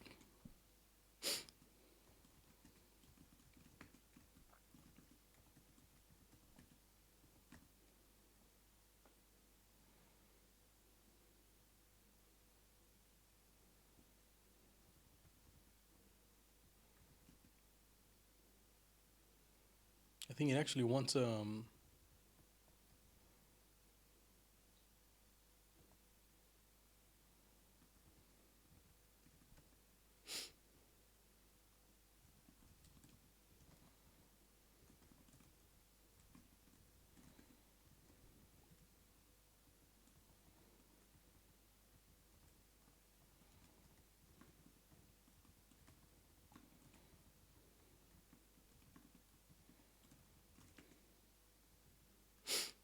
J.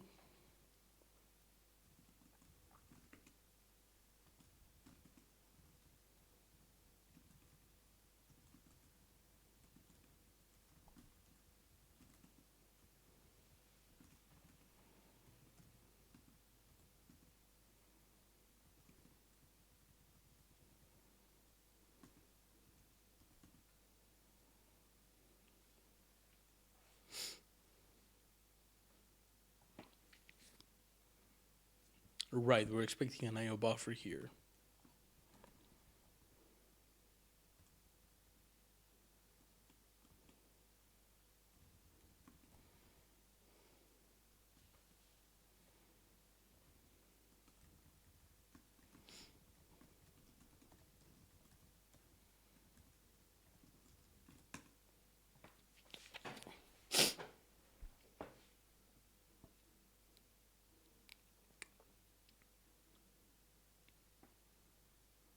Cool.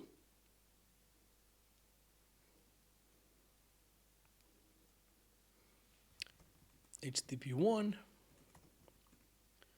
line 29.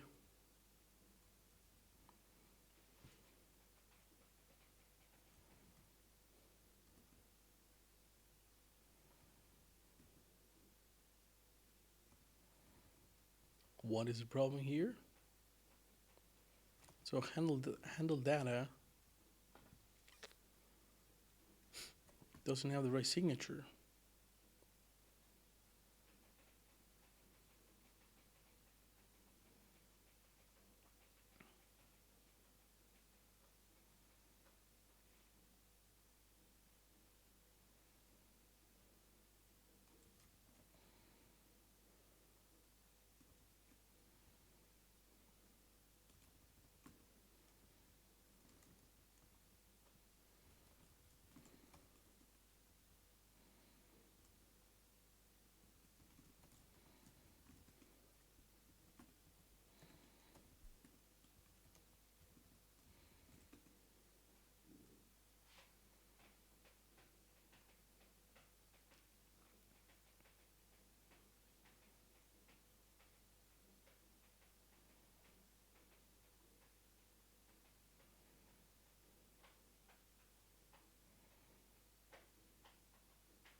Okay, we're getting to the point where the default handler interface that just returns this polymorphic error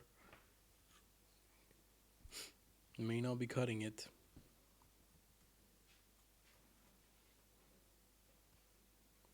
Maybe we need to define an error type here.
Okay, let's do that. Let's add it to Atacama, right? When we have an interface for handler, we're gonna say there will be an error type here, and it's up to you to define that. And then we can have something like a function for handling that error or printing the error, for example, right?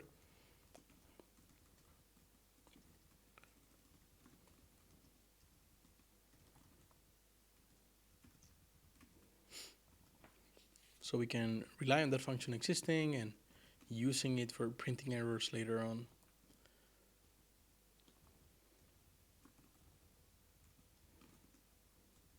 No seas tan cruel, no busques más pretextos.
Echo test. We have a type error, and our error type is going to be nope. Here we just need to define it, right? Examples echo, and we also need on our bench echo.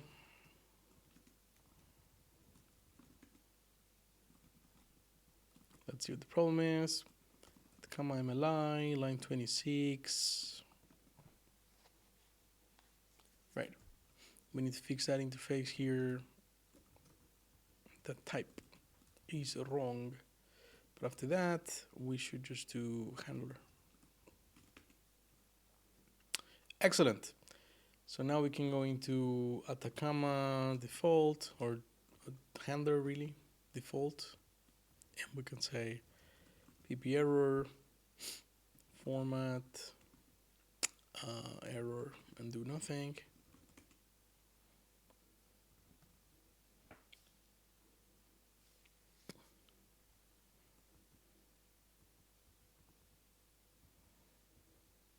I'm confused.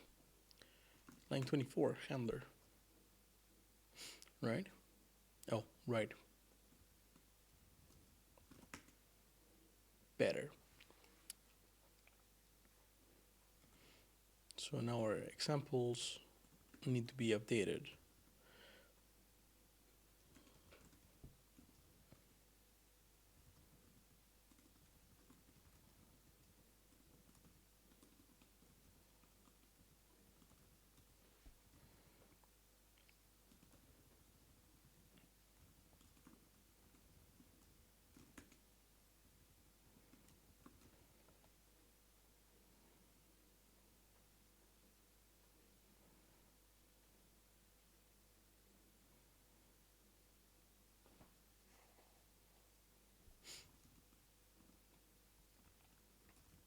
Examples, echo rely. One more, echo test. Cool. Close everything. Handler ML, line 34. You get a handler error here that it was missing one of those. There we go.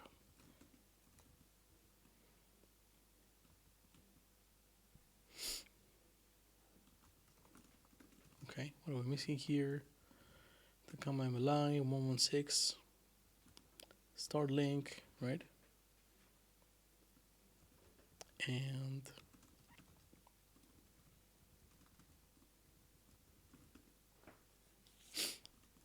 cool. Doing format, doing test, doing exec, bench echo exe, TCP Kali. Let's see if you're still running. Looks so.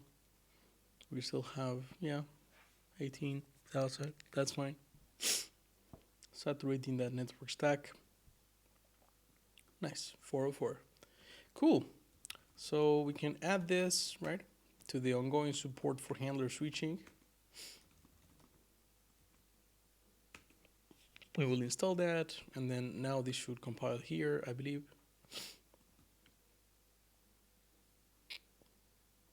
Better. We're missing the pretty printing on the error, which is not a bad thing, right? Format. T, we don't want to do anything right now. What is the problem? Unknown opcode. All right, I have a typo there.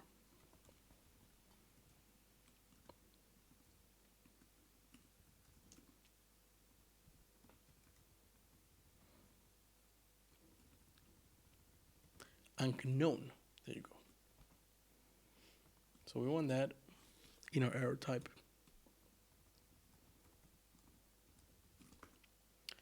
Cool. We just need the same thing for HTTP2. Do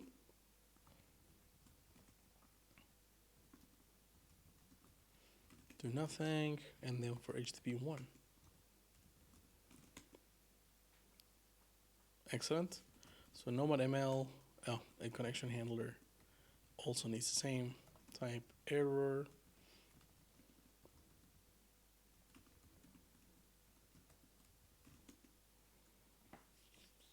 PP error. Sorry. There we go. Cool. What else? Nomad MLI. Our interface here has an error. And then, do we want to? No, I don't think we need this type here.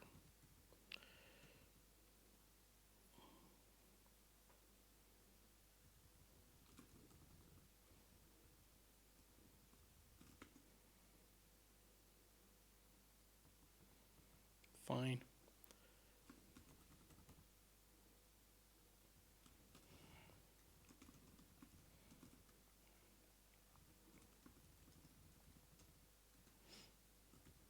I think we can just do include Atacama handler interface. Perfect. Doom format, build, everything's fine. Doom test. I don't think we have a test for this thing. But we do have a do an exec test that we've been running, and if I run that again, everything's still pretty good. Okay, cool.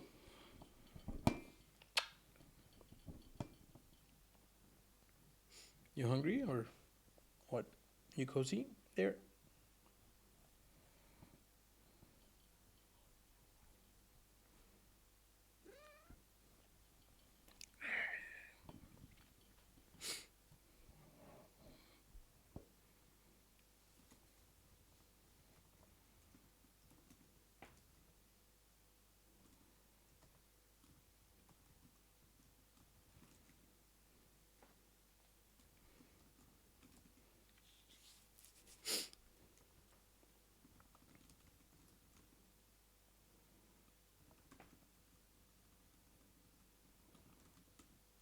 Cool.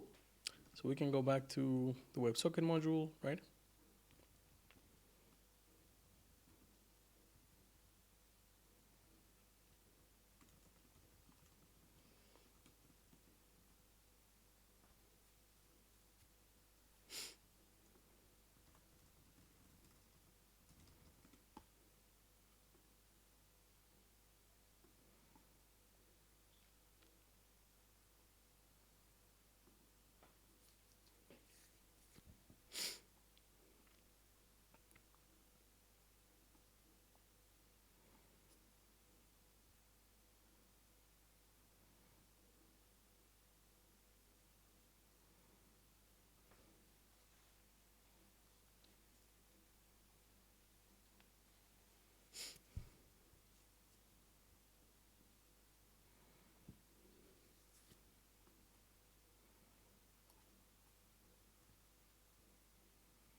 Oh, this is super nice.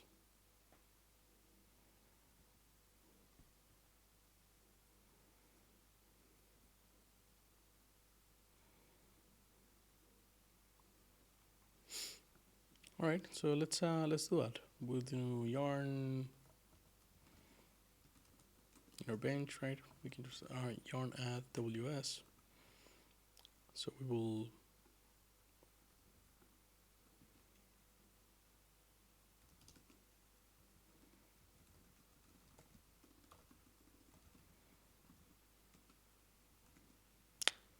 cool. We can connect now.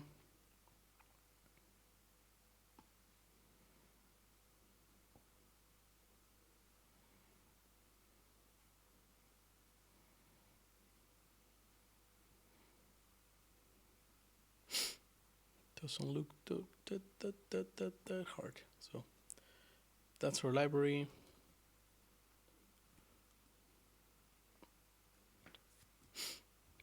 Oh, god damn it. Bench node. We can do const WebSocket, right?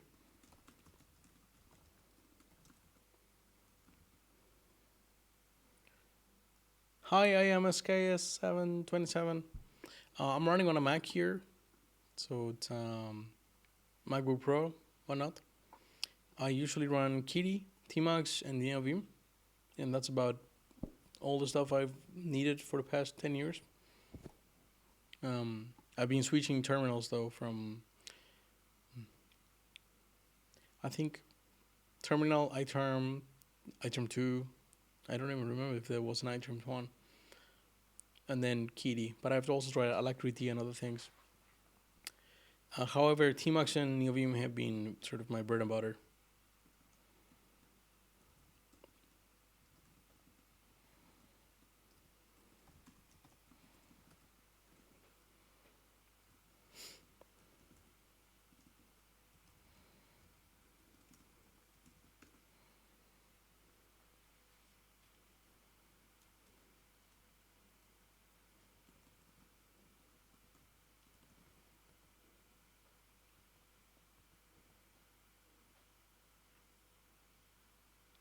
On Mac, I use a Rectangle, which is okay. It does the job, like to move things around like this, right? But I mostly use like AJKL for like left, down, right, top and right, and then enter. So maybe 5 shortcuts really for it. Not that much.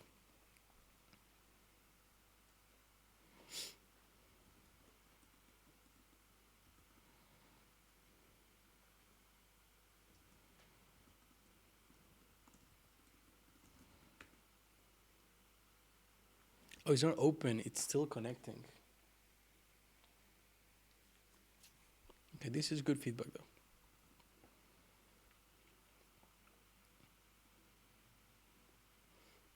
So we can do open.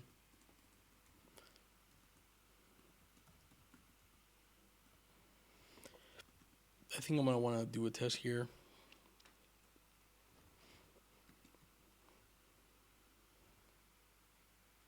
Oh, I didn't learn anything. I just reconfigured the main view, right? Like this first four. Not even the center one. So 1, 2, 3, 4, and then the maximize to the same shortcuts that I would normally use in Vim or NeoVim. So now on rectangle, Control Option H gives me that. L gives me that. J is down, K is up, right? On Tmux, if I want to jump between panes, is Control Q, right? Control Q H goes to the left, and so on and so forth, AJKL. And then inside of Vim, if I have multiple windows or buffers really, right? Then I can jump in the same way, Control W down or up or left and right and so on. So it's the same, literally the same set of bindings that I already know for all these 3 tools. Just changes the modifier. It is very handy, I would say.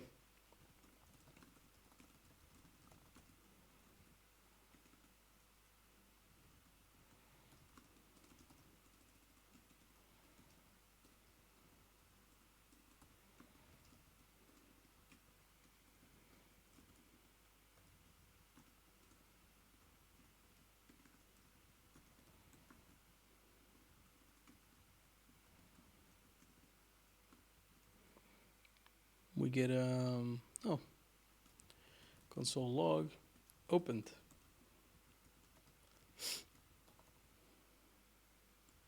So right now I am cat sitting for a friend. So literally all I have is like the camera here, the microphone, and a laptop. So everything is on one screen. At home, where I have the bigger setup, right? I do have. I don't use a laptop. Right? I have a desktop Mac, and a Linux box that I don't use as often as I wish I did. And in there, I have one screen, maybe like 32-inch screen, and a vertical side screen. But the vertical one, I mostly use it when I stream, so I can get some feedback on stats and stuff like that. Like for example, having the chat on screen. Right now, I have to use my phone.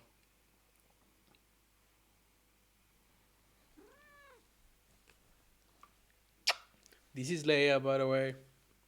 Say hi, Leia. Hi.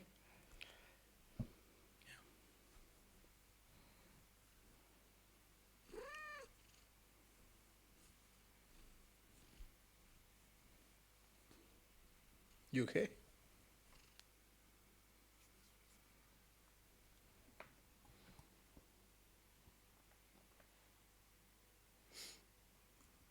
So this will be our tiny test, right?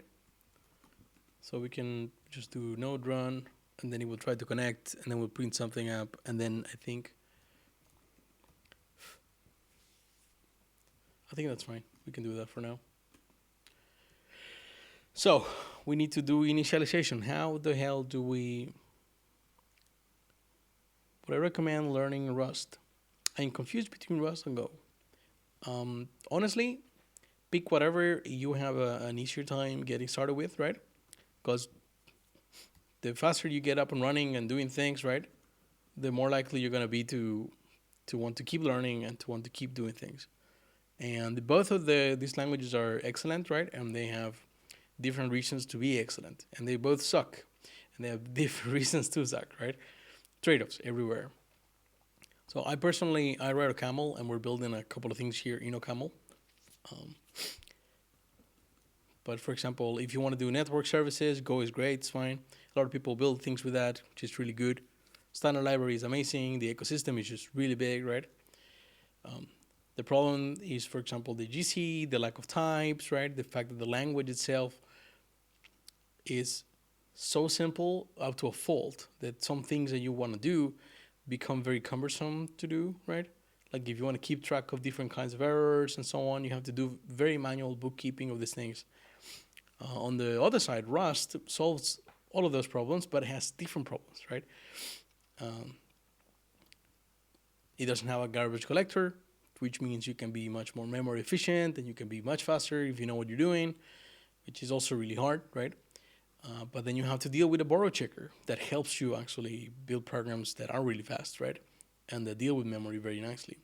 And the borrow checker is yet another thing you have to learn, right?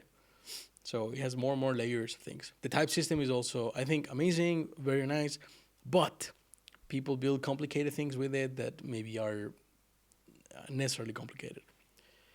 Um, so I think you're both with both, to be honest. But it's a very nuanced take. If you ask me if I have to pick one, then I will probably start with Rust, right? And then if I really need to, then I will just go back to Go. What about OCaml? Would you recommend? I think so. I would recommend you learn OCaml for a couple of things. Oh, sorry. You okay, Leia? Sniffing a lot. There's a lot of reasons not to like OCaml. Like the syntax, it just looks plain weird, right? But it has a type system that is very pragmatic. The community is very pragmatic in general, right? So this is not Haskell. It is functional programming, but it's not pure, which means you can have a record, right? Like a type that user with like a username, right? That's a string. And then something like last login, for example. Let's say that that's a date. And you can make the last login be mutable. So you can actually mutate data, do things like that, which is really nice. Like you have for loops and whiles and stuff like that if you want to do programming in that way. The ecosystem is small. It is very, very small. So if you're going to write OCaml, if you're going to learn programming with OCaml, then I would say you would be better suited at that if you're the kind of person that has no problem just going down the rabbit holes, right? And saying, oh, I want to build a web server. Cool. So I need to understand, all the way down to how the sockets in the operating system are handled, right? So that I can build the abstractions I need to build a web server. Obviously, there are web servers in OCaml and you can reuse them, but you will find out that many things are missing and you need to be willing to build them, right? So that's something that puts a lot of people off. It is not a batteries included ecosystem at all. A lot of what we've been doing here on stream this past couple of weeks really has been to build this I've been building these libraries, right? To get a very nice vertical slice of the ecosystem up and running. That it's a slice that I call SaaS ready OCaml, right? So if you grab OCaml and you're building on top of the Riot scheduler and you're using these libraries, right? Then I would expect you to just be able to build your thing and not have to worry about, oh, I am missing this library or that library or so on and so forth. Yeah, you can find me tweeting a lot about, oh, sorry. I was just looking at a speaker here. Tweeting a lot about OCaml as well. There's a rather nice community on Twitter.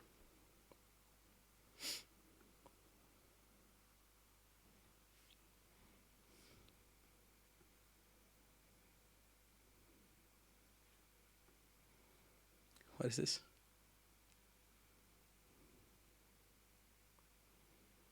The teachable case. My God, I need to do this.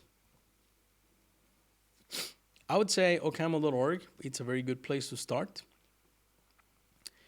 There's been a lot of work in the learn section, right, to get a lot of guides on how to install the language, right, writing your first program, and especially here in the language documentation, the community has been very open about writing and reviewing this, right. So all of these docs that you see here about like how to do things are not just written by someone, right? The community goes and says like, you know what, we don't agree with this. We think this is the more common pattern and so on. It is super super nice how it's being written right now. I love it. I think OCaml niche. A lot of companies rather large use OCaml. I think it has a few. One of the niches is that it is absolutely the best thing out there for like writing compilers, right? It is fantastic. The type system is designed almost for being able to do that kind of work, right? So that's perfect. A lot of people do networking. So, for example, a layer of Docker is written in OCaml. So, if you're running Docker, you're running OCaml today. There are some companies building entire blockchains on OCaml, right? It is, let's say, it is very close to a systems language without being a systems language. You can, of course, also write front-end stuff. There is an OCaml to JavaScript compiler that works incredibly well, and it was actually used at Facebook to rewrite Messenger.com. Also, Facebook writes a lot of developer tools in OCaml.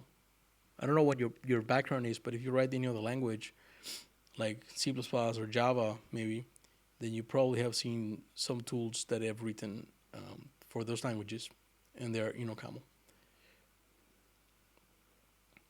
The compiler is crazy fast. Like I cannot emphasize enough, right? How fast the compiler is, and the build system just makes it even better. The main drawback right now, as I was saying, is that the package ecosystem, right? It's like 4,500 packages. If you go to like crates.io, I don't know. I think they have 132,000 crates, right?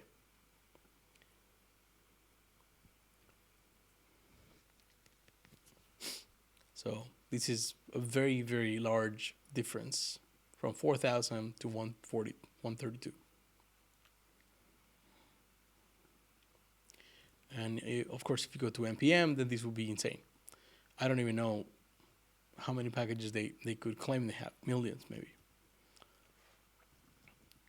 Go.dev might have a list of packages, though.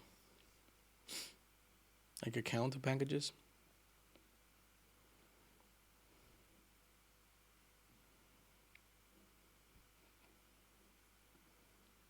Maybe not.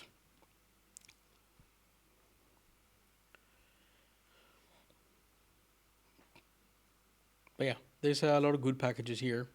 A lot of the packages are incredibly high quality code, right? Super reliable stuff.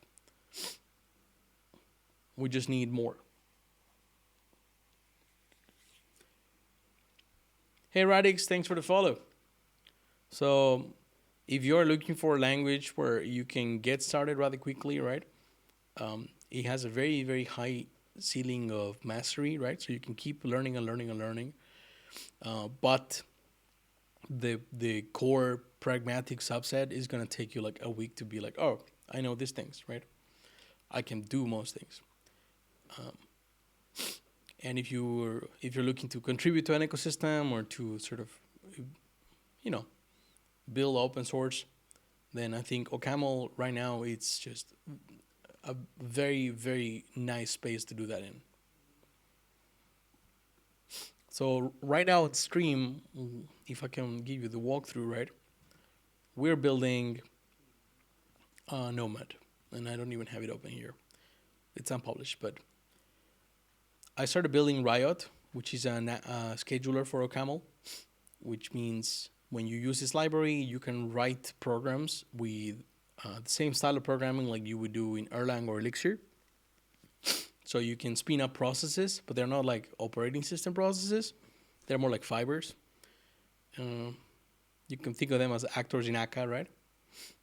And this is sort of also type safe. So the messages you send and receive, they all have types. So you can say like, okay, this is the exact message I'm getting. And the idea behind this library is that now that OCaml 5 has support for multi-core, right? I want to be able to just run a program that will run in 1 or 1,000 cores, right? Which is something the Erlang people and the Elixir people can do. And I've written a bunch of Erlang, so I like got used to that. So coming back to OCaml was like, damn, I don't want to have to manually like deal with threads and sort of do these patterns of like work stealing queues, right? I just want to just write my program, and if I have 1,000 processes, right, then if I have 1,000 cores, then they all run in parallel, right? That sort of thing. So Riot does that, but of course, because it's a very low-level piece and it brings a new paradigm for how to write OCaml, right? That means we need layers on top of that to be able to do common things.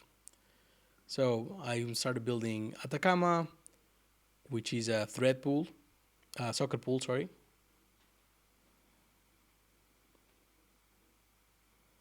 Yeah, the syntax of OCaml is definitely something that you need to get used to. However, you can learn ReasonML, reasonlang.org, I think it was that.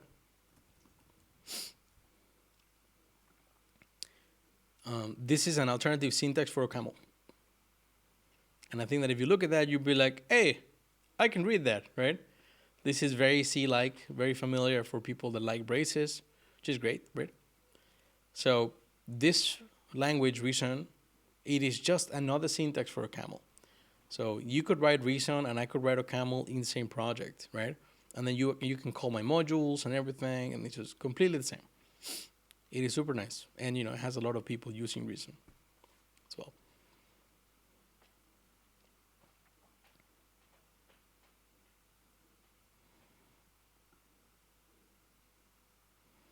It looks a little bit like this. This is the Reason code, right? You define a type, which is a tree. It can either be like values of the type tree are leaves or nodes. And then you have a function sum that given an item, right? And the item will be a tree.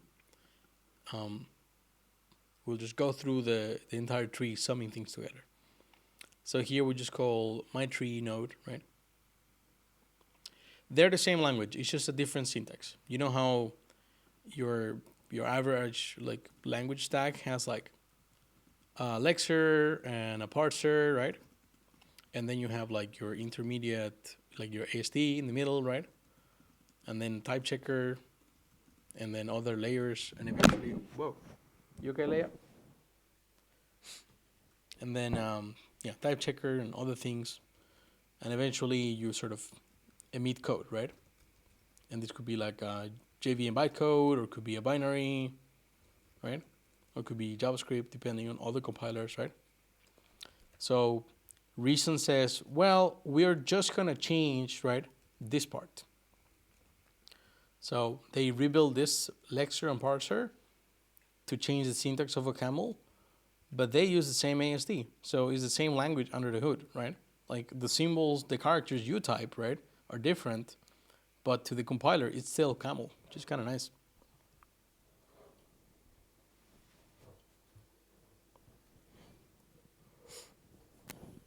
And it's super well supported, right? The main project that helps you compile OCaml to JavaScript also works perfectly fine with Reason, right? It's called Melange. This is completely transparent. Like you configure this once in your project and that's it. However, if you're looking to learn a language like OCaml or Reason or an ML really, and all of these feels like, oh, there's so many things to learn, the Rescript people, right? They have done a very similar thing, but they give you this more unified interface for everything. So this is its own language, but this language is very, very, very close to OCaml because it actually was OCaml, right? And slowly moved towards JavaScript, which, Reason and ReScript are cousins in some way. And this may look more like your cup of tea as well. I really like how they managed to make the ReScript syntax and everything feel clean,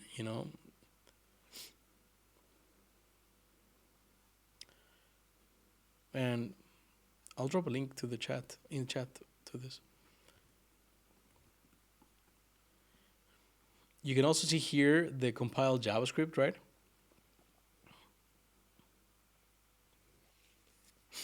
So on the left, you do a switch, right? And then the compiler figures out that the best way to do that switch is actually to have a couple of ternary operators, and then you're done.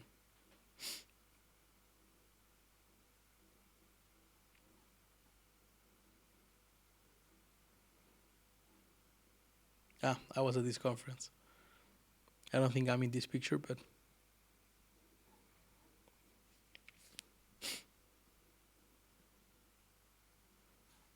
I was working on Walnut, where we had a code base of 300,000, maybe a little more, lines of ReScript. It was absolutely fantastic, a complete blast, right? To be able to go in there and do really large refactors, right? Without the fear of like, oh my God, the application is gonna start breaking all over, right? It was super nice. So yeah, that's a little bit. Hopefully that helped. If you have any thoughts or questions, then feel free to drop them on chat, or if you use the hashtag OCaml on Twitter, I'm sure people are gonna be all over it. There's a few people that are very, very active here around OCaml.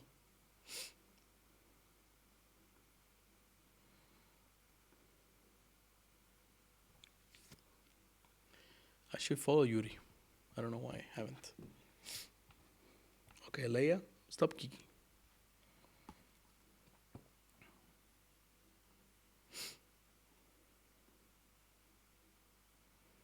No worries, no worries.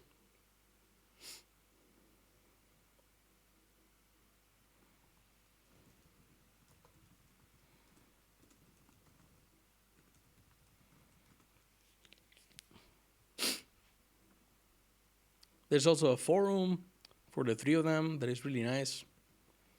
So actually, there's no recent forum, but there's or maybe there is one. I forget.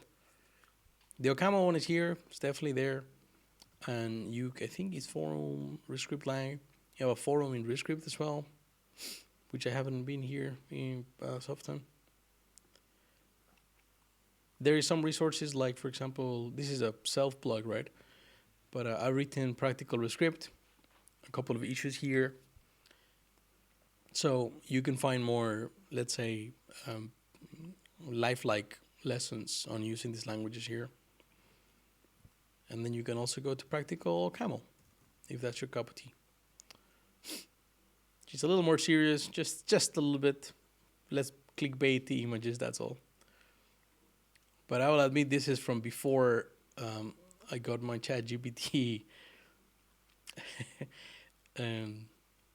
subscription. So now I would probably be generating all of this.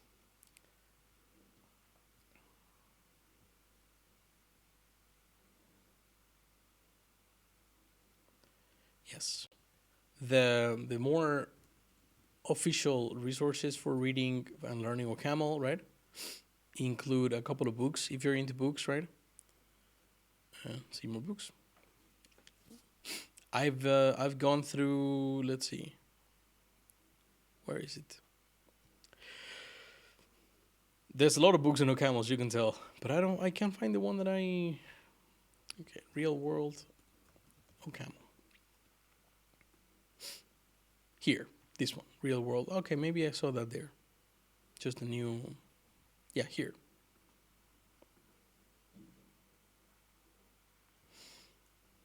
I don't think so. We can search for that OCaml tutorial, or yeah, let's see. There may be. Oh yeah, right. There is a. Wait, just gonna put it there. Is this it? I think I remember now. There is see CS1. This one. This thing has a YouTube playlist. I'll drop a link to that.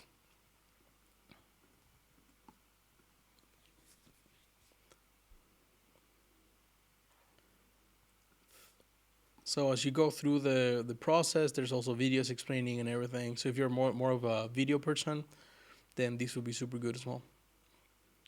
I personally haven't gone through it, but I've heard good things of it.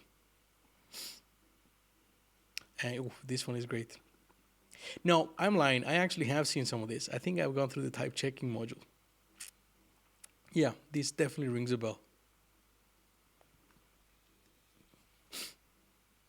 Also, you will find tons of stuff about writing programming languages in OCaml.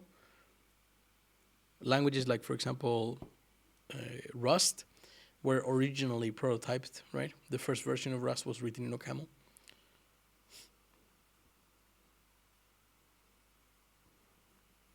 Yeah, there is no silver bullet, right? But it's fast enough for most things, and the type system is super nice. So here we are, writing OCaml.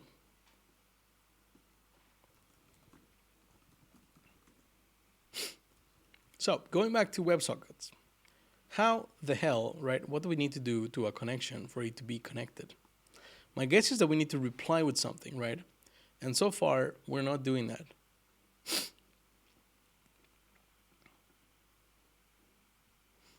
So I would like to look into this connect module to see what it does. Go away.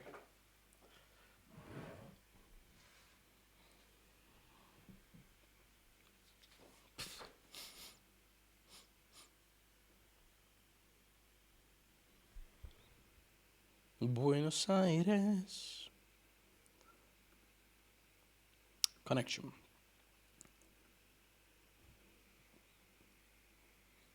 No worries. That's what we're here for.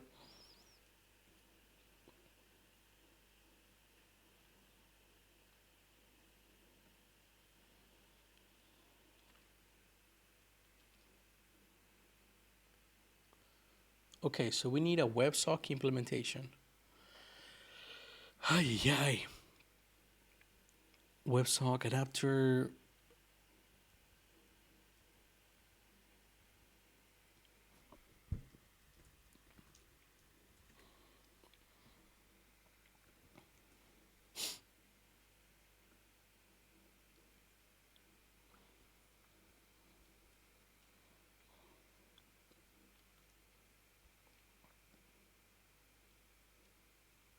Right, and then WebSock, the implementation. What? This is just types. It's great. I love that. But also, where in the damn hell is that function that I want? Init term.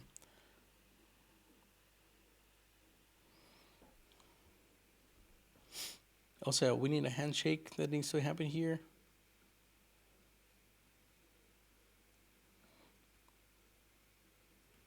I wasn't told about that. Handle connection. Connection init.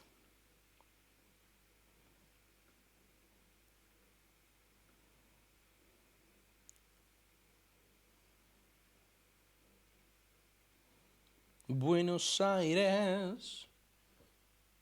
Tan susceptible.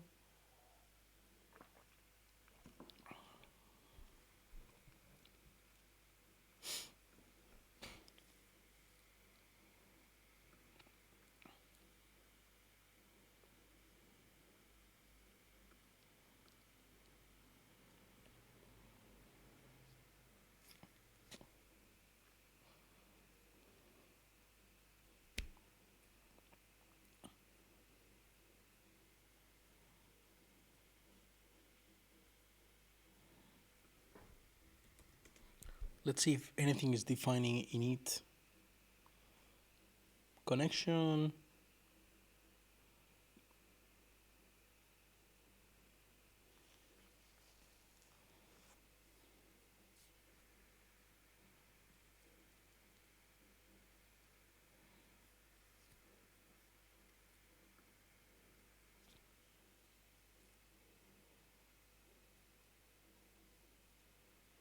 Hmm.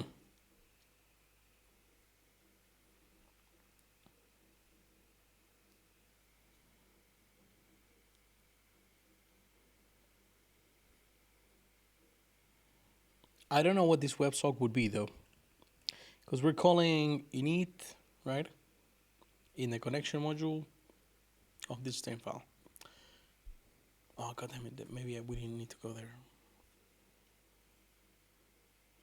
Yes. So in the okay, maybe that it's socket, but in the handler, right, we have connection init, and then we pass WebSocket, and WebSocket is the first of our upgrade options, right? Which I believe are the ones that we are passing in our handler as well. So handle connection. No, this would be going backwards. We're gonna go to the HTTP handler, and here this thing will say switch, right, to the socket handler, and it will pass us a state, and this state,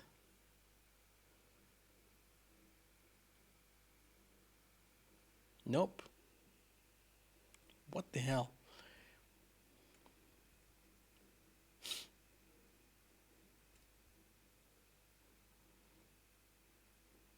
Oh yeah, okay, upgrade options is coming inside of the state. So when we pass in the state, we are passing the upgrade options that come from where? From this tuple here, right? Which is coming from the call to running the pipeline, which means we need to go outside of this framework and look at here. Plug. Because these upgrade options are either coming, yeah, tuple 4 WebSocket.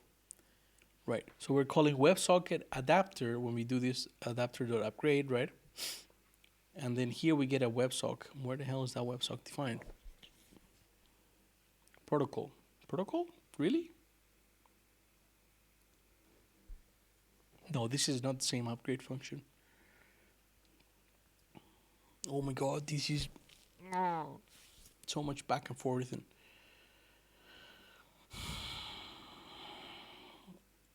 so what I want to see is the upgrade options, right?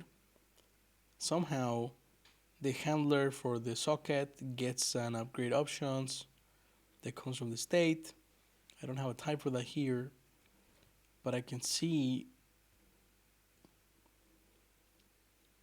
that it's a return of running the pipeline, right?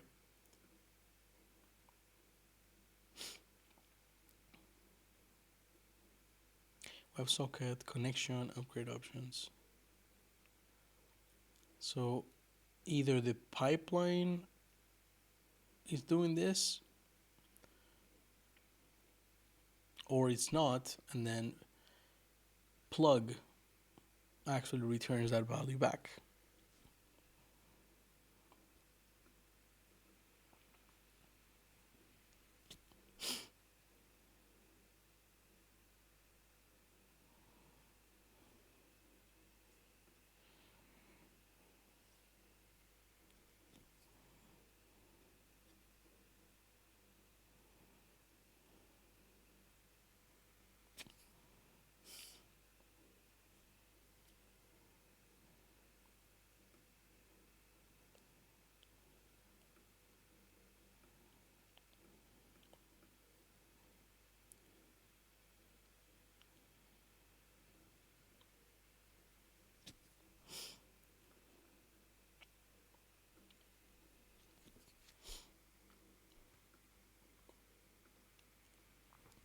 Let's see.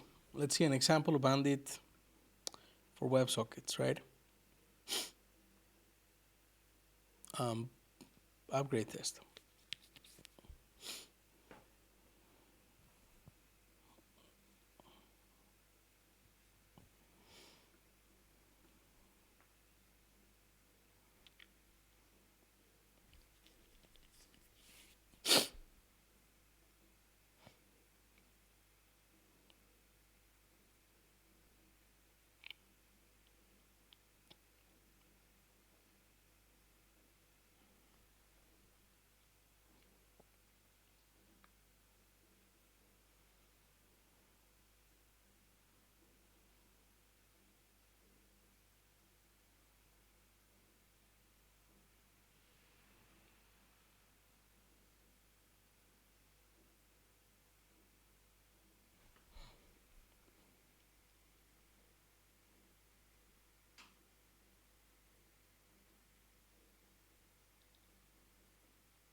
Okay, so I think it's possible that this WebSock is actually code that you would provide.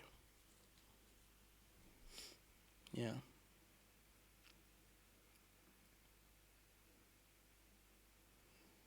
My new WebSocket.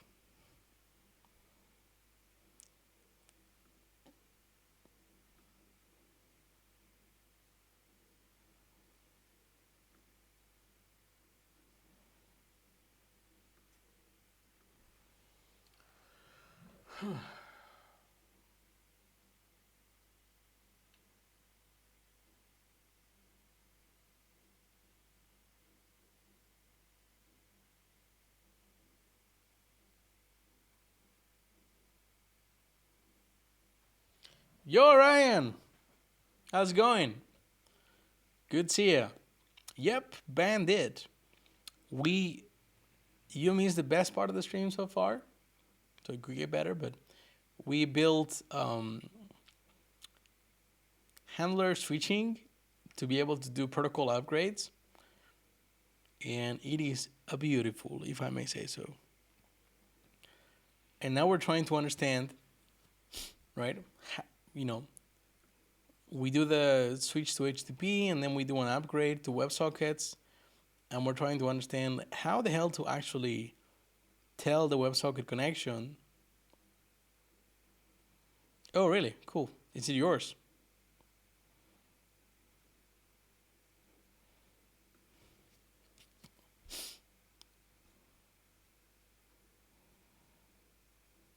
Look at you reviewing stuff. You never review my repos, man.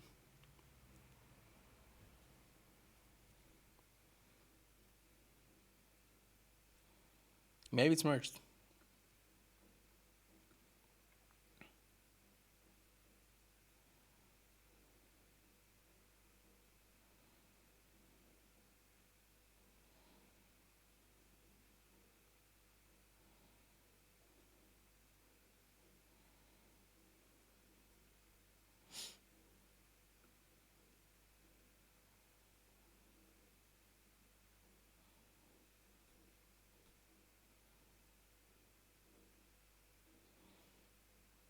But let me ask you, right?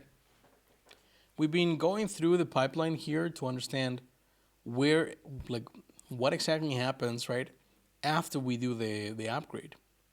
So in Bandit itself, right, eventually we do the switch to the WebSocket handler, all good up to that point, right? And then we're saying connection init, right? But when we look into that connection init, somewhere in here, WebSocket, no. So I need to go back into the lib, Bandit, WebSocket, connection, init right here. We call websock.init. What in the hell is websock? Where is that defined? What is this? I know that there's a repo that implements the sort of protocol for websock. Let's have a look at that PR.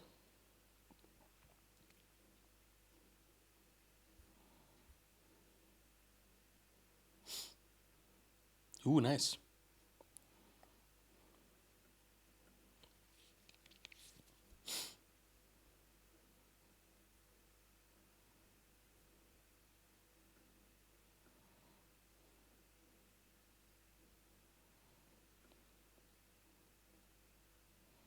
Oh, nice. Dude, this is literally, this switch transport is the same thing we added to Atacama.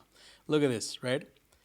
When you do an Atacama handler, the handler result includes a switch, right? And the switch includes some handler, right? And an initial state for that handler. So, yeah, it was the only logical way of doing it.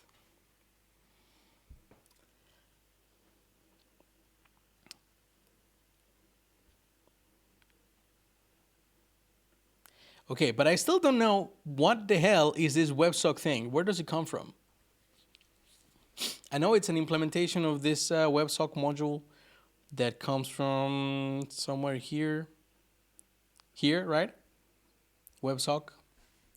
but I don't know what the actual modules that implement this thing are, or where do they come from.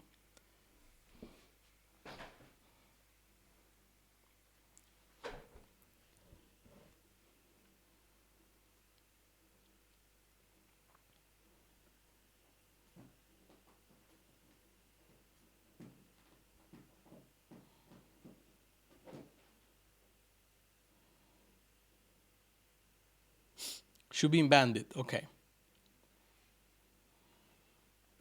We can search for that, like something that has like behavior, right?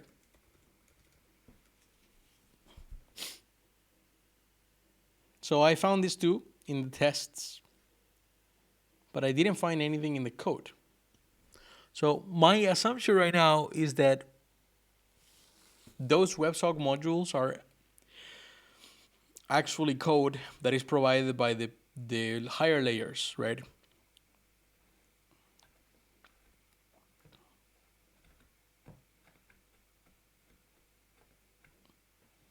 I also don't know how that WebSock option gets configured into the state, but one thing at a time.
Yes, the WebSocket adapter is here.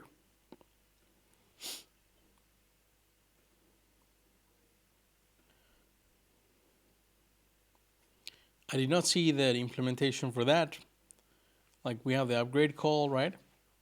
But didn't find much else. And this has like a cowboy adapter and things like that. But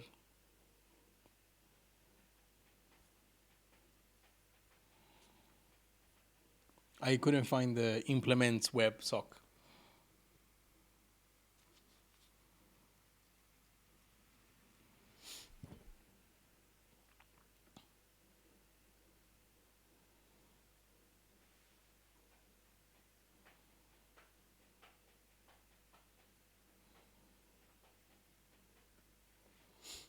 It could be that like plug or any other frame. Like my intuition tells me that when you create a handler, right, for the WebSocket or whatever that is, right, in your application, defining routes or whatever, that will create a module that gets threaded down to Bandit.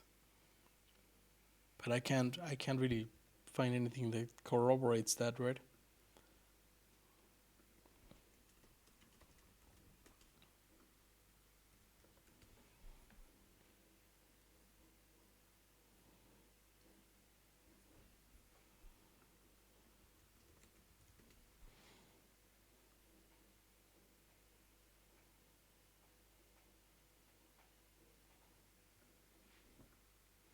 We can also search all of GitHub and see what we find. WebSockets, is that the? Does that ring a bell?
I'm gonna go out on a limb here and just search for that and the docs. Maybe the docs will say something. This is a specification for apps with service WebSocket connections. You can think of it as block for WebSockets.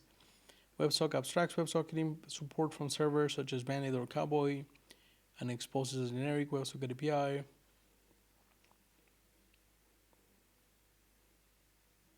Users will almost always want to depend on WebSocket adapter instead of this package. This is how I got to the WebSocket adapter, right? Wait, is this a, yeah.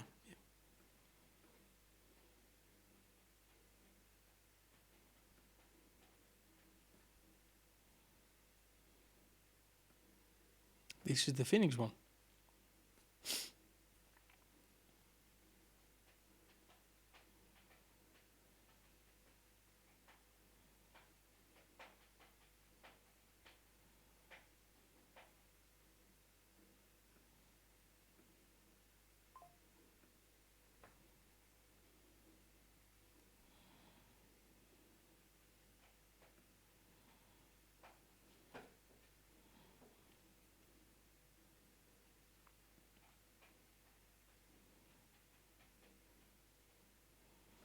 And then we call upgrade there. And then we pass in our module, right, in this case. Okay, so this is, I think that's it. I think when you call upgrade, you have to pass your own module, and this module needs to implement WebSock. So first argument to upgrade, right? That's the one we want to look at. WebSocket adapter, upgrade, first argument, WebSock. Second, really, because we're piping the connection, right? Okay, so that means whenever we, like what we're trying to do here,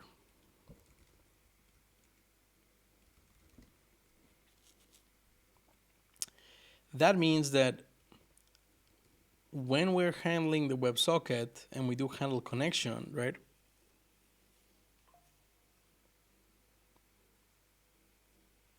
In our connection, we wanna not, we don't really want to say upgrade directly, do we?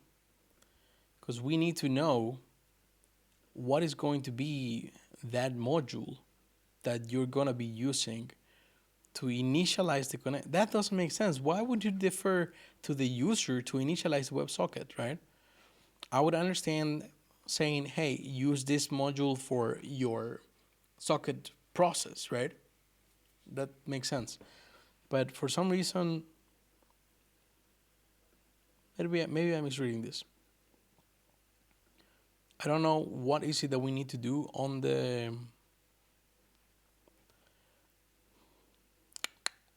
connection, right? For it to be initialized. Because right now, when I run this little bit of code, right, then we never actually get to open.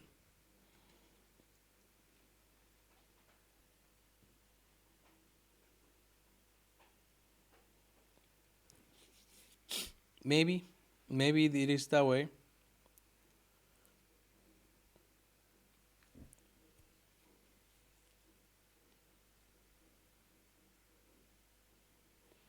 So where is the equivalent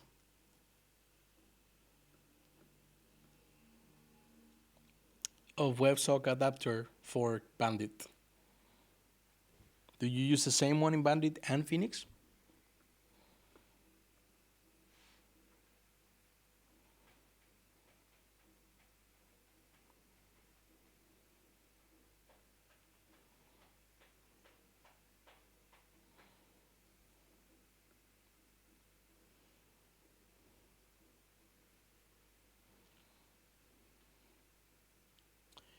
Let's see. I'm gonna search for upgrade adapter in Bandit and see if we find anything.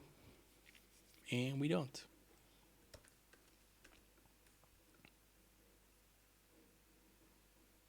What are you doing, Leia? Leia, now.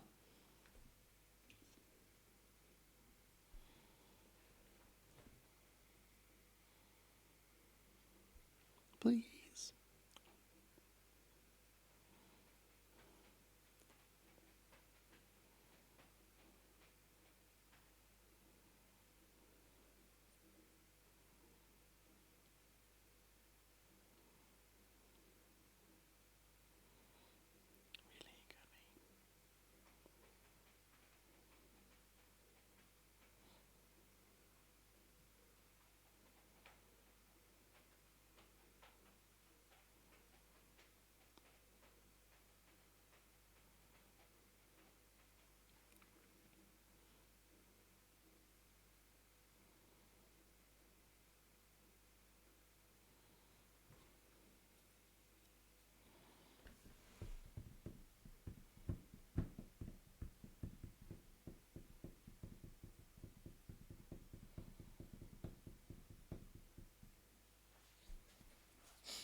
Yeah, I didn't find any of that in Bandit, so that must be happening outside, right? In your plug pipeline. So I am missing a piece here where we send something into the socket that tells the client, oh, this is connected. And don't know where that is. It does say here that, oh, dude, I forgot there's a talk. We could probably watch that.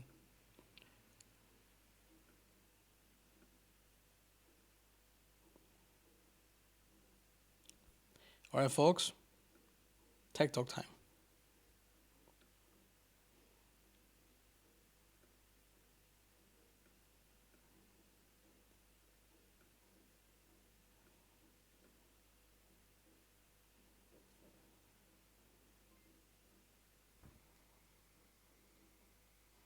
Thanks for the follow, Put92.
Okay, so we can look for that first, because I don't think I've seen that happening yet, right? Like we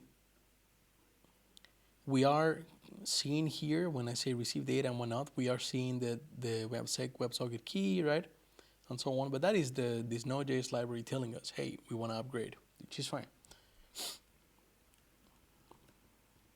So first thing I'll do is inside of this handler, right?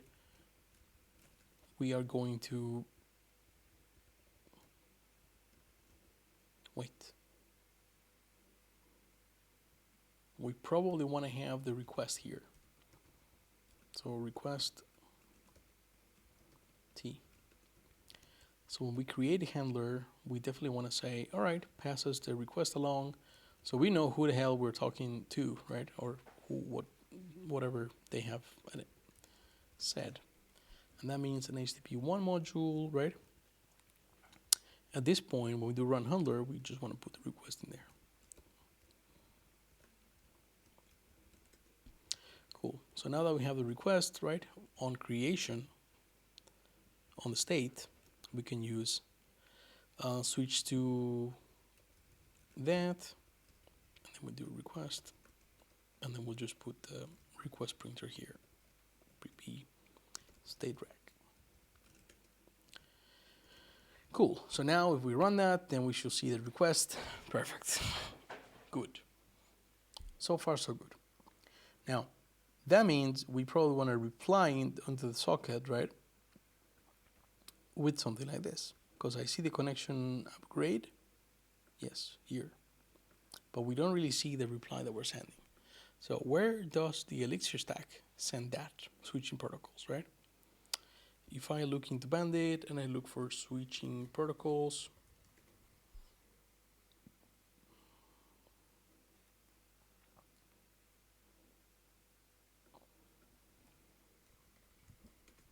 maybe 101. Ha! Handshake.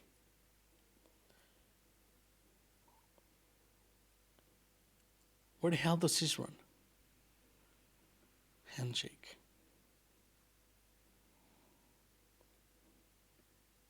Pipeline?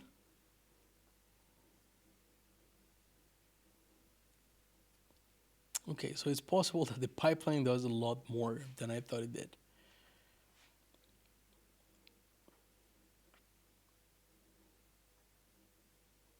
Yes, WebSocket connection has init, and inside of that init, it is calling WebSocket init.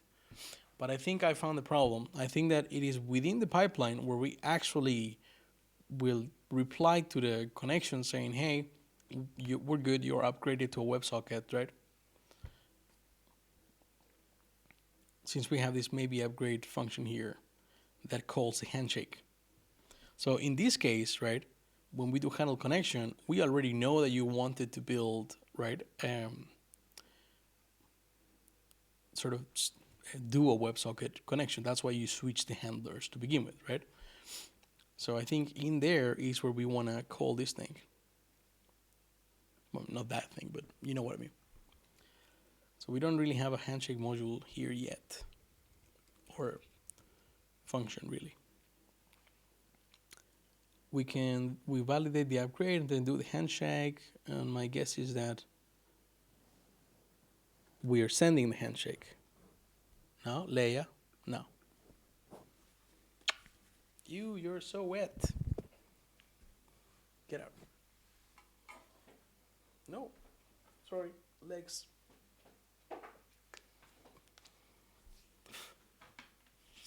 So if you're going to, if your connection is being handled by the WebSocket handler, then that must mean that we have at least done, right, the initial connection upgrade bits. So you have been routed here. Maybe we don't have to assume that, and we can do that in the HTTP1, right? So if we know that your connection is gonna be handled by, right, the WebSocket, then here we can do the handshake, right? This thing, because we also have the connection and we even have the state that we are starting the WebSocket with. So let's see what the hell does the handshake function do, right? Because we do have this send handshake function here that I presume would actually send a request, yeah, and it does the thing that you would expect it to do. It sends a response. Okay, so one thing at a time, right? We're gonna do WebSocket handshake, right? I'm gonna put the state here and the connection, and I don't really know what this returns though. I guess it returns a connection and the state. Leia, what are you doing? Yeah. Required extensions, send handshake.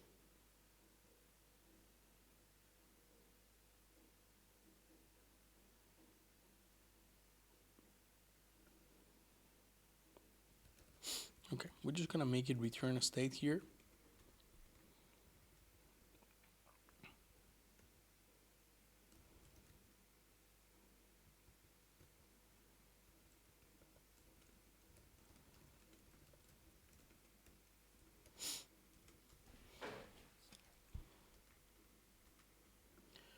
And time for dual splits. At the very least, we want to be able to write into that connection, right? So we have Atacama, connection, we have send. This is very high level. So here is where Elixir has it on us, right? Because you can use plug in here even though your application may depend. I guess plug does not depend on bandwidth.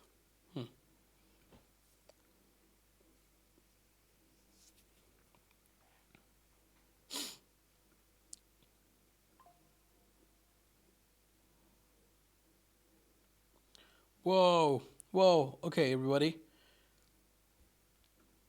Just got a ping here. Oh no, I thought it was something else. That's good, this is good. People refreshing the OCaml docs.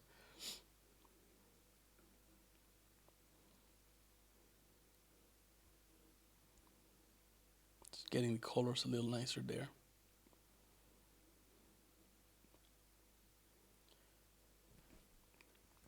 But I thought Jaguar had implemented the client pool.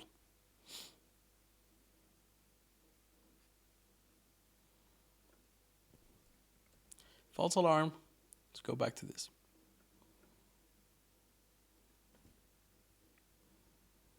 Somewhere in here, we'll find the code. What did we do with it? Oh, there you go. Right. So we probably just want to do response, right? And just build a response object, which we don't have. We just have a request one right now. So we'll save the response here as well. We need a header, status,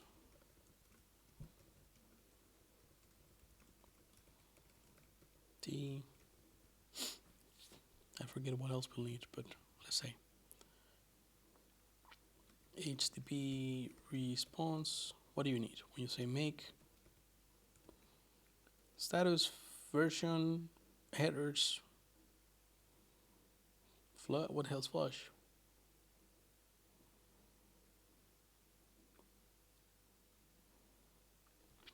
Okay, status, version, headers. Cool. The method here.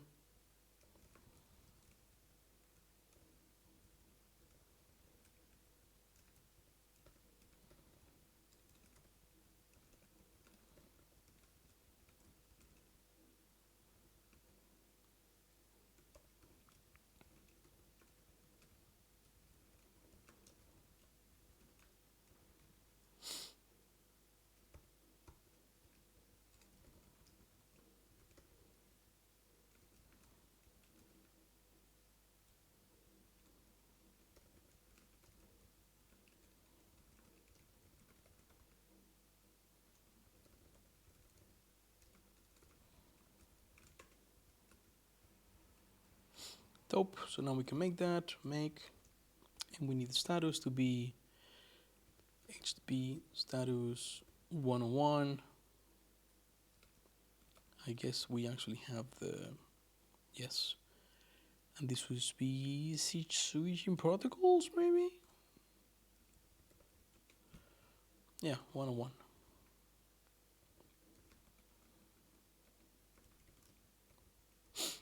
And then the headers. I think it would make more sense to handle the headers like this. And we can do upgrade, WebSocket, connection, upgrade, sec WebSocket accept, and we'll have a server key here. And then we need to put the WebSocket header extension. What the hell is that?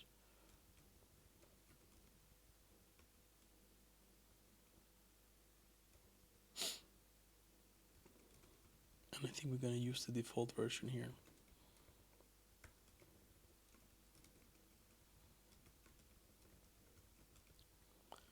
And status is going to be by default. Okay.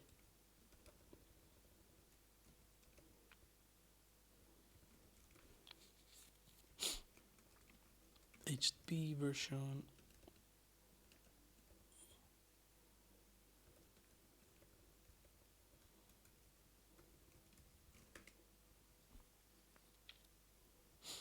So our headers are going to be HTTP header of list. Cool. And I think the OK has to be OK like that. Perfect. So that should work, right? Almost tempted to do that.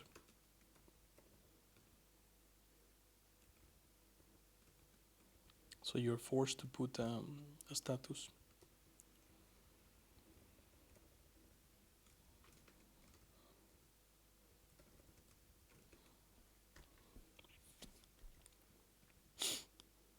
Cool.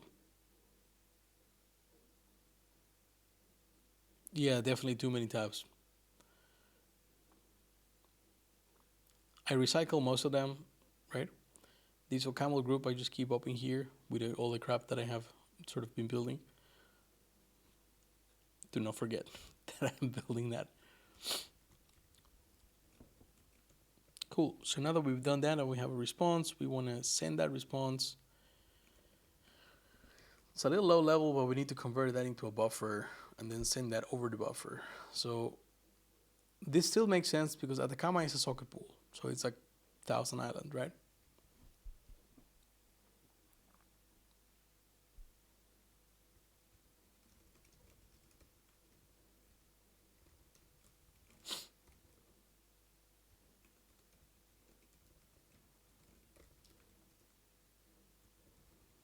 So now how do we make HTTP response? Is there a serializer here?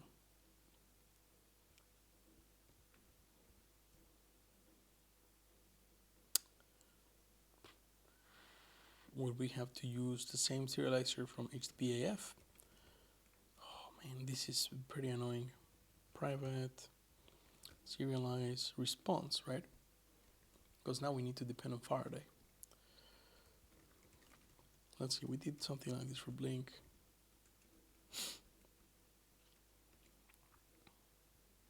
Request to buffer, response of reader. No, it's the opposite. But I guess it will be similar doing the request to buffer than it is doing the response to buffer.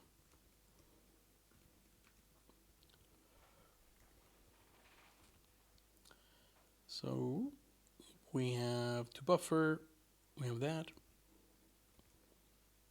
That is our T. Not even that, we already have all these things. Status, headers, version, right? We don't need to add headers or anything. We just need to figure out how to fit this into an HTTPAF response. So let status is going to be HTTPAF status. Actually, I think we can cast this.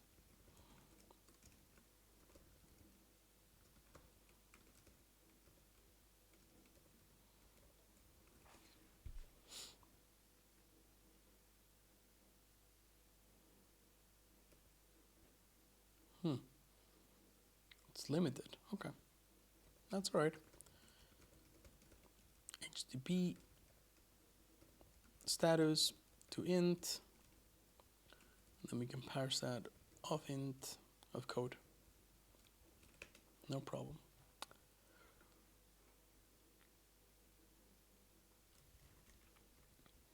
Now we need to do the headers, and that will be headers to list,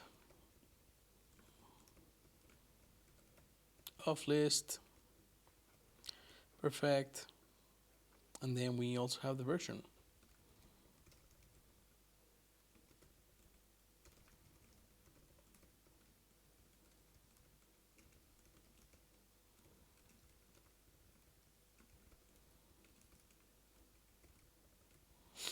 All right, so with that said, we will create a Faraday buffer and we will serialize a request into it, right? Which we need to create, actually response into it. So HTTPAF, response, create. What the hell is a reason?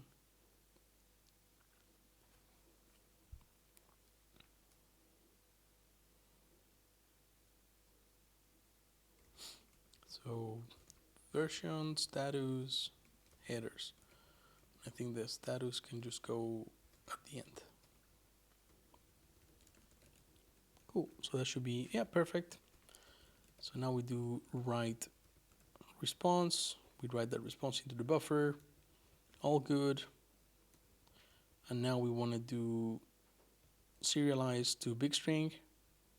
So we get a big string out of that. And now we can turn our big string, which is really a big array under the hood, into a C struct, and we can turn our C struct into a struct, into a buffer.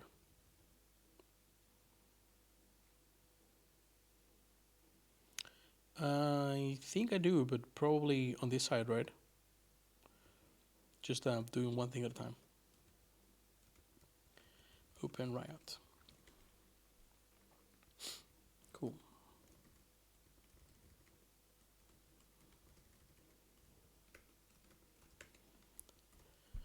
So this should go from a T to a buffer. That's a very big buffer. Let's do 4.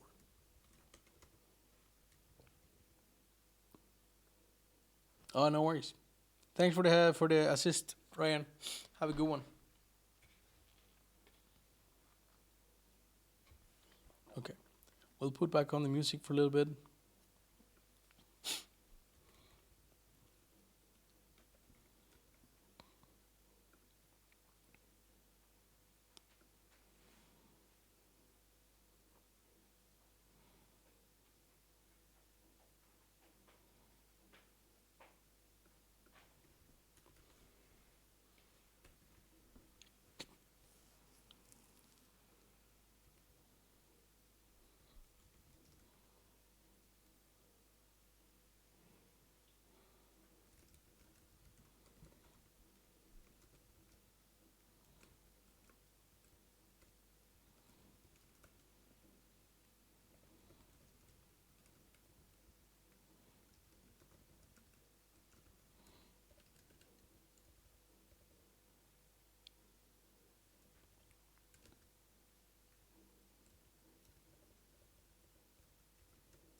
This is hard coded. We will see why. So, hash key. We need to be able to do a SHA, and this would be SHA-1, I believe.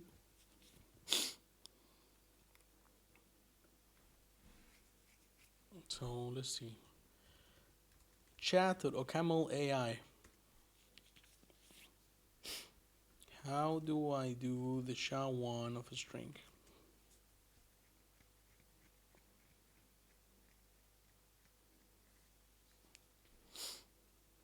Digestive.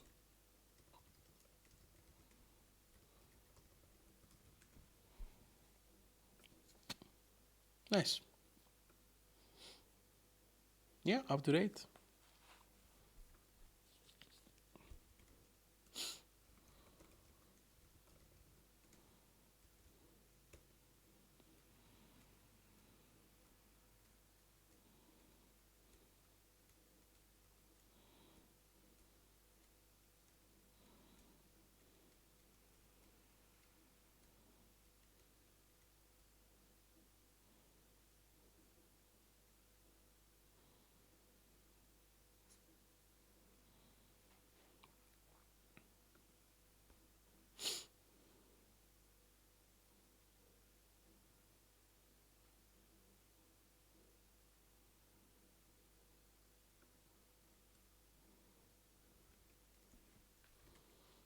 So we can do digestive.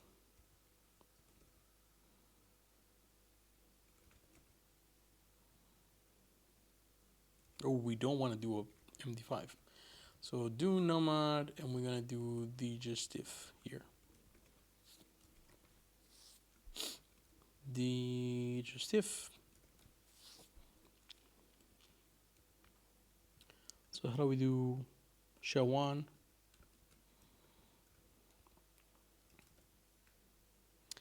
Get. No.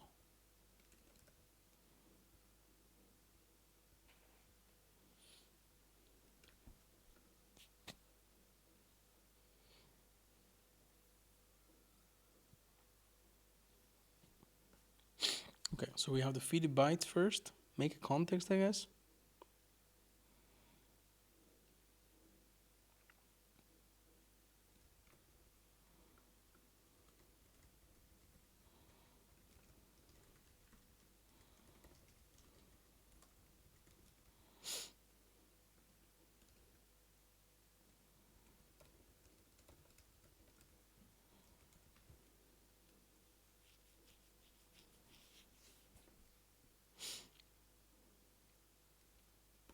What's the offset here?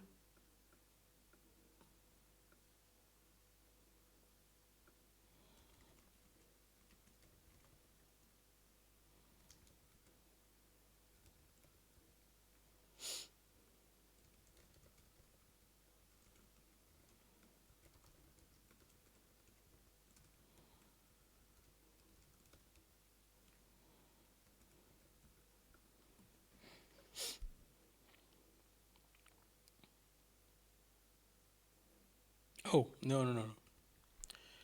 The bytes created. What the hell's happening here? Go, we have a context. And that context is the empty context, right?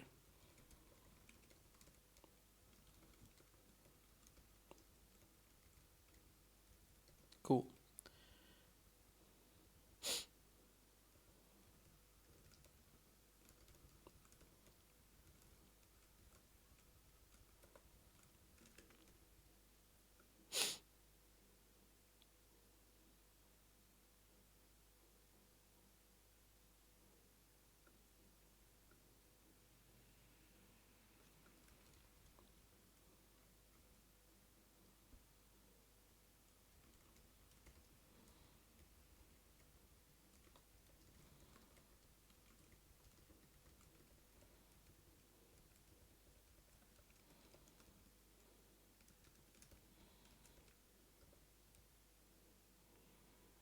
Do we need a hex version of this or what?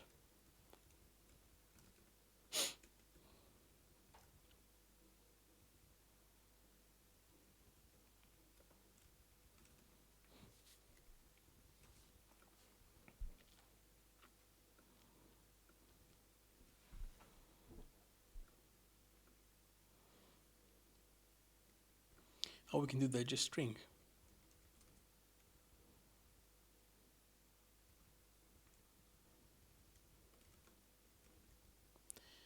It's not what it takes. So tell me why can this be love?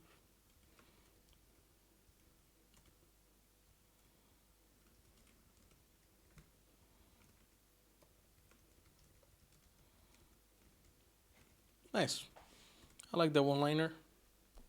Just grab the data, grab the string, boom, digest it, and spit it out as hex. Amazing. Digestive is excellent. Love it. So now that we have that, right, we're gonna base64 encode that thing. And that will be our server key.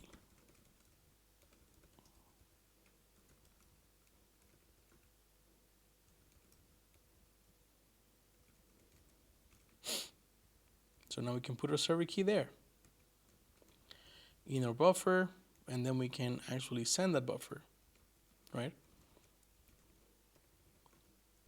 to the connection.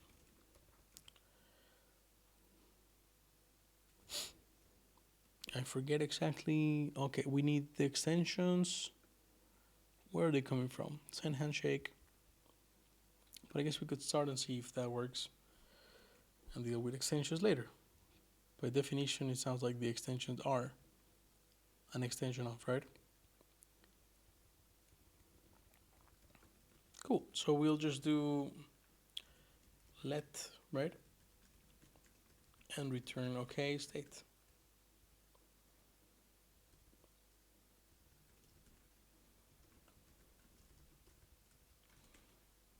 It's good what it takes.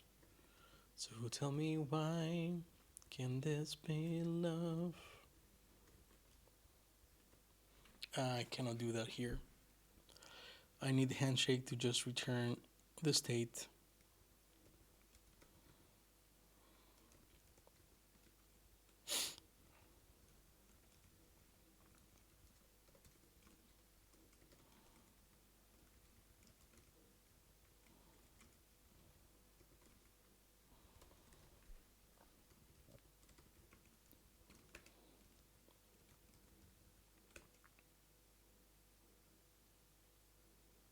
Okay, that's good. Something's happening, right? Sec WebSocket key, it's invalid.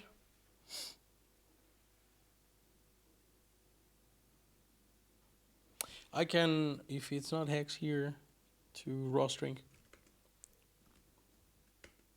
Woo! Right on time, Ryan. Right on time. That works, folks. It looks like we have a WebSocket open between the server and Node.js here. Oh, I'm so excited. It's only been 6 hours and 52 minutes. Only in a days of work, right? We're not even close to finished.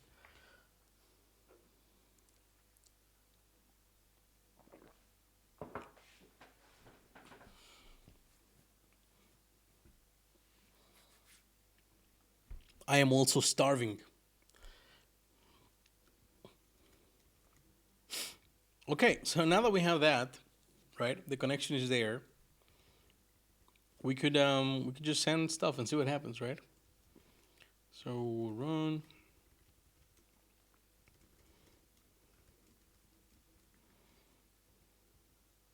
We can do 500. We can even do set interval. Yeah, go to bed, man. Go to bed. Thank you so much.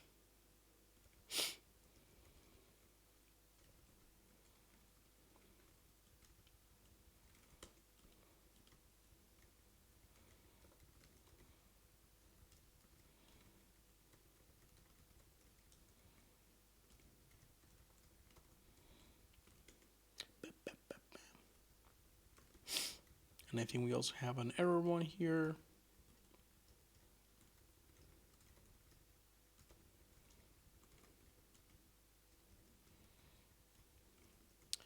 And we would have a close, I believe.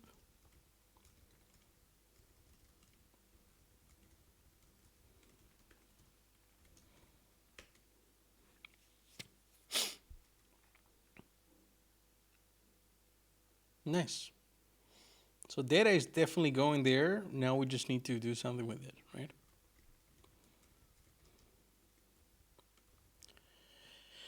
Why aren't we? Logger, debug, font F.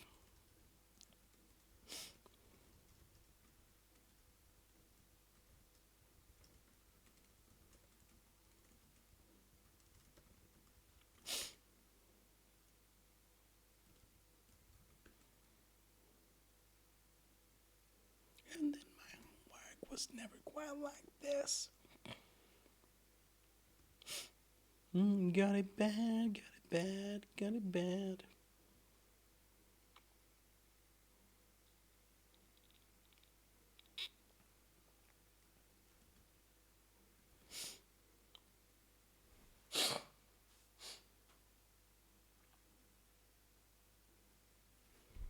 So we receive that. Why are we not unfolding? Know what I'm saying?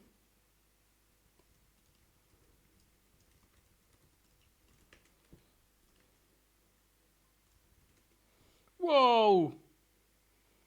KQ Thanks for the follow. Oh my god, we're very close to 500 followers. That's crazy. So what? What?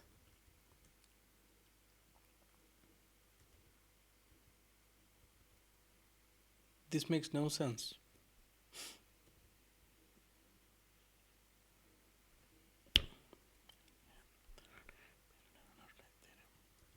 So my unfold must be broken.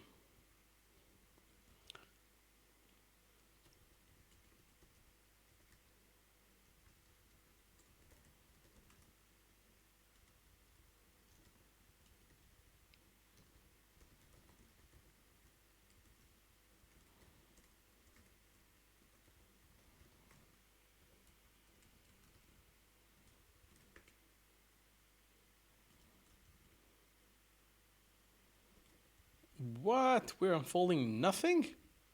What do you mean we're unfolding nothing? Oh no, wait. That makes sense. The first round we do unfolding, deserializing. My bad, my bad.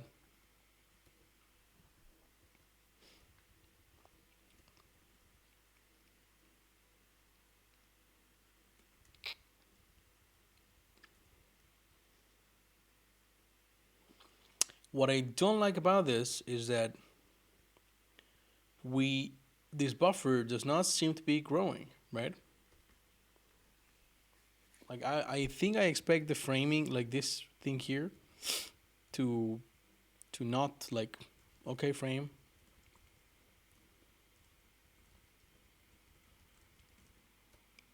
I don't think we're getting there at all. We are. We are?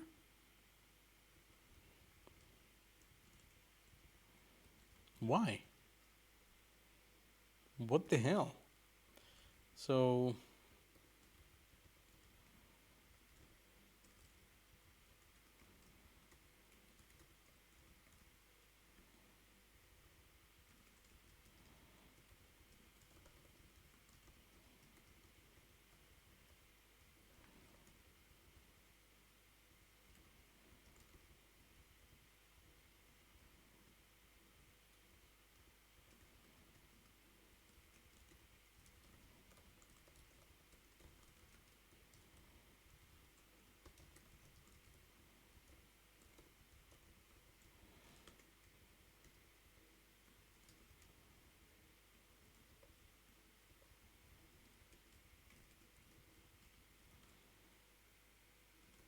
okay, frame text. That makes sense. We're not really putting anything into the text and stuff like that, right? But we could.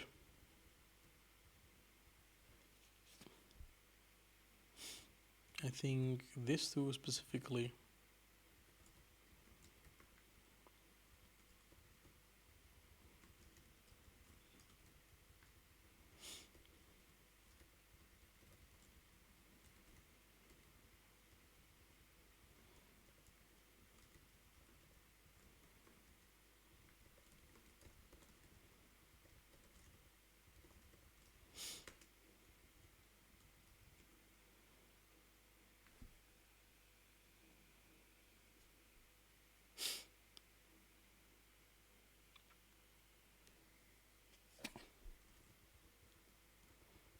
So we're not really removing that mask.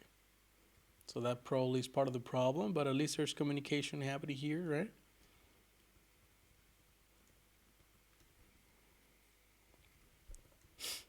And I expect that at some point we also go here and say more. Need more.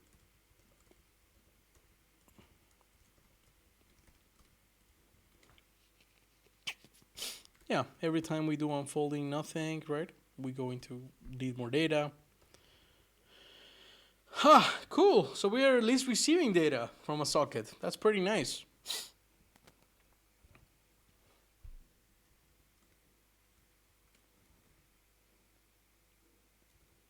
This got very dense.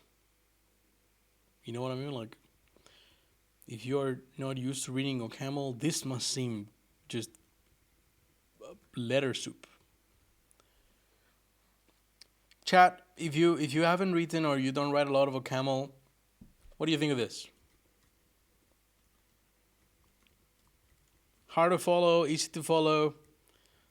Do you think it's a color palette? Or like thoughts?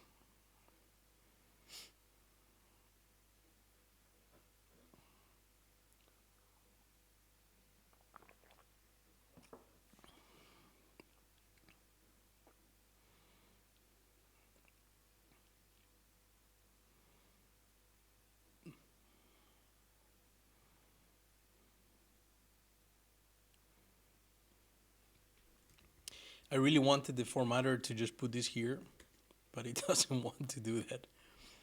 That fucker.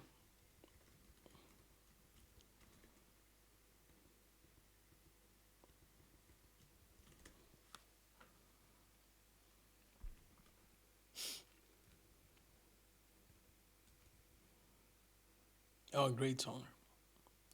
There's a time and place for everything, for everyone. Okay, so we have this thing running, it's sending data. Now I would like to figure out the unmasking part, right? So if it's text data, then I would like to see it.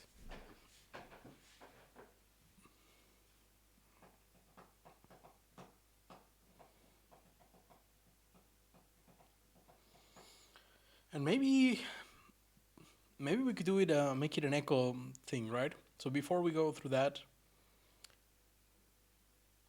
how do we send the response back, right? So if we can send the response back,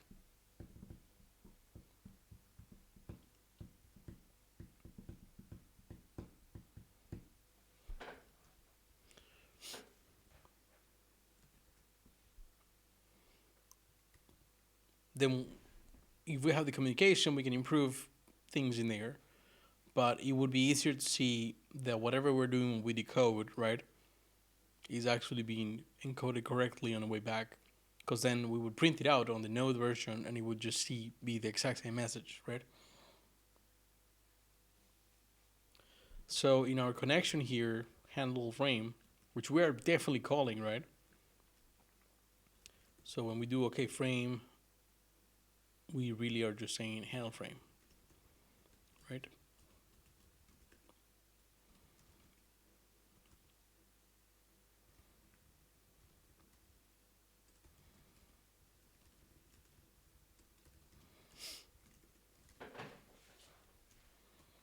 We have T, which should probably be have a connection inside, right?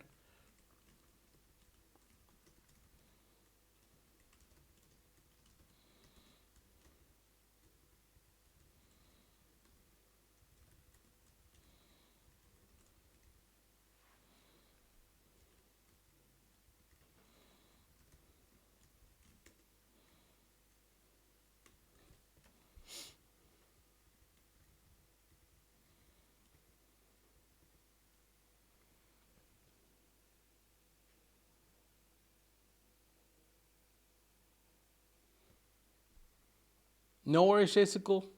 Jaysicle. Jackal? Jackal7? Thanks, Jay. I appreciate the input. So we have a connection. We want to have a connection here.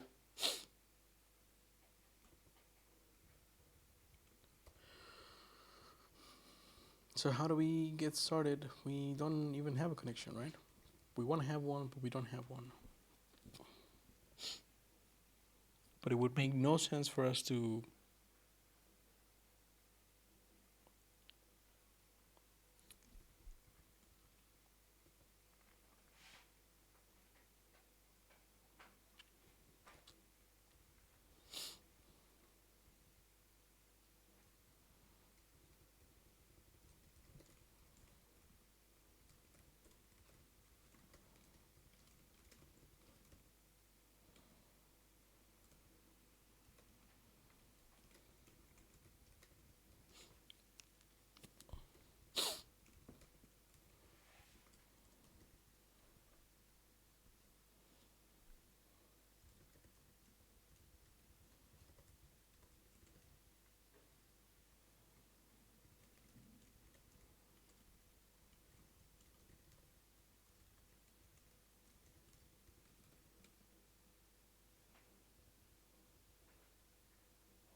Oh, we can't do that.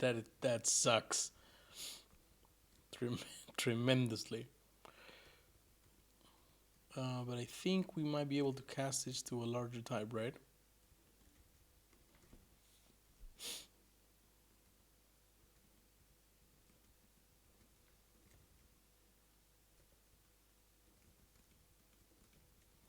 And if this works, then there's a problem.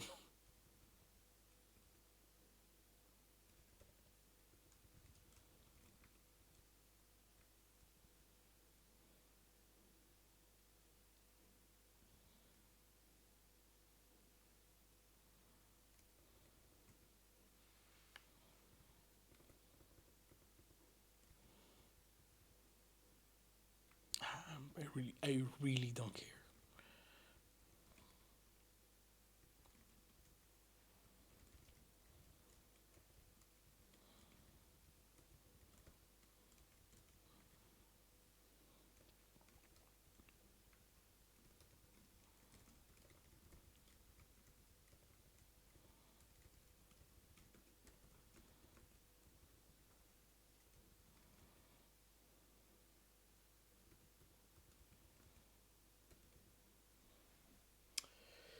Come on, type system.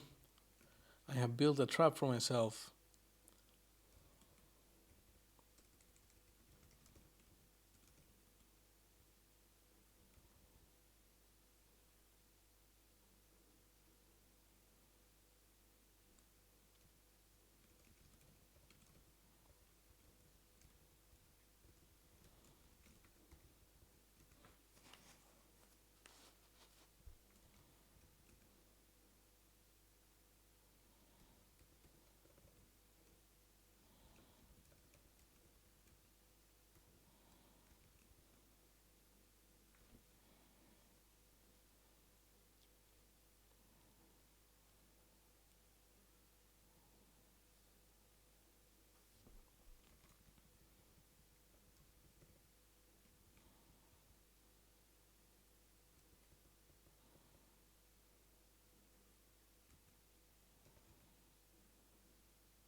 We don't have buffer writers.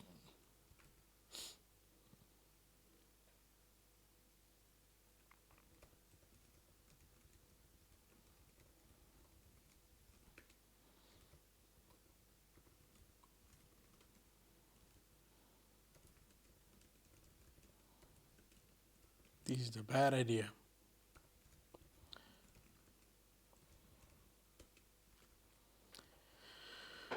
But at least it's gonna let us just get an empty connection, right?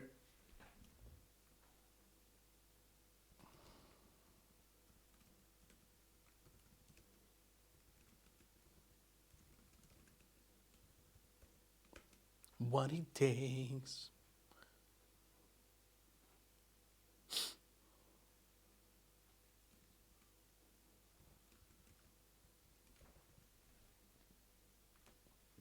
Yeah, so that empty connection is just gonna be there when we create the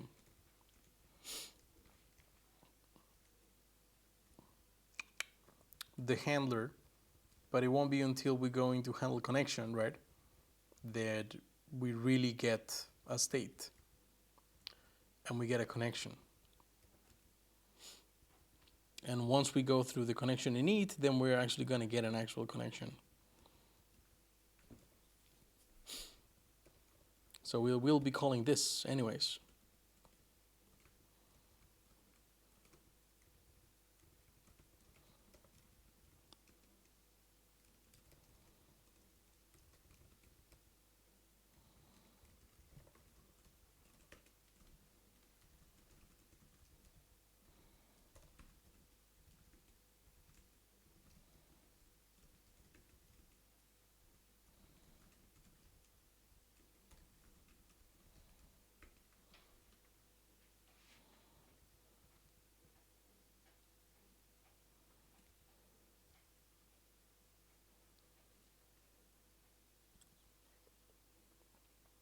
Oh my god, seriously?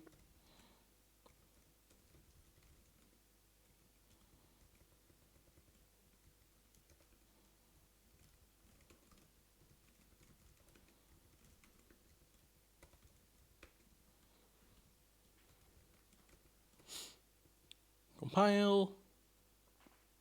No. Nope, it failed. I saved this file.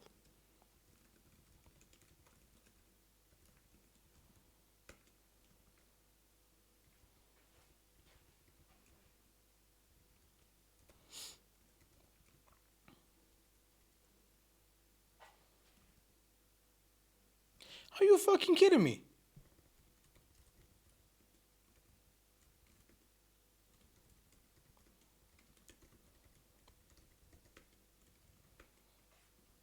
Jesus. Alright, so we have a frame and we want to send something. How do we send stuff out into the socket? My guess is that we can just serialize that frame, right, and send it out. So when we get a connection handle frame here, we could do something like Atacama connection, right? Send. So we have tcon inside, right? And we can just do buff. And that will be our buffer, and we will create that buffer from the frame serialization. So the question is, how do we serialize that frame? Right? Because we could do something like IO buffer to string of string.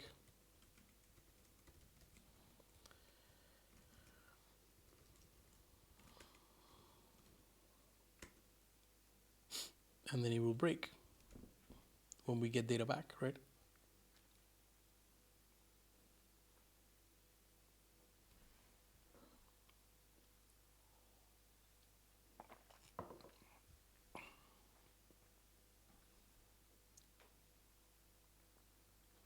Hey, it's Code. Thanks for the follow.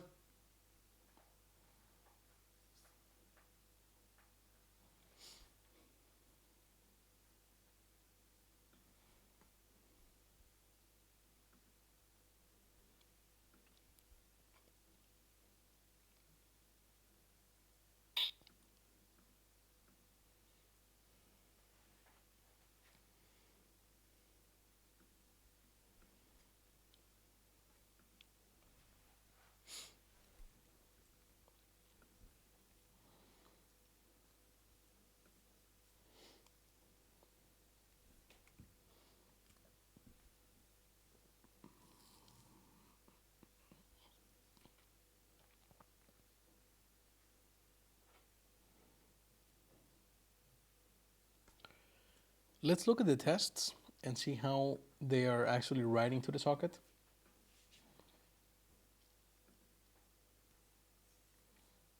So we're going to Band-Aid, WebSocket. We can do sock test.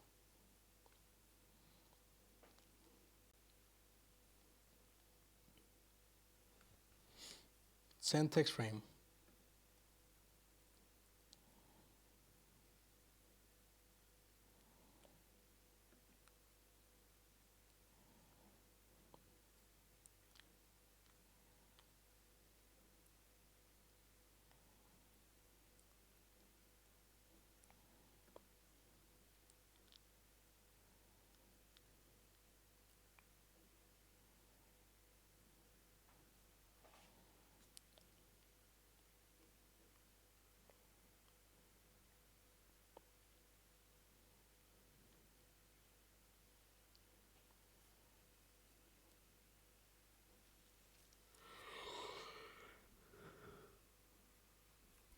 Is there a serialize function here? No, but I think I saw it inside of the specific frame. So frame, let's say text.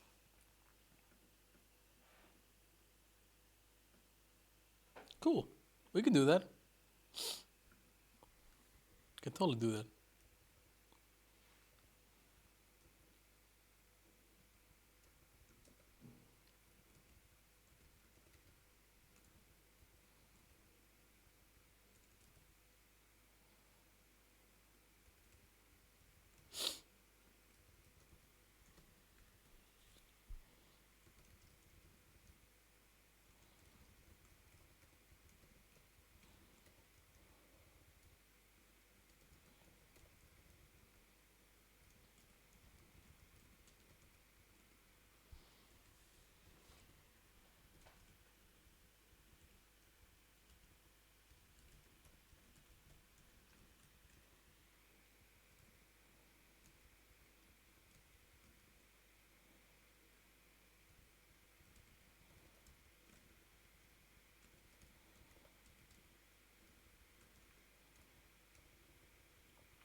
So we want to be able to actually put together, right, that same binary string.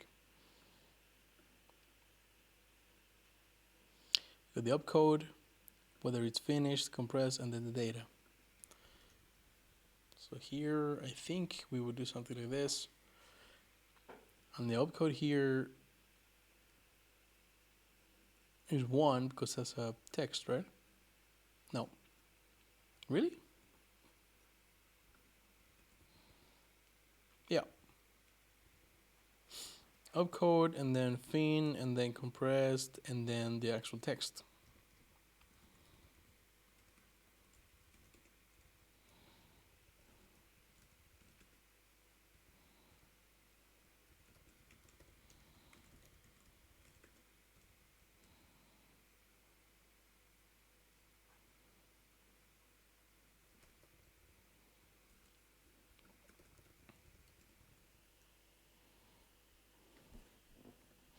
Constructing bit strings, constructing exception.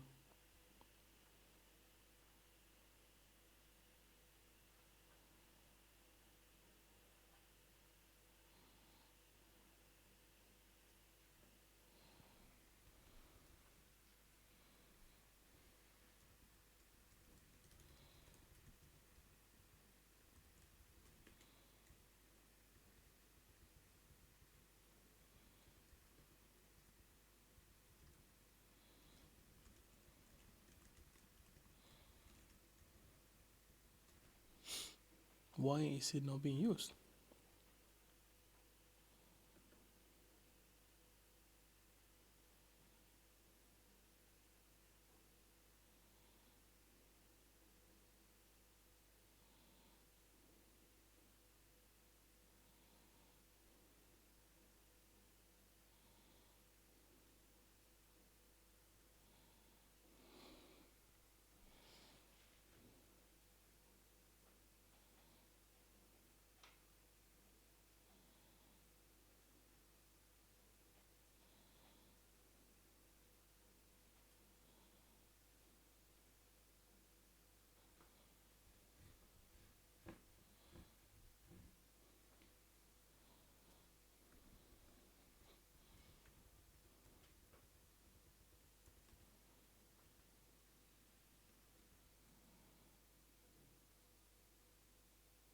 Oh, of course.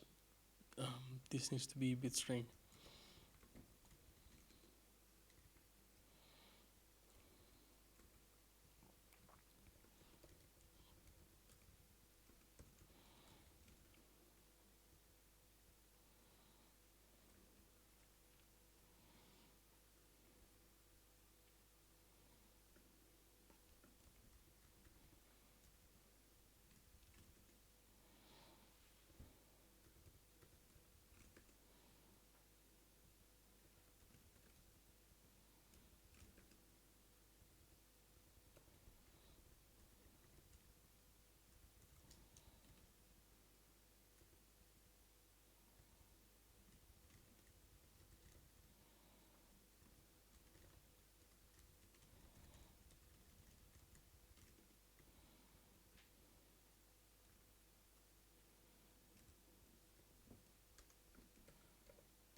Tier 1.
Okay.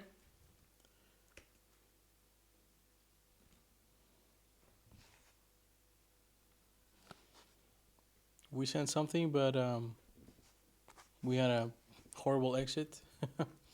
So OCaml run param B. Let's see. Cool.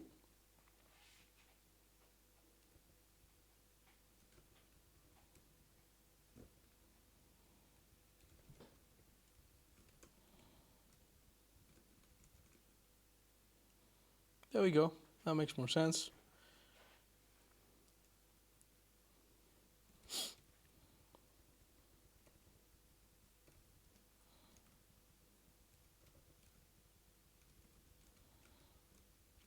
Will that work? Yeah, okay, cool. No bad. I think I will just keep the rest anyways, but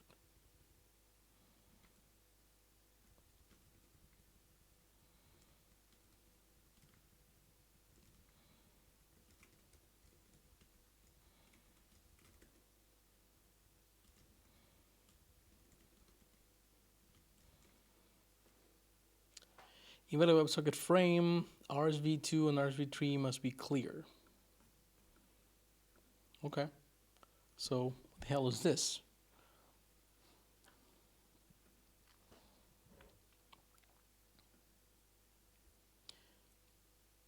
Bandwidth frame serializable, right?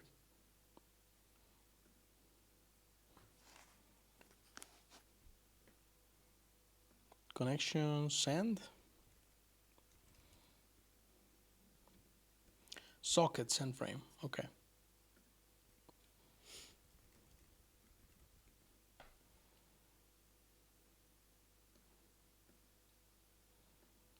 Do send frame.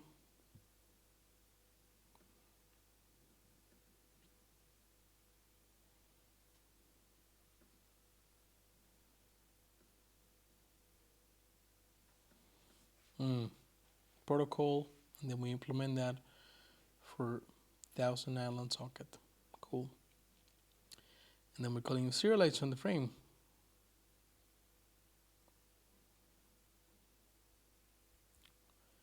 And that frame comes from WebSocket frame.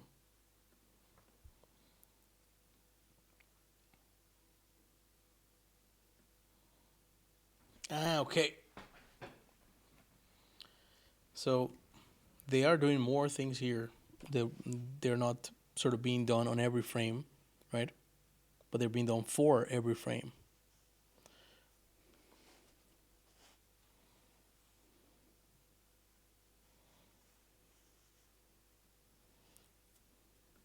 Like for example here, mask and length, they're building that out of the length of the IO data. So mask length.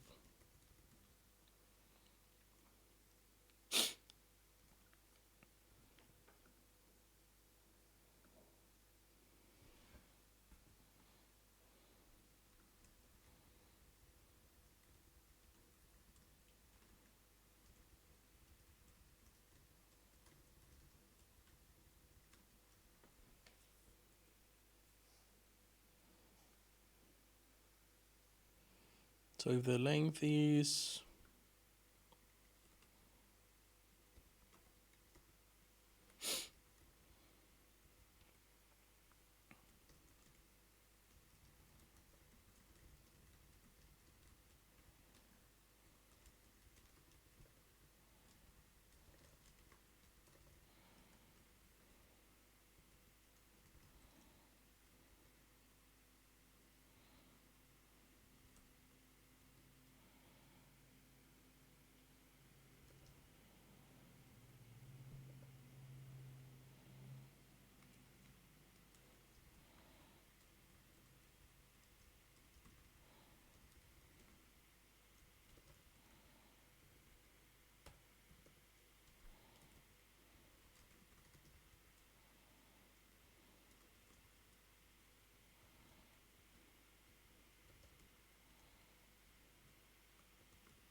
best of both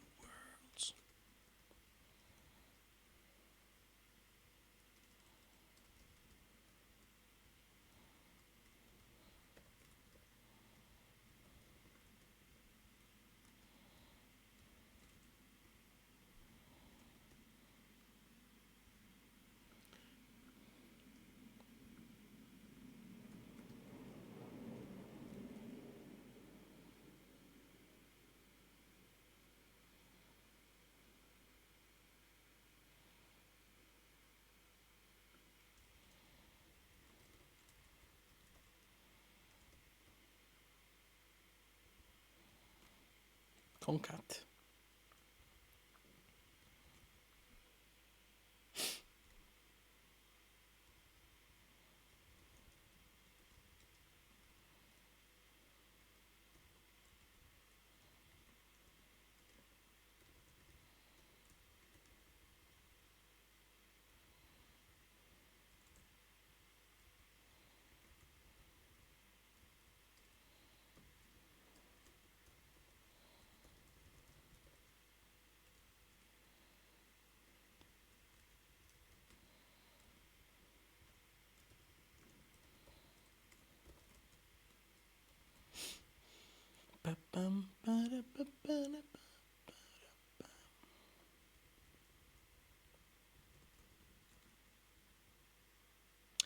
Header, mask, body.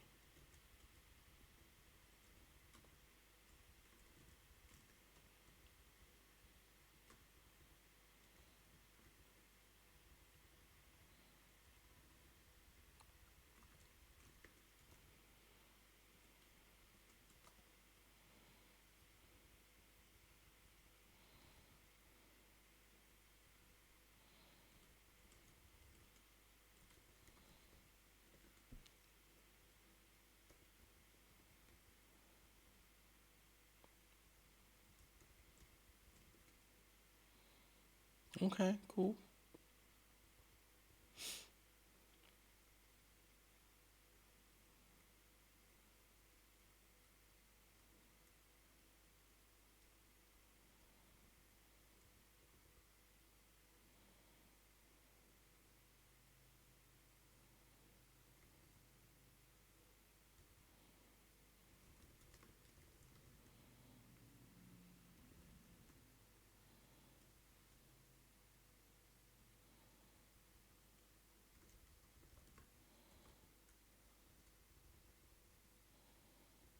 No, this is for pattern matching, not constructing.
This expression has a type int, like that.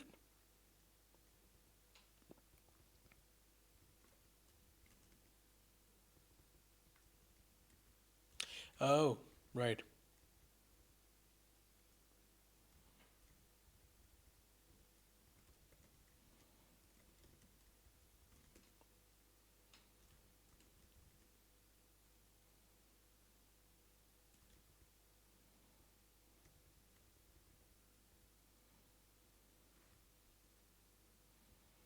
Hmm.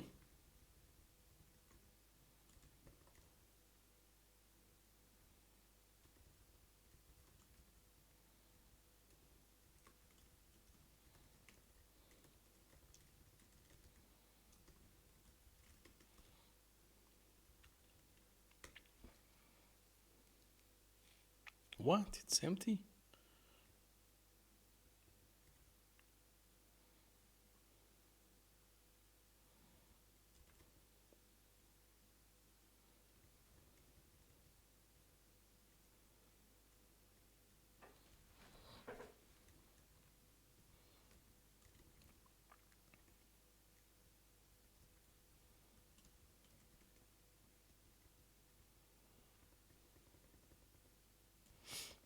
Okay.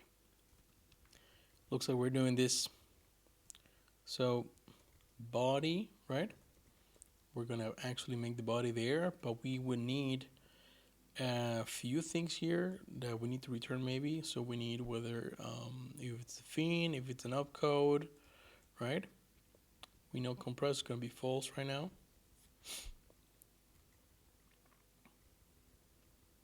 So essentially this entire end is gonna happen for all of them.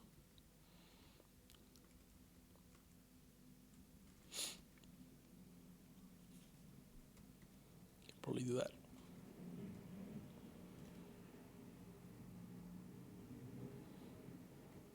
So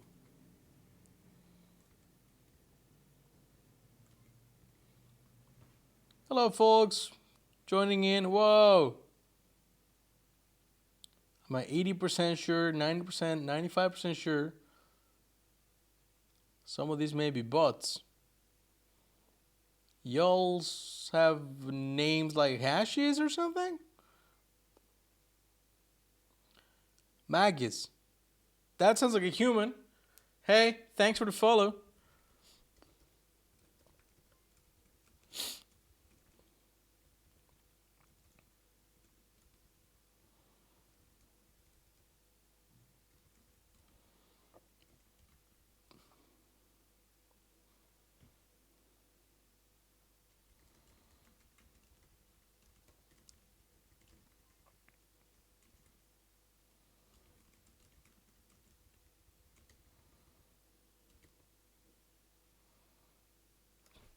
Dope, amazing.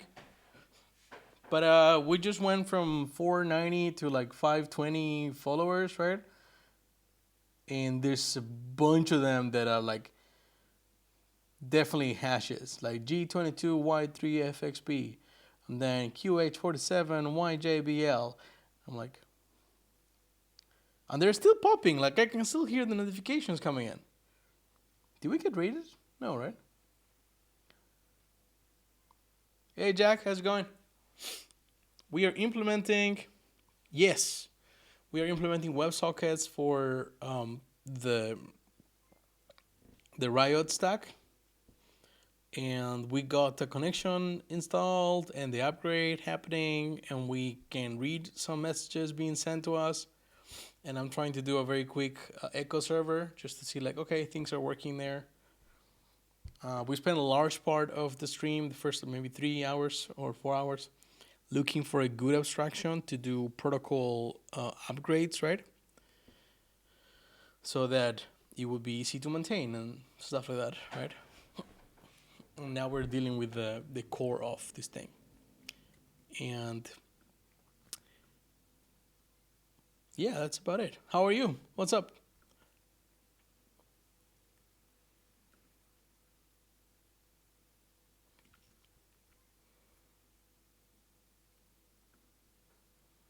Of course, yeah. I don't know much, but I'm learning a lot. So maybe I know and I can. I've learned today, or maybe we can learn together. So let's look at ping. How the hell?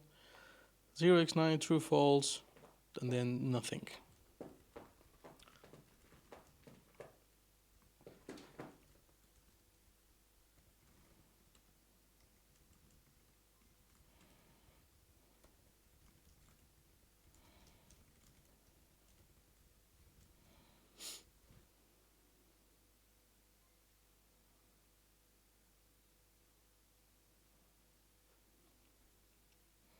Seriously, look at this. And they all followed at the same time. And I went through the follower goal I had. Look at that. Seriously. I mean, okay, sorry, this is real humans. Hubo, I think the last one was this one, Yo Purim. Hey, Yo Purim, you're still there. Thanks for the follow. I didn't see you. You got stumped on by all of this other ones that seem to be bots. But we went through the follow goal. That sucks. I mean, it's great, but you know, it would have been awesome if it was actual humans. So that's our frame for here, which is fine. And then we go into ping, and I think it's going to be the same, right? Yeah. That's, wait, no, we just saw ping twice, right? Pong. Has to be the different one, 0A, yeah. And then connection close, the framing they have.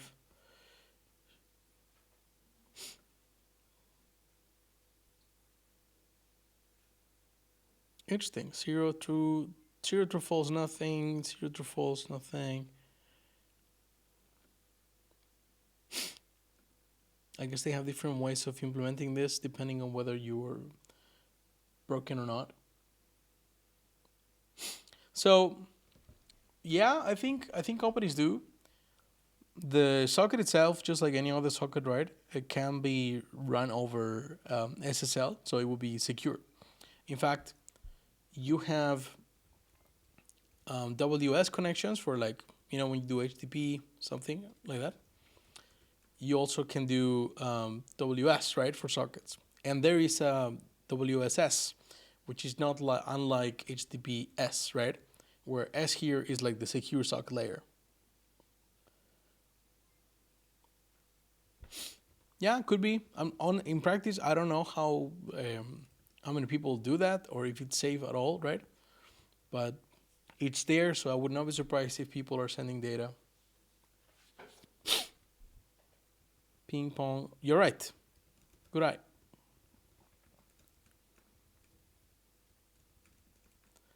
And now we want to do this one. True, false, nothing. We'll start with nothing. I think that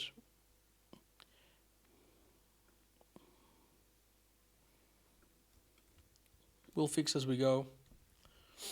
Continuation now. Whoa, the cat is jumping around. Hello.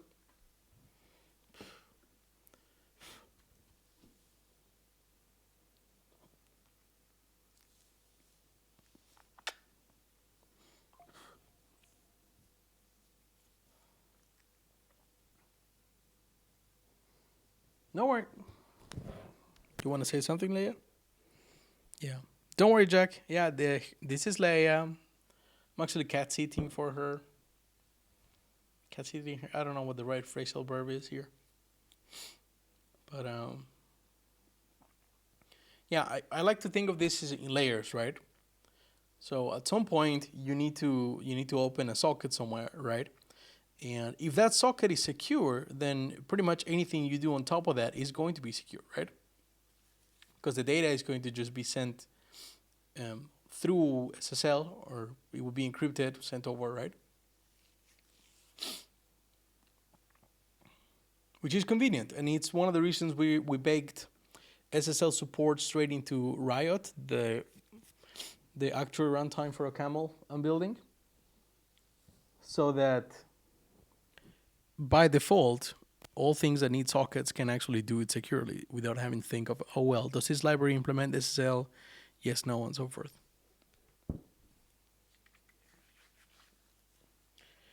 The allergies are killing me, Leia. Why are you doing this to me?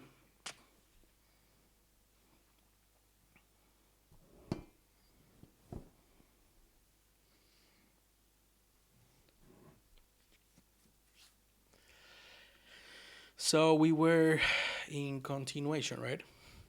And this is 0, frame fin, false, and frame data. Right, so we create one of this. I would need more data here. So right now, let's just say it is the fin, it's not compressed, and no data. But we will need more information in the variant to be able to properly serialize that. And I think the last one is going to be binary, and that should be enough. My guess is that we're failing at the ping pong, right? Because we're not really sending data yet, and we're already dying. So 0 to x, fin. We'll need more data here as well.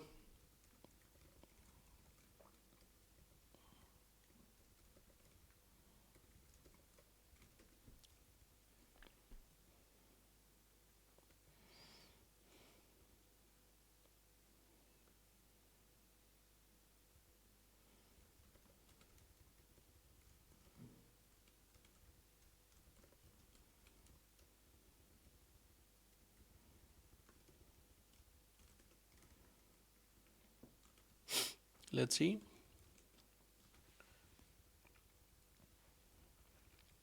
In opcode.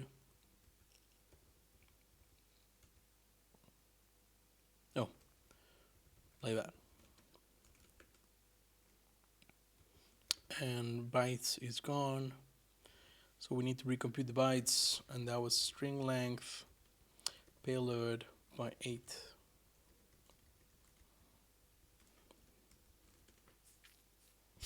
Okay, moment of truth. Broke.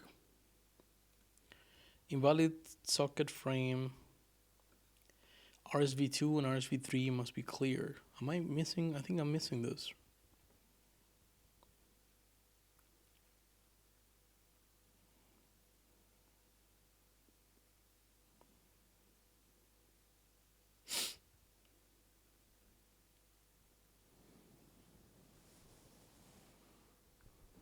I'm gonna go into the frame and see how we're serializing that.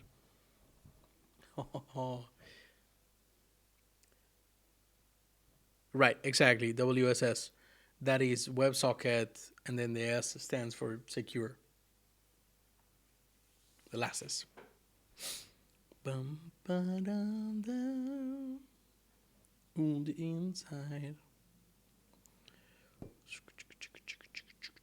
Socket.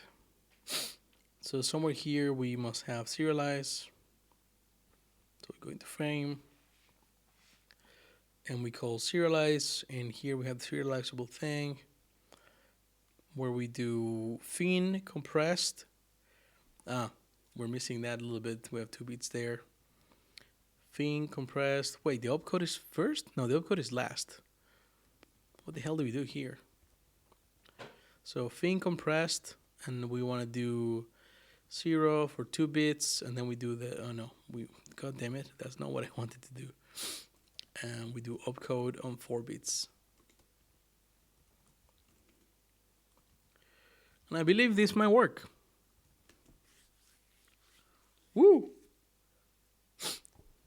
It took a while for it to blow up, but invalid UTF-8 sequence. Okay, that's fine. No worries. We are getting data, though. It didn't blow up immediately. My guess is that when we encode the data here, right, string, which we received as UTF-8, we're not doing a poor job of getting the length of it. So we're missing characters or stuff like that. So maybe we can figure out how to do that. Because I was under the impression... Okay, let's do something dumb, right? Serialize, and then we'll put the payload here, right? And I expect that to be an odd number of...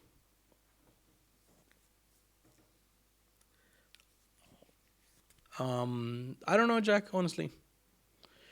I think that the first... There is a request that happens in HTTP first, before you can upgrade to a WebSocket. So I imagine that there could be a token there that you pass around, right?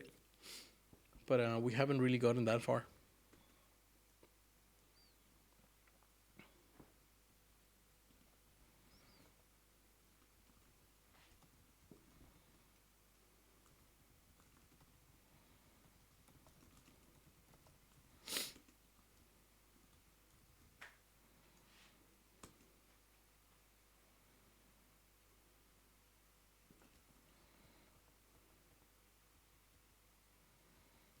Yeah, a couple of messages being sent.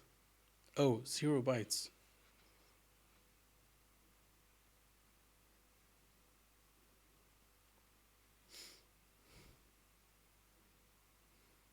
No worries, Jack. That's what we're here for.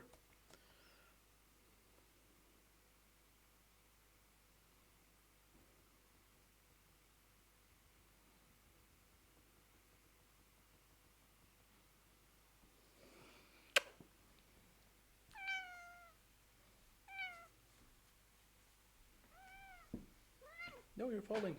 No, don't fall.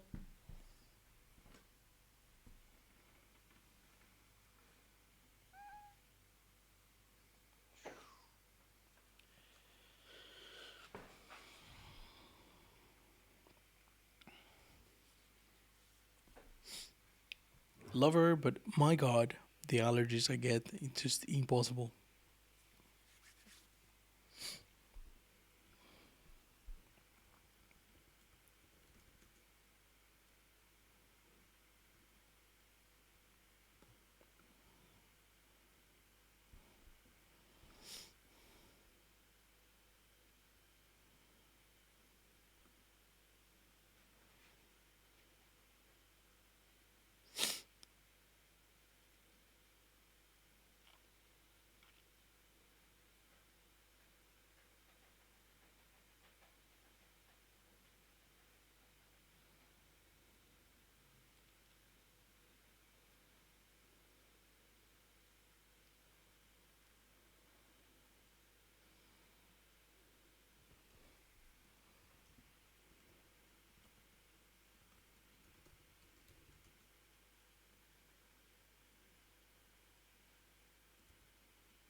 What is that? Die.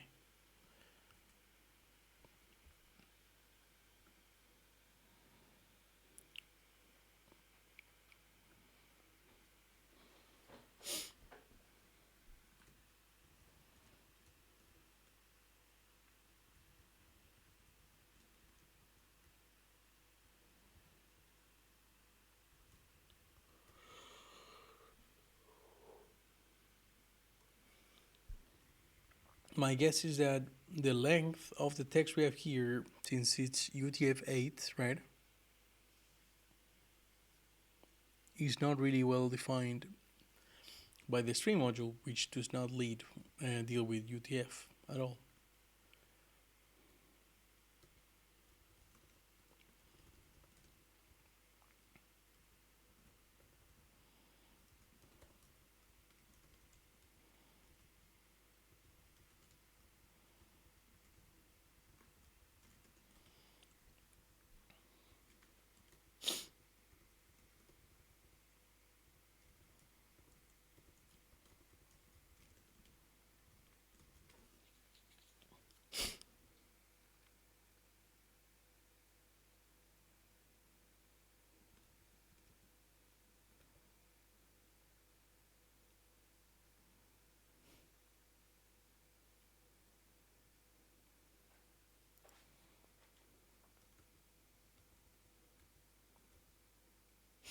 Okay, it seems like we've gotten to the point where working on the unmasking function will make sense.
So unmask, right? We get a mask here, we get a payload. Now we need to figure out what to do with it.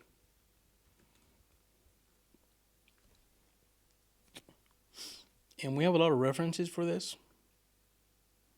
So, nope, not that one. Also not this one. But unmask here, right?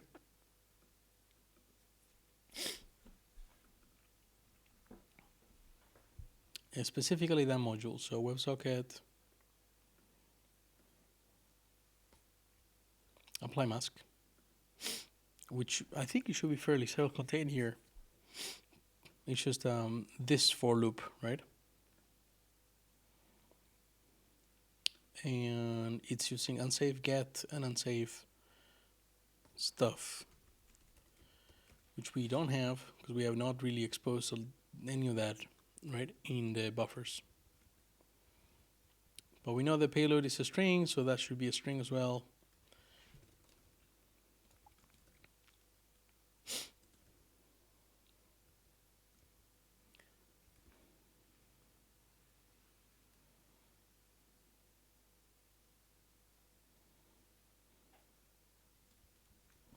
So it's going to be really slow, but it is what it is. We will fix this later. String length, payload.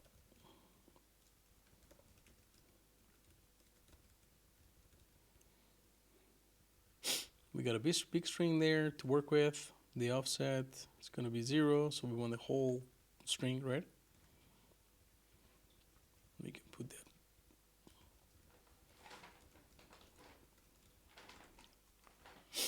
And now we want to do this little magic, right?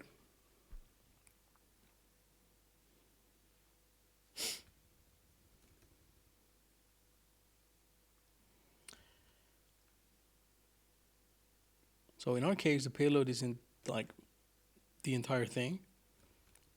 So it's more like this, right? Which means we can start at 0 and go all the way up to len -1, which is good.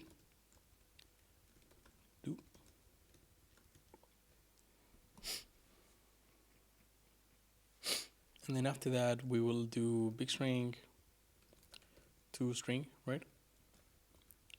So we're just using it right now to build up, to do the unmasking.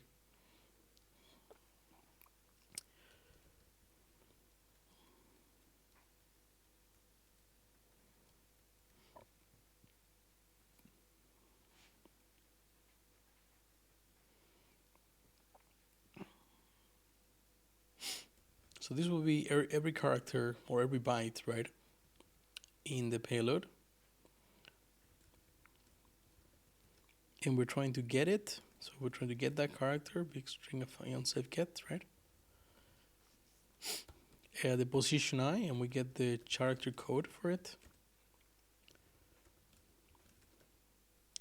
And then what we're doing, we're doing big string AF unsafe set, right? And then we turn whatever, like we're gonna transform that character, and then we're gonna put it back in the string. Unsafe char C.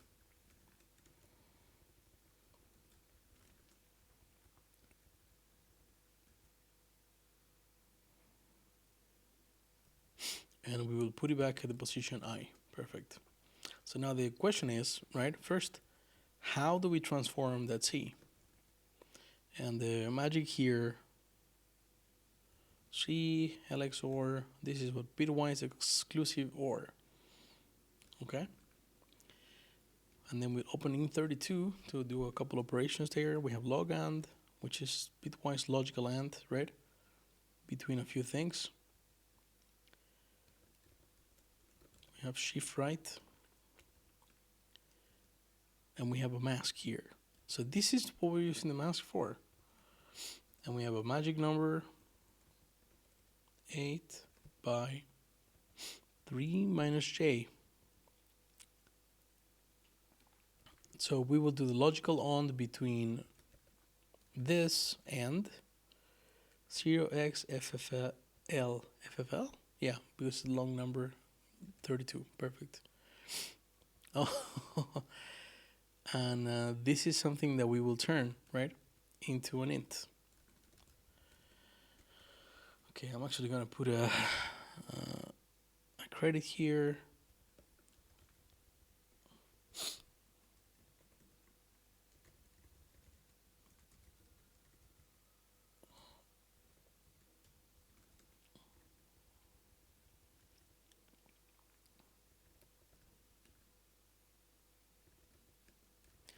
But we don't have a J, right? And the J value seems to be I plus source of, which we don't have, minus of, which we don't have, but in our case is 0, right? Mod 4. So in Elixir, people were doing this a little differently, right? Mask. So they grabbed same effect, but so here we're iterating over every character. Here, right? They were computing the entire mask and applying the mask at once, right? On all of the bytes. It's fine. But I noticed that this div payload size, right? 4. It's not unlike the mod that we have here. So I wonder if this is similar thing, like the source offset plus the current position, right? Would that be the size of the entire thing?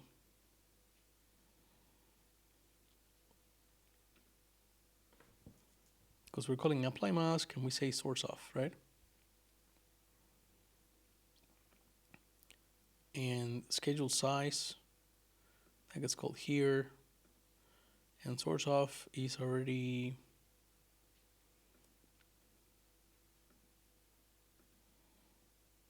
I don't know where we're computing that.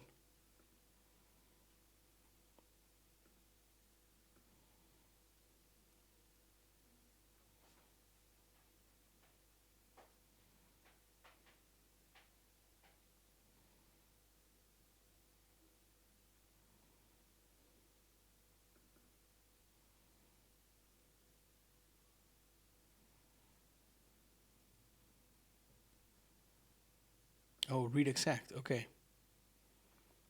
Read exact defines that.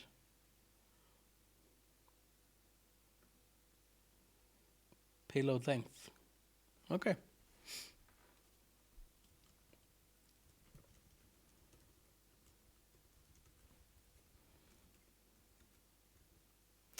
I have no idea if this is what it should be, but we're going to try it out.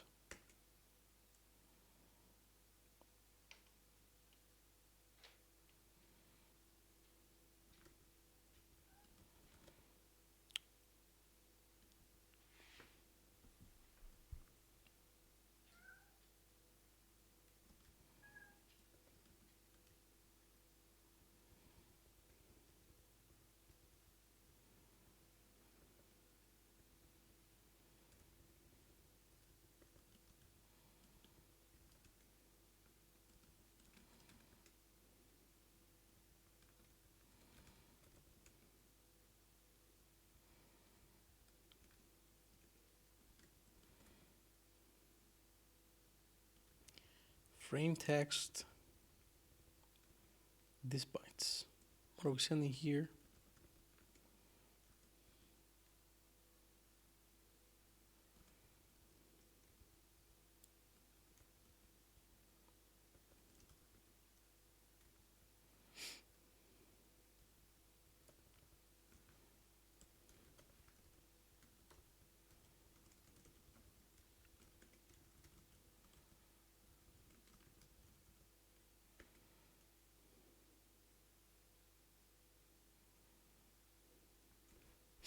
Okay.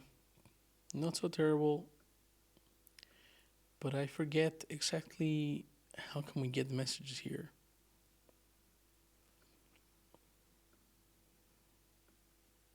Well, we do that, right? CAD run, we do on message. Oh, sorry. This should be like this, I believe. Yeah, on connection, then we get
okay. It's getting a little late or early. So I'm thinking, hey everyone, kind of. I woke up very, very, very, very early. So I woke up late yesterday night, and I had nothing better to do. So I figured I will stream. So I started streaming, and we built, I don't know, like maybe 60%, half of the support we need for WebSockets. In fact, we have here socket connecting, receiving information, right, from a node client, right, parsing frames, deserializing them. Well, like, I really want to get this SaaS ready vertical slice of OCaml, right? And if I don't do it now, then yeah, I don't know if I'll do it ever. This is a perfect time to do that. There's zero things to do, right?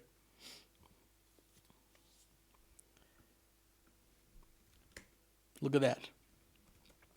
Connects. It's open over here. Eventually closes down, right? When we get some bad data. Need to improve some things, especially around the frame serialization and deserialization. Things that I don't think I'm doing right.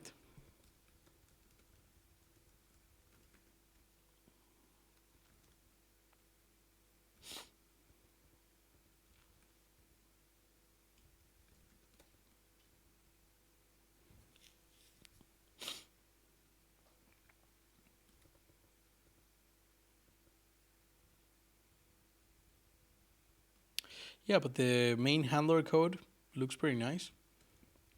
Get some data, unfold, deserialize over the data, reduce, while we have new frames, and then handle each one of those frames individually. And if any of them close the connection, then just hold the handler, close everything down. Whew.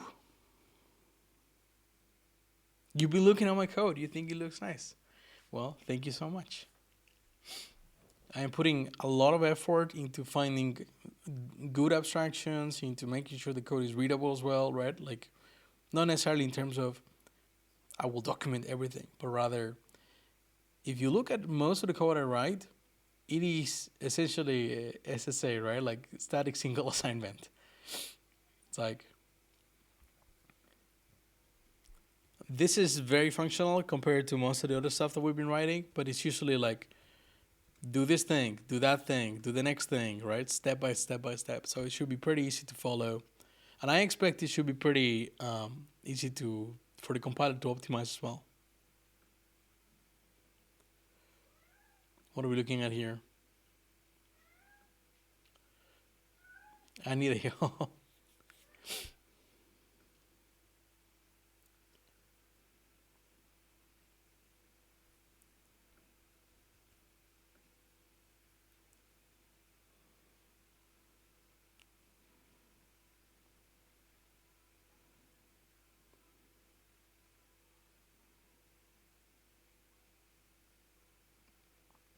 Why does this fit so well?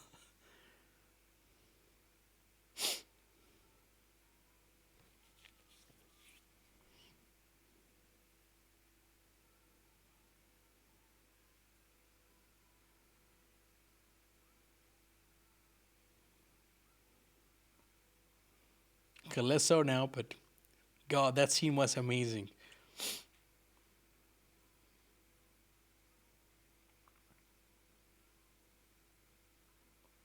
I wonder if Mark Hamill actually acted all these things.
Damn, that was intense.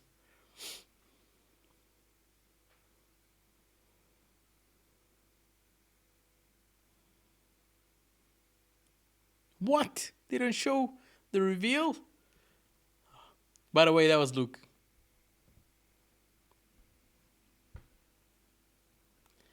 So I opened Twitch because I think maybe it's time for us to rate someone. Oh, we can go to Mawixi. They rated us yesterday, and now we do the same. All right, folks, let's do that. It's been a fun stream. We've learned so much about WebSockets and stuff, but we're not quite done yet. And I do have to eat something, and the day is beginning here, so I should get some sleep and then go about my day. So we're gonna raid Mawixi.